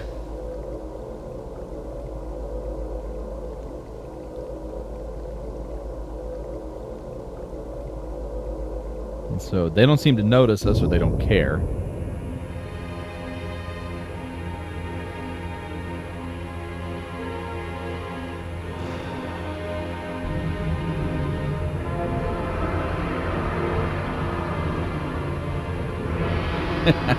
He looks so angry.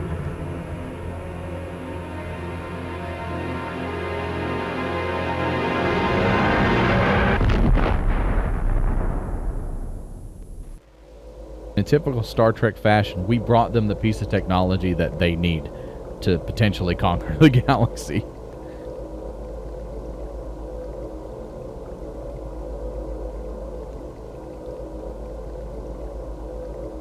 I don't know what to make of these readings.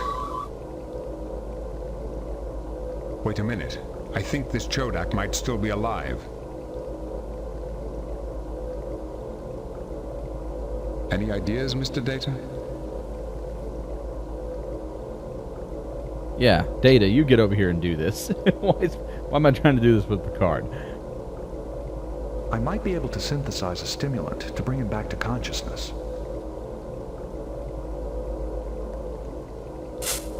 What happened? Your master left you behind.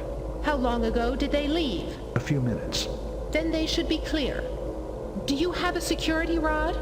You will need one to turn off the security systems. The code is 3 Lambda Delta. It's kind of strange that the Optimator all of a sudden decides to help us out, but yeah, I'm not sure exactly what happened to him. The rod is stuck. Well, that's why we got the paperclip out here in deep space. We got a 20th century paperclip.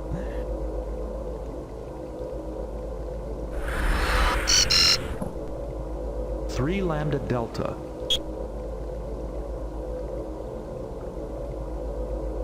And this is a simple one. We're just going to click each one of the sectors, and that will turn off the security systems.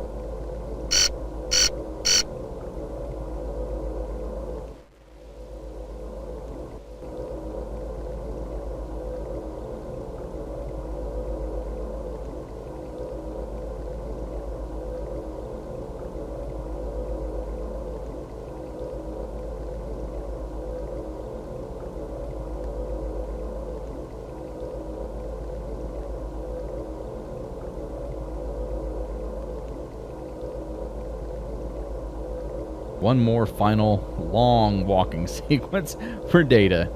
It's kind of his thing in this game.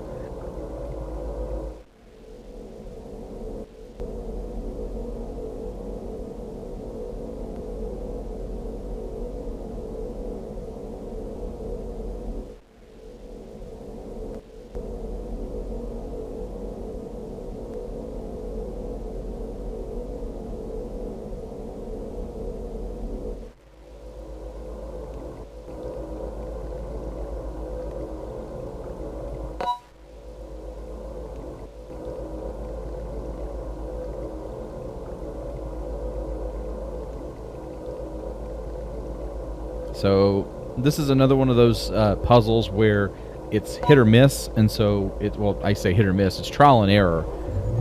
You got to figure out what button combination to push in the right sequence in order to transport your people to the right location, because if you don't, you'll just end up back in circles. And that's one of the reasons that a lot of these locations can take a very long time if it's your first time playing it, or you're doing it, just kind of on your own. And so pushing that little bar there is actually going to set off a timer. We'll go over here and we will transport as well. So it's just a little bit of trial and error, but eventually we get it and we'll get to our destination.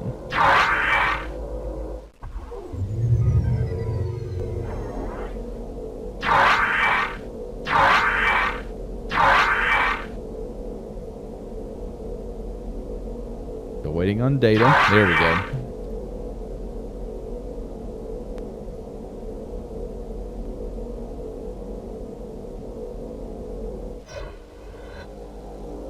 So some of these locations will start to be familiar as we work our way back. I'm going to switch to Picard, because at this point we're going to start walking back through the whole complex. So this is a location where we first talked to the Chodak commander.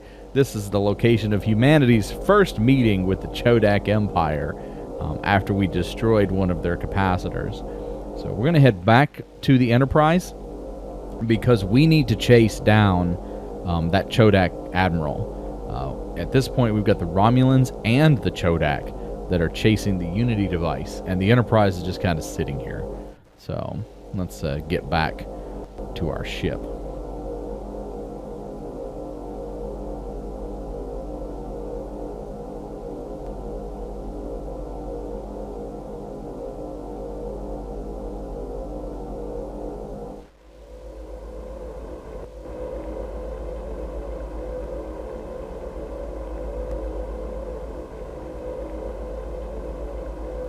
Okay, before we go back to the ship, we've got one more thing to do here in this room. We're going to go over here and take a look at this chart. It's got some ship schedules on it we need to learn. Wait just 1 minute. What is it?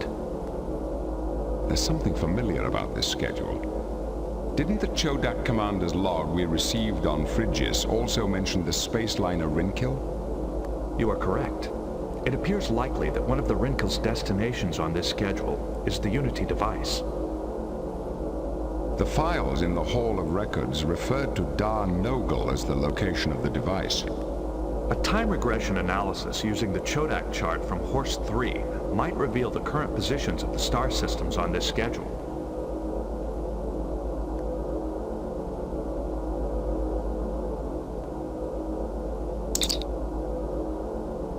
Beam us up. Data, I want you to run a full analysis on the information we discovered on the planet. The analysis is already underway, sir. Sir, a ship was detected leaving the planet's surface. It matches the description of the alien ships that recently invaded Federation space. Then there's no doubt left. The ancient Chodak have returned in force to reclaim their Unity device. Can we intercept the Chodak ship? They are already out of sensor range. It is undoubtedly headed for the Unity device. Send its last known heading to Starfleet. Perhaps another vessel can intercept them. Aye, sir. What's the status of that Romulan vessel? It will enter the system in approximately 9 minutes. We've got to get out of here, sir. You're right, number one. Take us back into Federation space. Engage! Yeah, so if we stick around, we'll engage in another combat with Romulans. So it's kind of just a timer for us working at Allanor. The longer we stay there, the closer that ship gets. Sensors are picking up a vessel. Time for more combat. Evasive maneuvers. Aye, Captain. A Chodak probe is on sensors. Locking weapons. Torpedo away. Torpedo locked. Direct hit.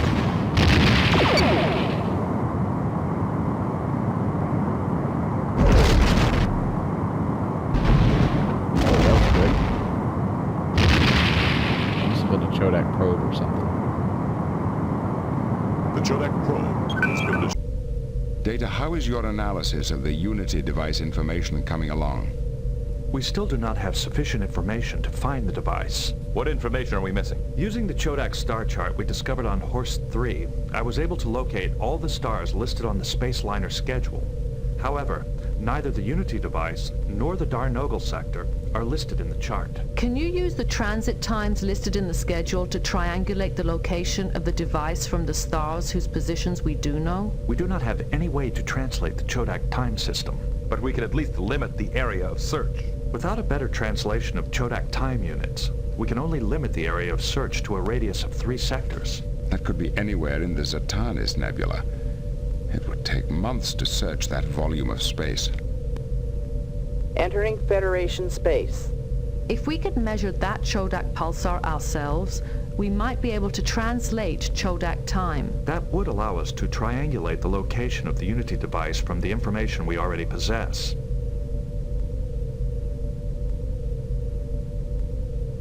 Warning.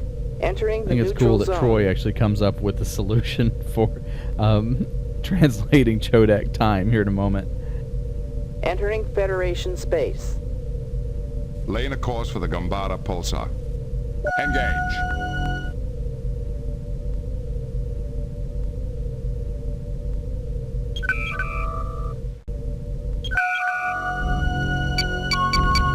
Yeah, we're not going to do this Warp 7 stuff anymore. Entering Federation space.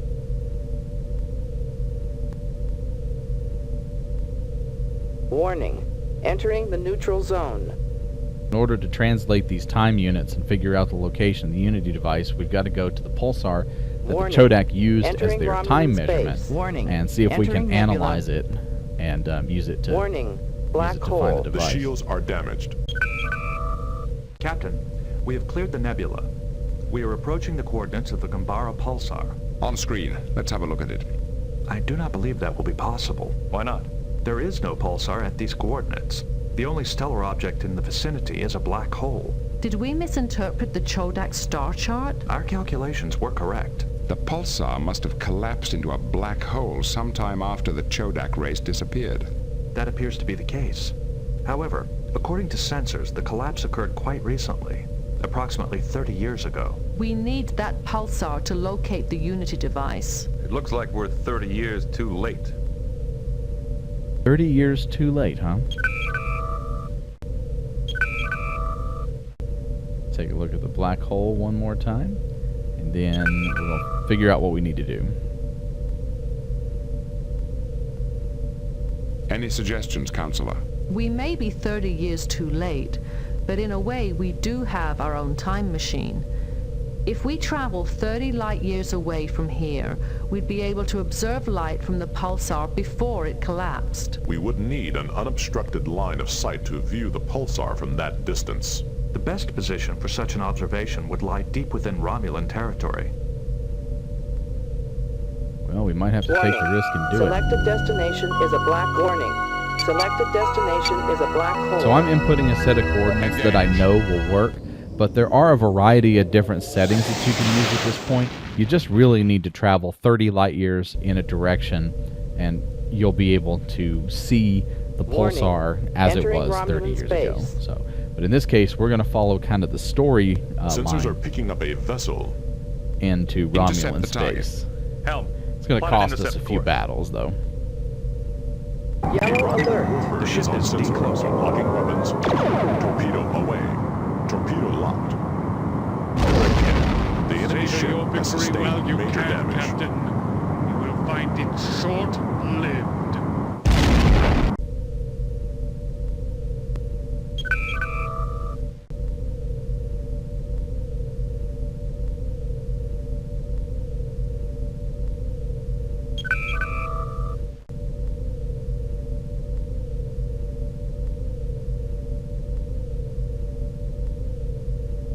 Nothing? Come on.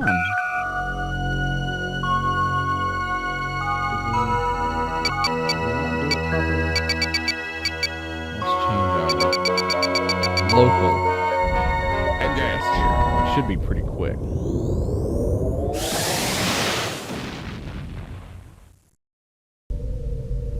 Only 13 light years? Be no problem.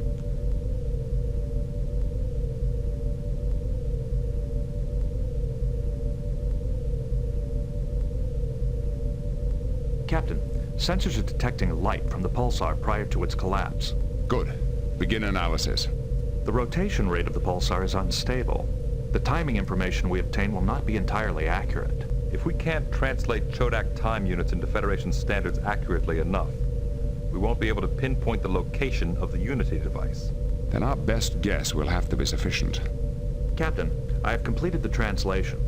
The margin of error is significant, but I can narrow our search to a single sector of the nebula. The Unity device is located somewhere within Sector 313. So now we're going to set course for 313. Engage. Warning. Entering the neutral zone. Sensors bang. are picking up a vessel. Evasive maneuvers. Aye, Captain. Yellow alert. The ship is decloaking. Locking weapons. Torpedo away. Torpedo locked. Direct hit. This Federation aggression will not go unpunished. Entering Federation space. Captain, I'm still a little uncertain as to the original purpose of the Unity device. It seems to have been a tool for engineering on a cosmic scale. We've done our own experiments with terraforming, but creating multiple star systems? Not just creating, the device has the power to destroy as well. With all that power, I wonder what went wrong. A group of Chodak scientists rebelled against their empire. They disagreed with the use of the device as a tool for political and military gain. They seized control and somehow sent it into the future. Time travel? Is there anything this device can't do? Warning. Entering nebula.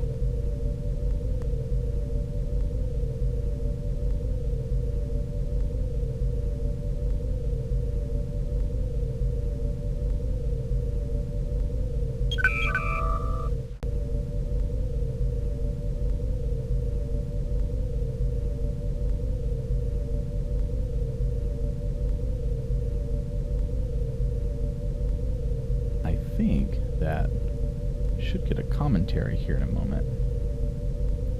Or not.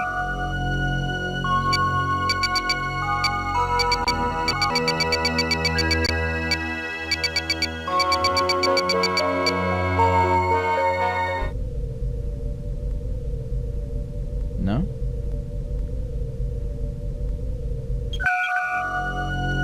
Okay. Engage. It helps if you start some warp engines, I guess.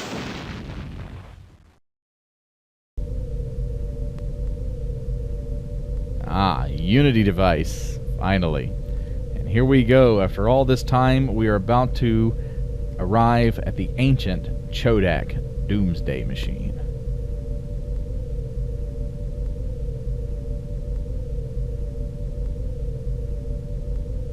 Captain, our sensors are picking up an artificial structure. On screen.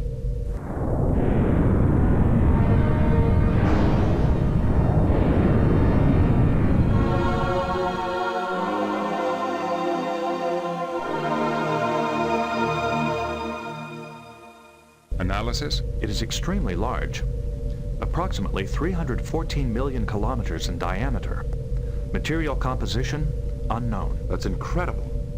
Could it be a Dyson sphere? I don't think so. I believe we found the Unity device. Take us in, number one.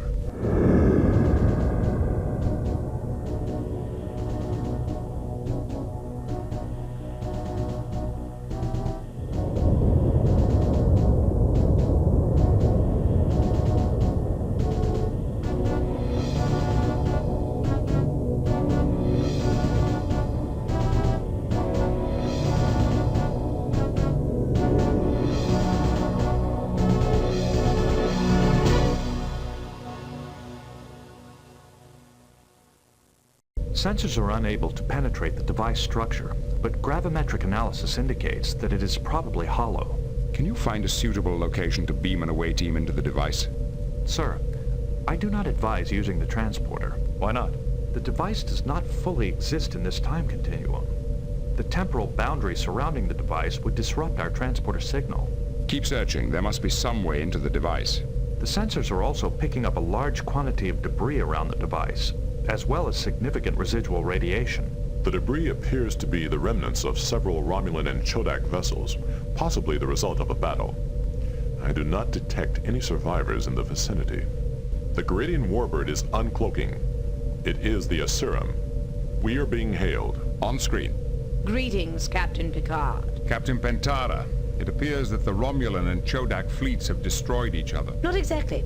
From what I've managed to piece together, it seems that when the two fleets began shooting, it triggered the Unity device's defenses, which destroyed them both. I suspect that anyone foolish enough to discharge their weapons near the device would suffer the same fate. Then it appears that we both have incentives for peace. How is the situation back on Garid? Not good. Revolutionaries have seized control of Garid in the name of the Fifth Scroll. Anyone who questions their actions is executed as an enemy of the people. I wish I'd never set my eyes on that miserable parchment. So, what are your intentions here? I intend to win the Unity device for Garid. It will take a miracle to restore order to my world. Perhaps this device can supply one.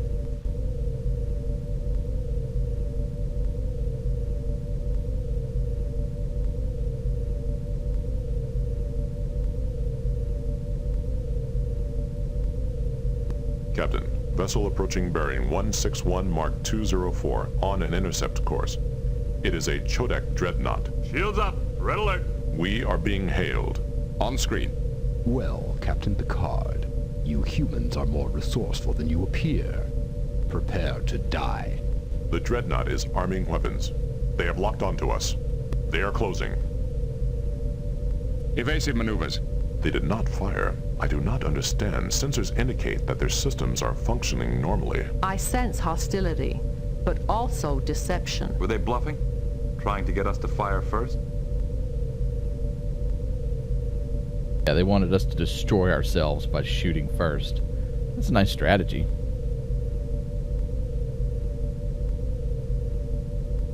Captain, we've just intercepted a transmission between the Dreadnought and the Unity device.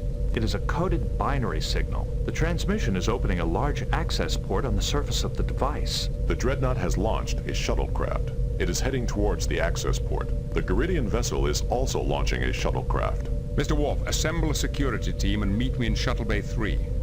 Data, you're with me. You have the bridge, number 1. Captain, I know what you're going to say, Will, but I'm not going to stay here and let those people decide the fate of the Federation for us. Understood, sir. Good luck.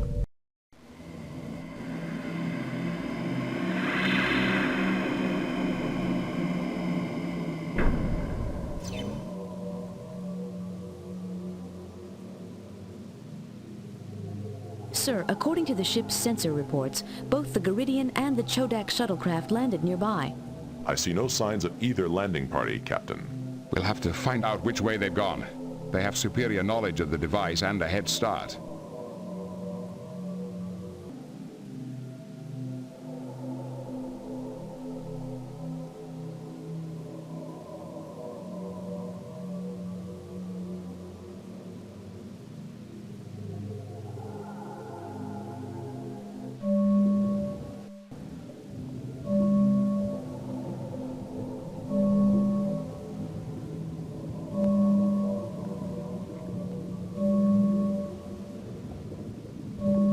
Stop where you are, sir. There's something funny about that circle on the floor. You are correct. The pad is the focal point of a transporter. Anyone stepping onto the pad will be beamed to a receiving station elsewhere in the device. Maybe one of us should go through the transporter and report what they find.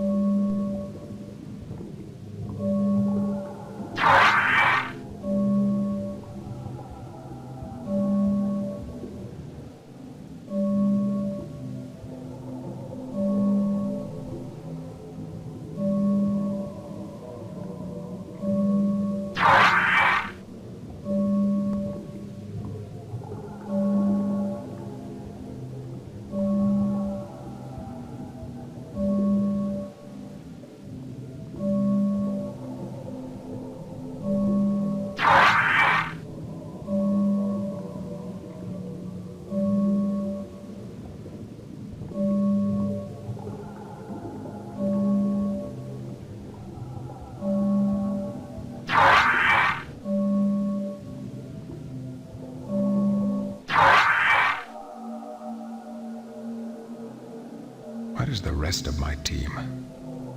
So from this point, and tricorder are gone. Yeah, from this point on, Picard is on his own. So I'm not certain what it is. Let's go over here and see what this glow is.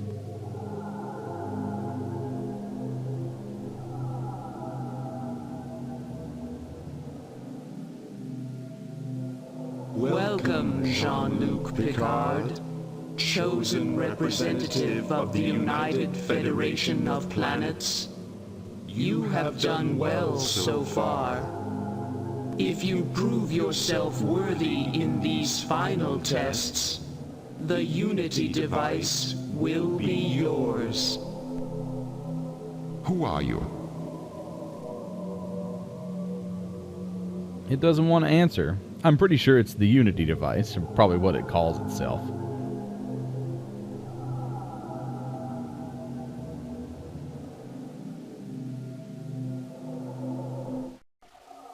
I have examined the shuttle. It will only launch with 3 passengers. Captain Picard. What do you know about these tests? The Chodak rebels who sent the Unity device into the future set up a number of tests to ensure that whoever found the device was worthy of its power. It appears that we have been chosen to compete for the device. Neither the Garidians nor the Federation has any claim to the device. It rightfully belongs to the Chodak. We shall see. It seems to me that we are all on an equal footing here. For the moment. Where is my away team? We don't know. Our team also disappeared when we went through the transporter. Their fates are insignificant compared to the matter before us. If they have died, at least it was for a good cause. This shuttle will take us to the Unity device control complex. So we're all going to compete on equal terms to see who gets to keep the Unity device.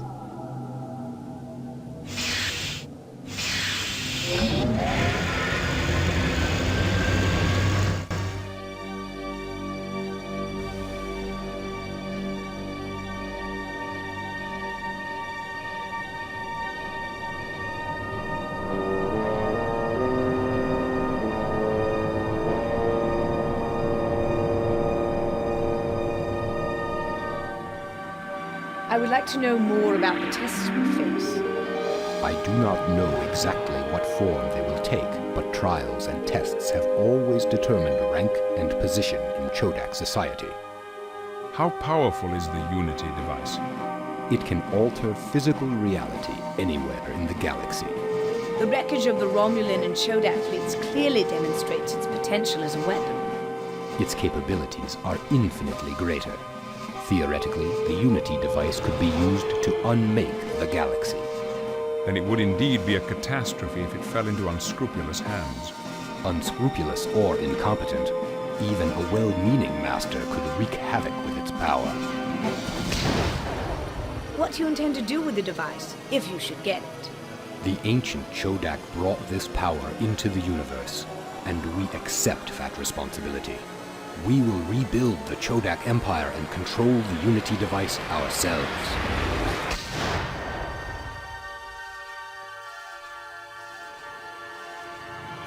Garidian society is on the verge of anarchy. It will take something as powerful as the Unity device to restore order. Our need outweighs your fantasy of empire building. And you, Picard? The Unity device is too powerful for any one race to control. It must be used for the common good. Perhaps its power can help establish a lasting peace between our peoples. You speak of my fantasies, Pentara. We are about to dock. May the worthiest species prevail. You gotta admit, it's a pretty stunning cutscene to get to go through the Unity device and see how big it is. I will check the far door. You two check the others.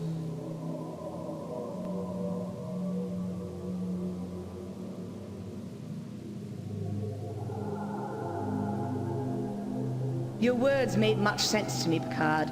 You and I should work together. Our governments may not be allies, but at least we share many of the same values. If Brodnak gets the device, we both lose. Agreed. Perhaps our governments can share the power of the device.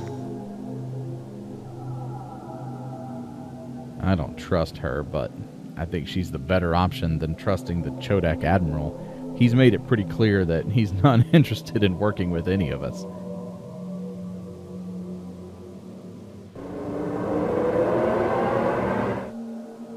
Do not be alarmed, Jean-Luc. Using the power of the Unity device, I have returned from the future to warn you. Do not trust the aliens. They will betray you and take the device for themselves. Take this artifact. It will help you. Help us win the Unity device for the Federation. Picard. Picard, are you with us? Yes, let's get on with it. Yeah, we're not going to share We're that with surrounded them. by force fields. This is some kind of a trap.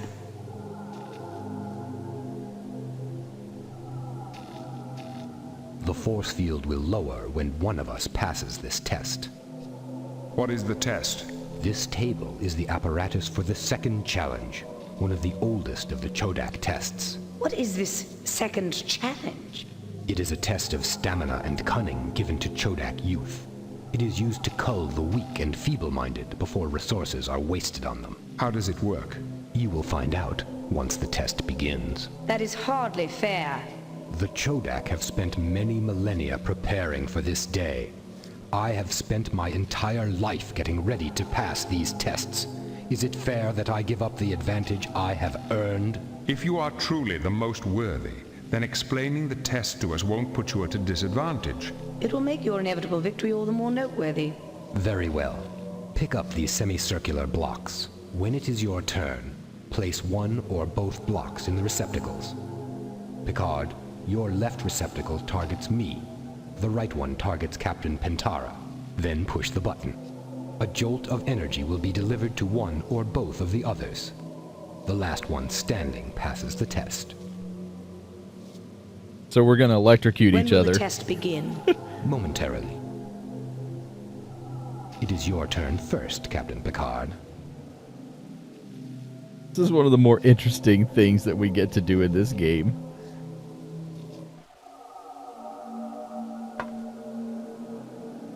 But we're legitimately going to shock somebody. Give up, Admiral. Pentara and I have agreed to join forces. You cannot withstand both of us. Come now, Picard. The test has barely begun, and you claim victory already? It is your turn, Captain Pentara. We will defeat you, Broadneck. You are both weak.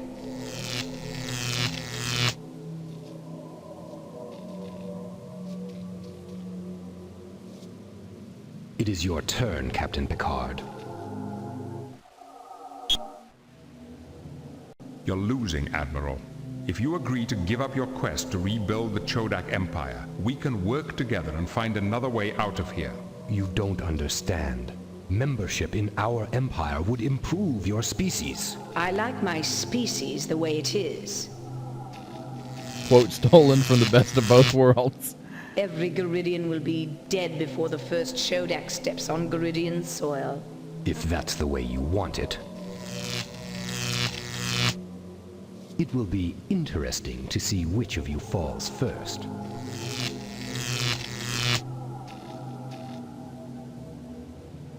It is your turn, Captain Picard. Picard's taking some damage.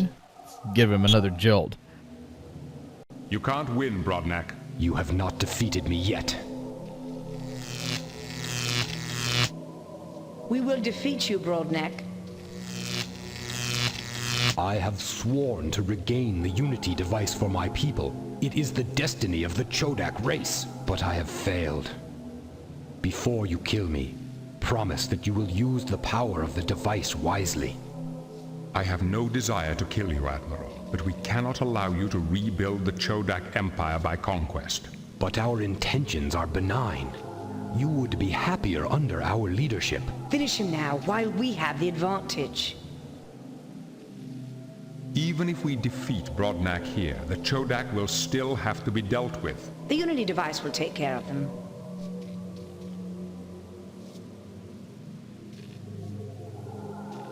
No. Everyone, including the Chodak, must be protected from the misuse of this power. A council representing all civilizations should be created to control the device. We need you to convince your people of that. Will you help us? The thought of untested species using the Unity device is almost unthinkable, but there is wisdom in your words, Picard.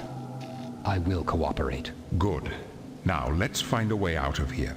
How do you intend to disable the force field, Picard? I don't know yet.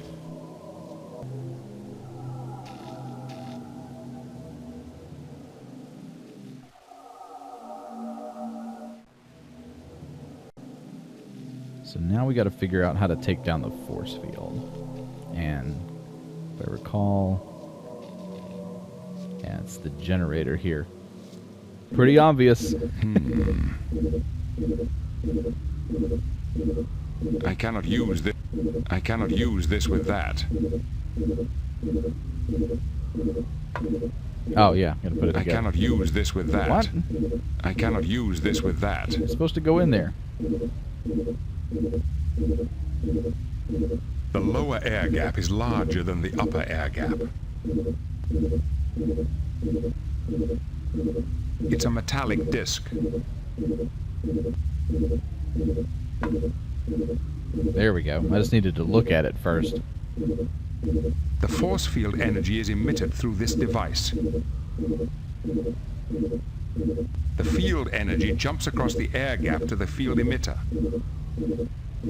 The force field energy is emitted through this device. The force field energy passes through this coil, out the field emitter, and returns to the common terminal. If I can somehow make the lower air gap smaller, the field energy would jump directly to the common terminal and bypass the field emitter entirely. These blocks from the test are metallic, and together they're exactly the right size to fit into the lower air gap.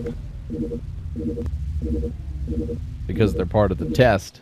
Give me your discs. I need all the blocks from the test. Take them. Here.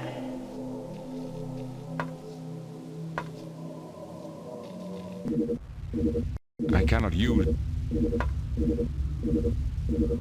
It worked. The field energy has been redirected to the common terminal.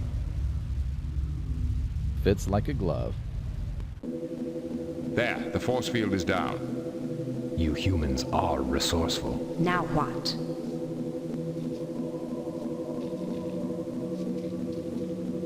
I guess we keep walking. I believe that symbol on the pedestal is the key to the door leading to the control center. Use the artifact I gave you, Jean-Luc. Oh, future Picard is helping out.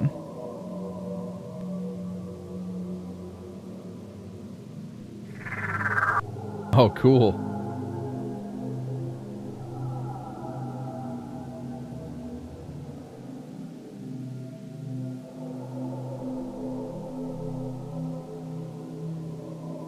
Where are you going? Bring us across too. Oh, I thought they were going to come with us. I expected better of you, Picard. I'm not trying to betray Can you use you. the artifact to bring me across, Picard?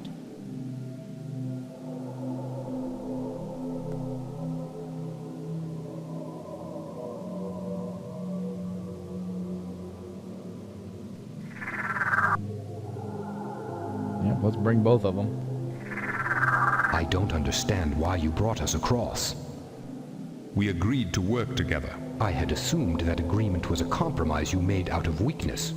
You had the opportunity to take the Unity device for yourself. Compromise isn't always a sign of weakness, Admiral. It's the basis of trust. That is an unusual concept. I shall ponder it.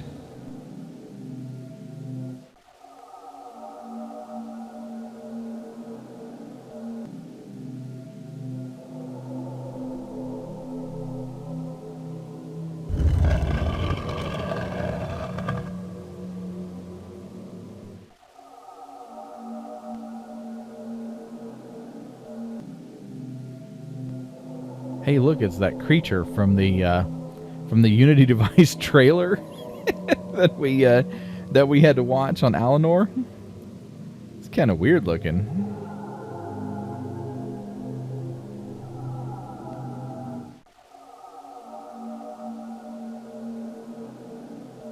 It appears to be some kind of cell or chamber. There is a being inside. What kind of creature is this? I believe it is a Kabalan. Legends claim the ancient Chodak created this race with the Unity device.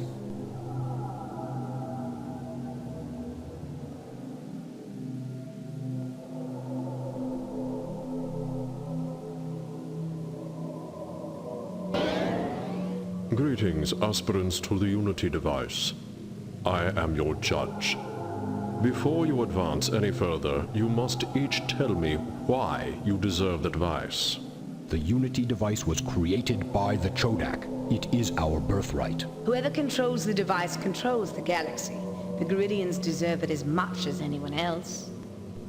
I am here to make certain the Unity device is used for the good of all species. What would you do with the device, Captain Picard?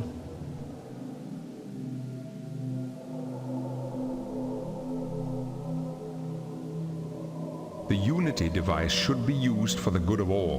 What do you consider to be the ultimate good? I don't believe there is one ultimate good, but I do believe that each culture, each individual being has the right to determine what is good for themselves. What good can the Unity device do for Jean-Luc Picard? Perhaps make up for a father's disapproval, a brother's resentment. What do you know about my family? I know all about you. I know a cadet who betrayed the honor code of the Academy. I know a lifetime of regret for a love thrown away from fear. I was young.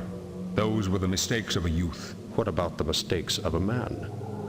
I know the captain of the Stargazer, his ship destroyed, his dead crew drifting in space. I did the best I could. It was an unprovoked attack. The crew of the Stargazer depended on you and paid with their lives. But that was a small matter compared to your betrayals of the Federation. Betrayals? I know Locutus of Borg, who oversaw the destruction of 39 Federation starships and their crews. I know a broken man ready to give Gul Madred the secrets of the Federation's defenses. Do you think you can use the Unity device to erase a lifetime of betrayal? I wouldn't want to. I have never willingly betrayed anyone or anything in my life. I've acknowledged my failures, learned from them, and moved on. That's the best anyone can do. Failure is an inevitable consequence of being human, and I accept that. Admiral Brodnak, failure is what you fear most, is it not? I have never failed before today. Of course, you never failed.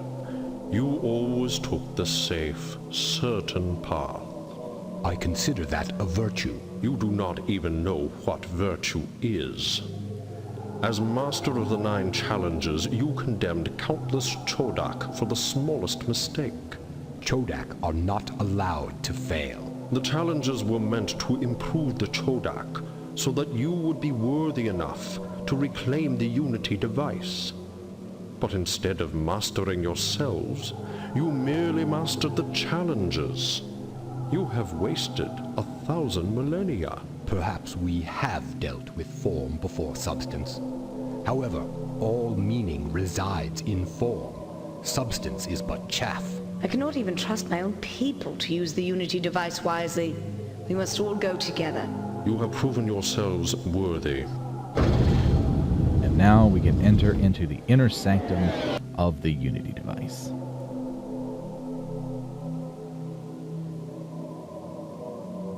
Thanks, green dude. Appreciate your help.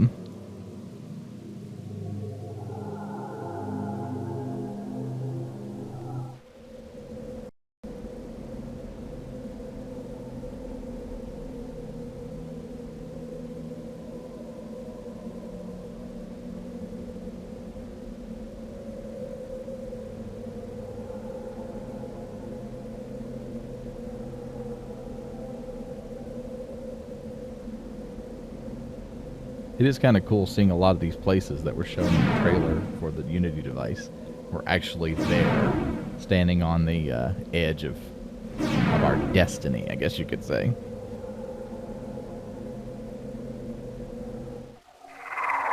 Congratulations. You have proved yourselves worthy of your species. The Unity device is yours. And now that we've got it, what do we do with it? We must contact our governments and inform them of our arrangement. Attention. The Unity device has detected the approach of a Borg invasion fleet. Without intervention, it is estimated that the Borg Collective will destroy Federation, Garidian, and Chodak civilizations within 1.2 years. Use the control panel to select a response to this threat.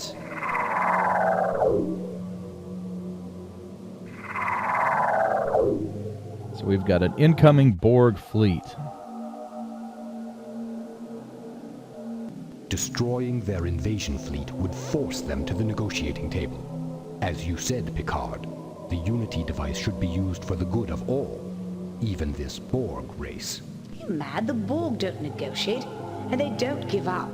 You should know that better than anyone, Picard. We have to eradicate them. It seems that yours is the deciding vote, Picard. Yeah, we're gonna leave it alone. What are you doing, Picard? If we are to share power, we must make decisions together. The Prime Directive of Starfleet prohibits me from interfering with the normal development of any society. The wisdom of that directive has been proven many times. You have chosen wisely. The Unity device must never again be used to settle petty political disputes. You have proven yourselves worthy. Step forward. Who are you? We are the guardians of the device of Unity. We are one with the device. Are you the Chodak rebels who sent the device into the future? Yes, and others. You seem tired. We are weak at this time and place, but elsewhere in time, we are strong.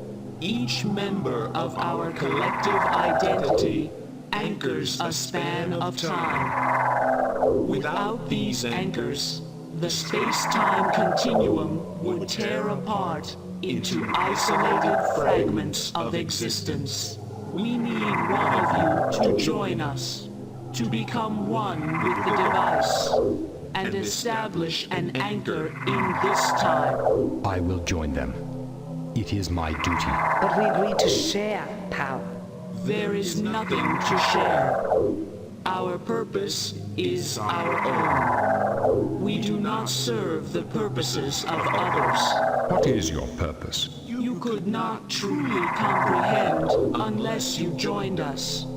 Suffice it to say that in many places throughout this galaxy, there are rifts in the fabric of existence. It is our task to mend them and keep existence unified. Brodnak, Admiral, Master of the 9 Challenges, bearer of the 15th shell of the Chodak Empire. Are you ready? I am.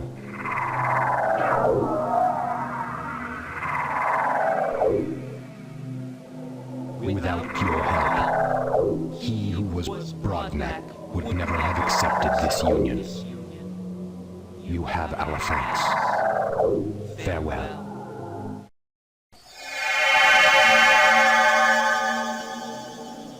Captain, are you all right? The rest of the away team were beamed back to the ship hours ago. We're reading a massive energy surge inside the device. It seems to be phasing out of time. Beam me out of here! Let's get out of here, Picard.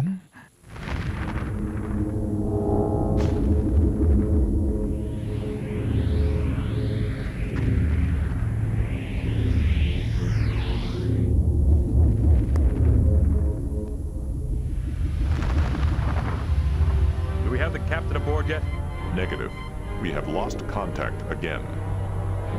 We are encountering temporal distortion waves.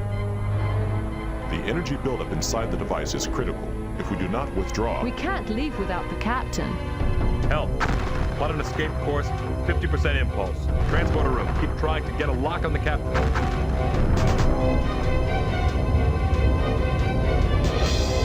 Commander, we cannot escape.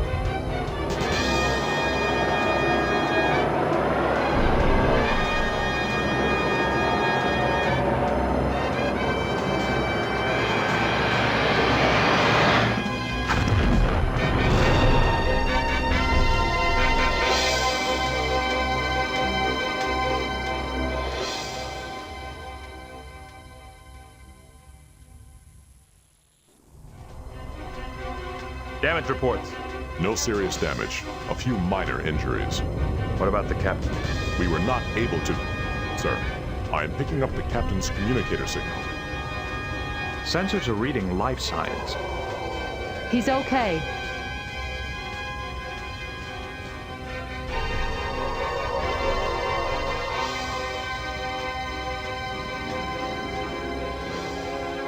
Captain's log, stardate 47205.3. The Enterprise has weathered the temporal distortion caused by the disappearance of the Unity device.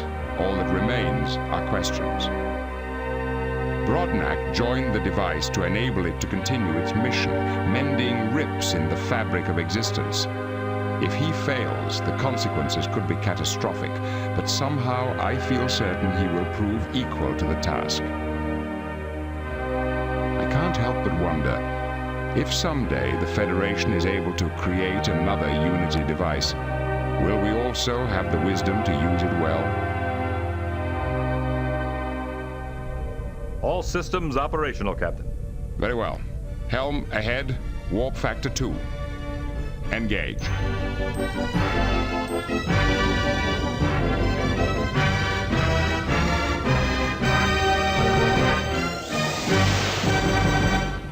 And that, my friends, is Star Trek The Next Generation, a final Unity. We have successfully navigated the Unity device, which has been sent back or forward or somewhere in space and time. Maybe we'll run into it again one day in the future. But for now, that is going to be it. Hey, everybody, thanks for being with me for this retro playback for Star Trek The Next Generation, A Final Unity by Spectrum Holobyte. I'm Commander Exorcist. Take care, fly safe, and I will see you out there.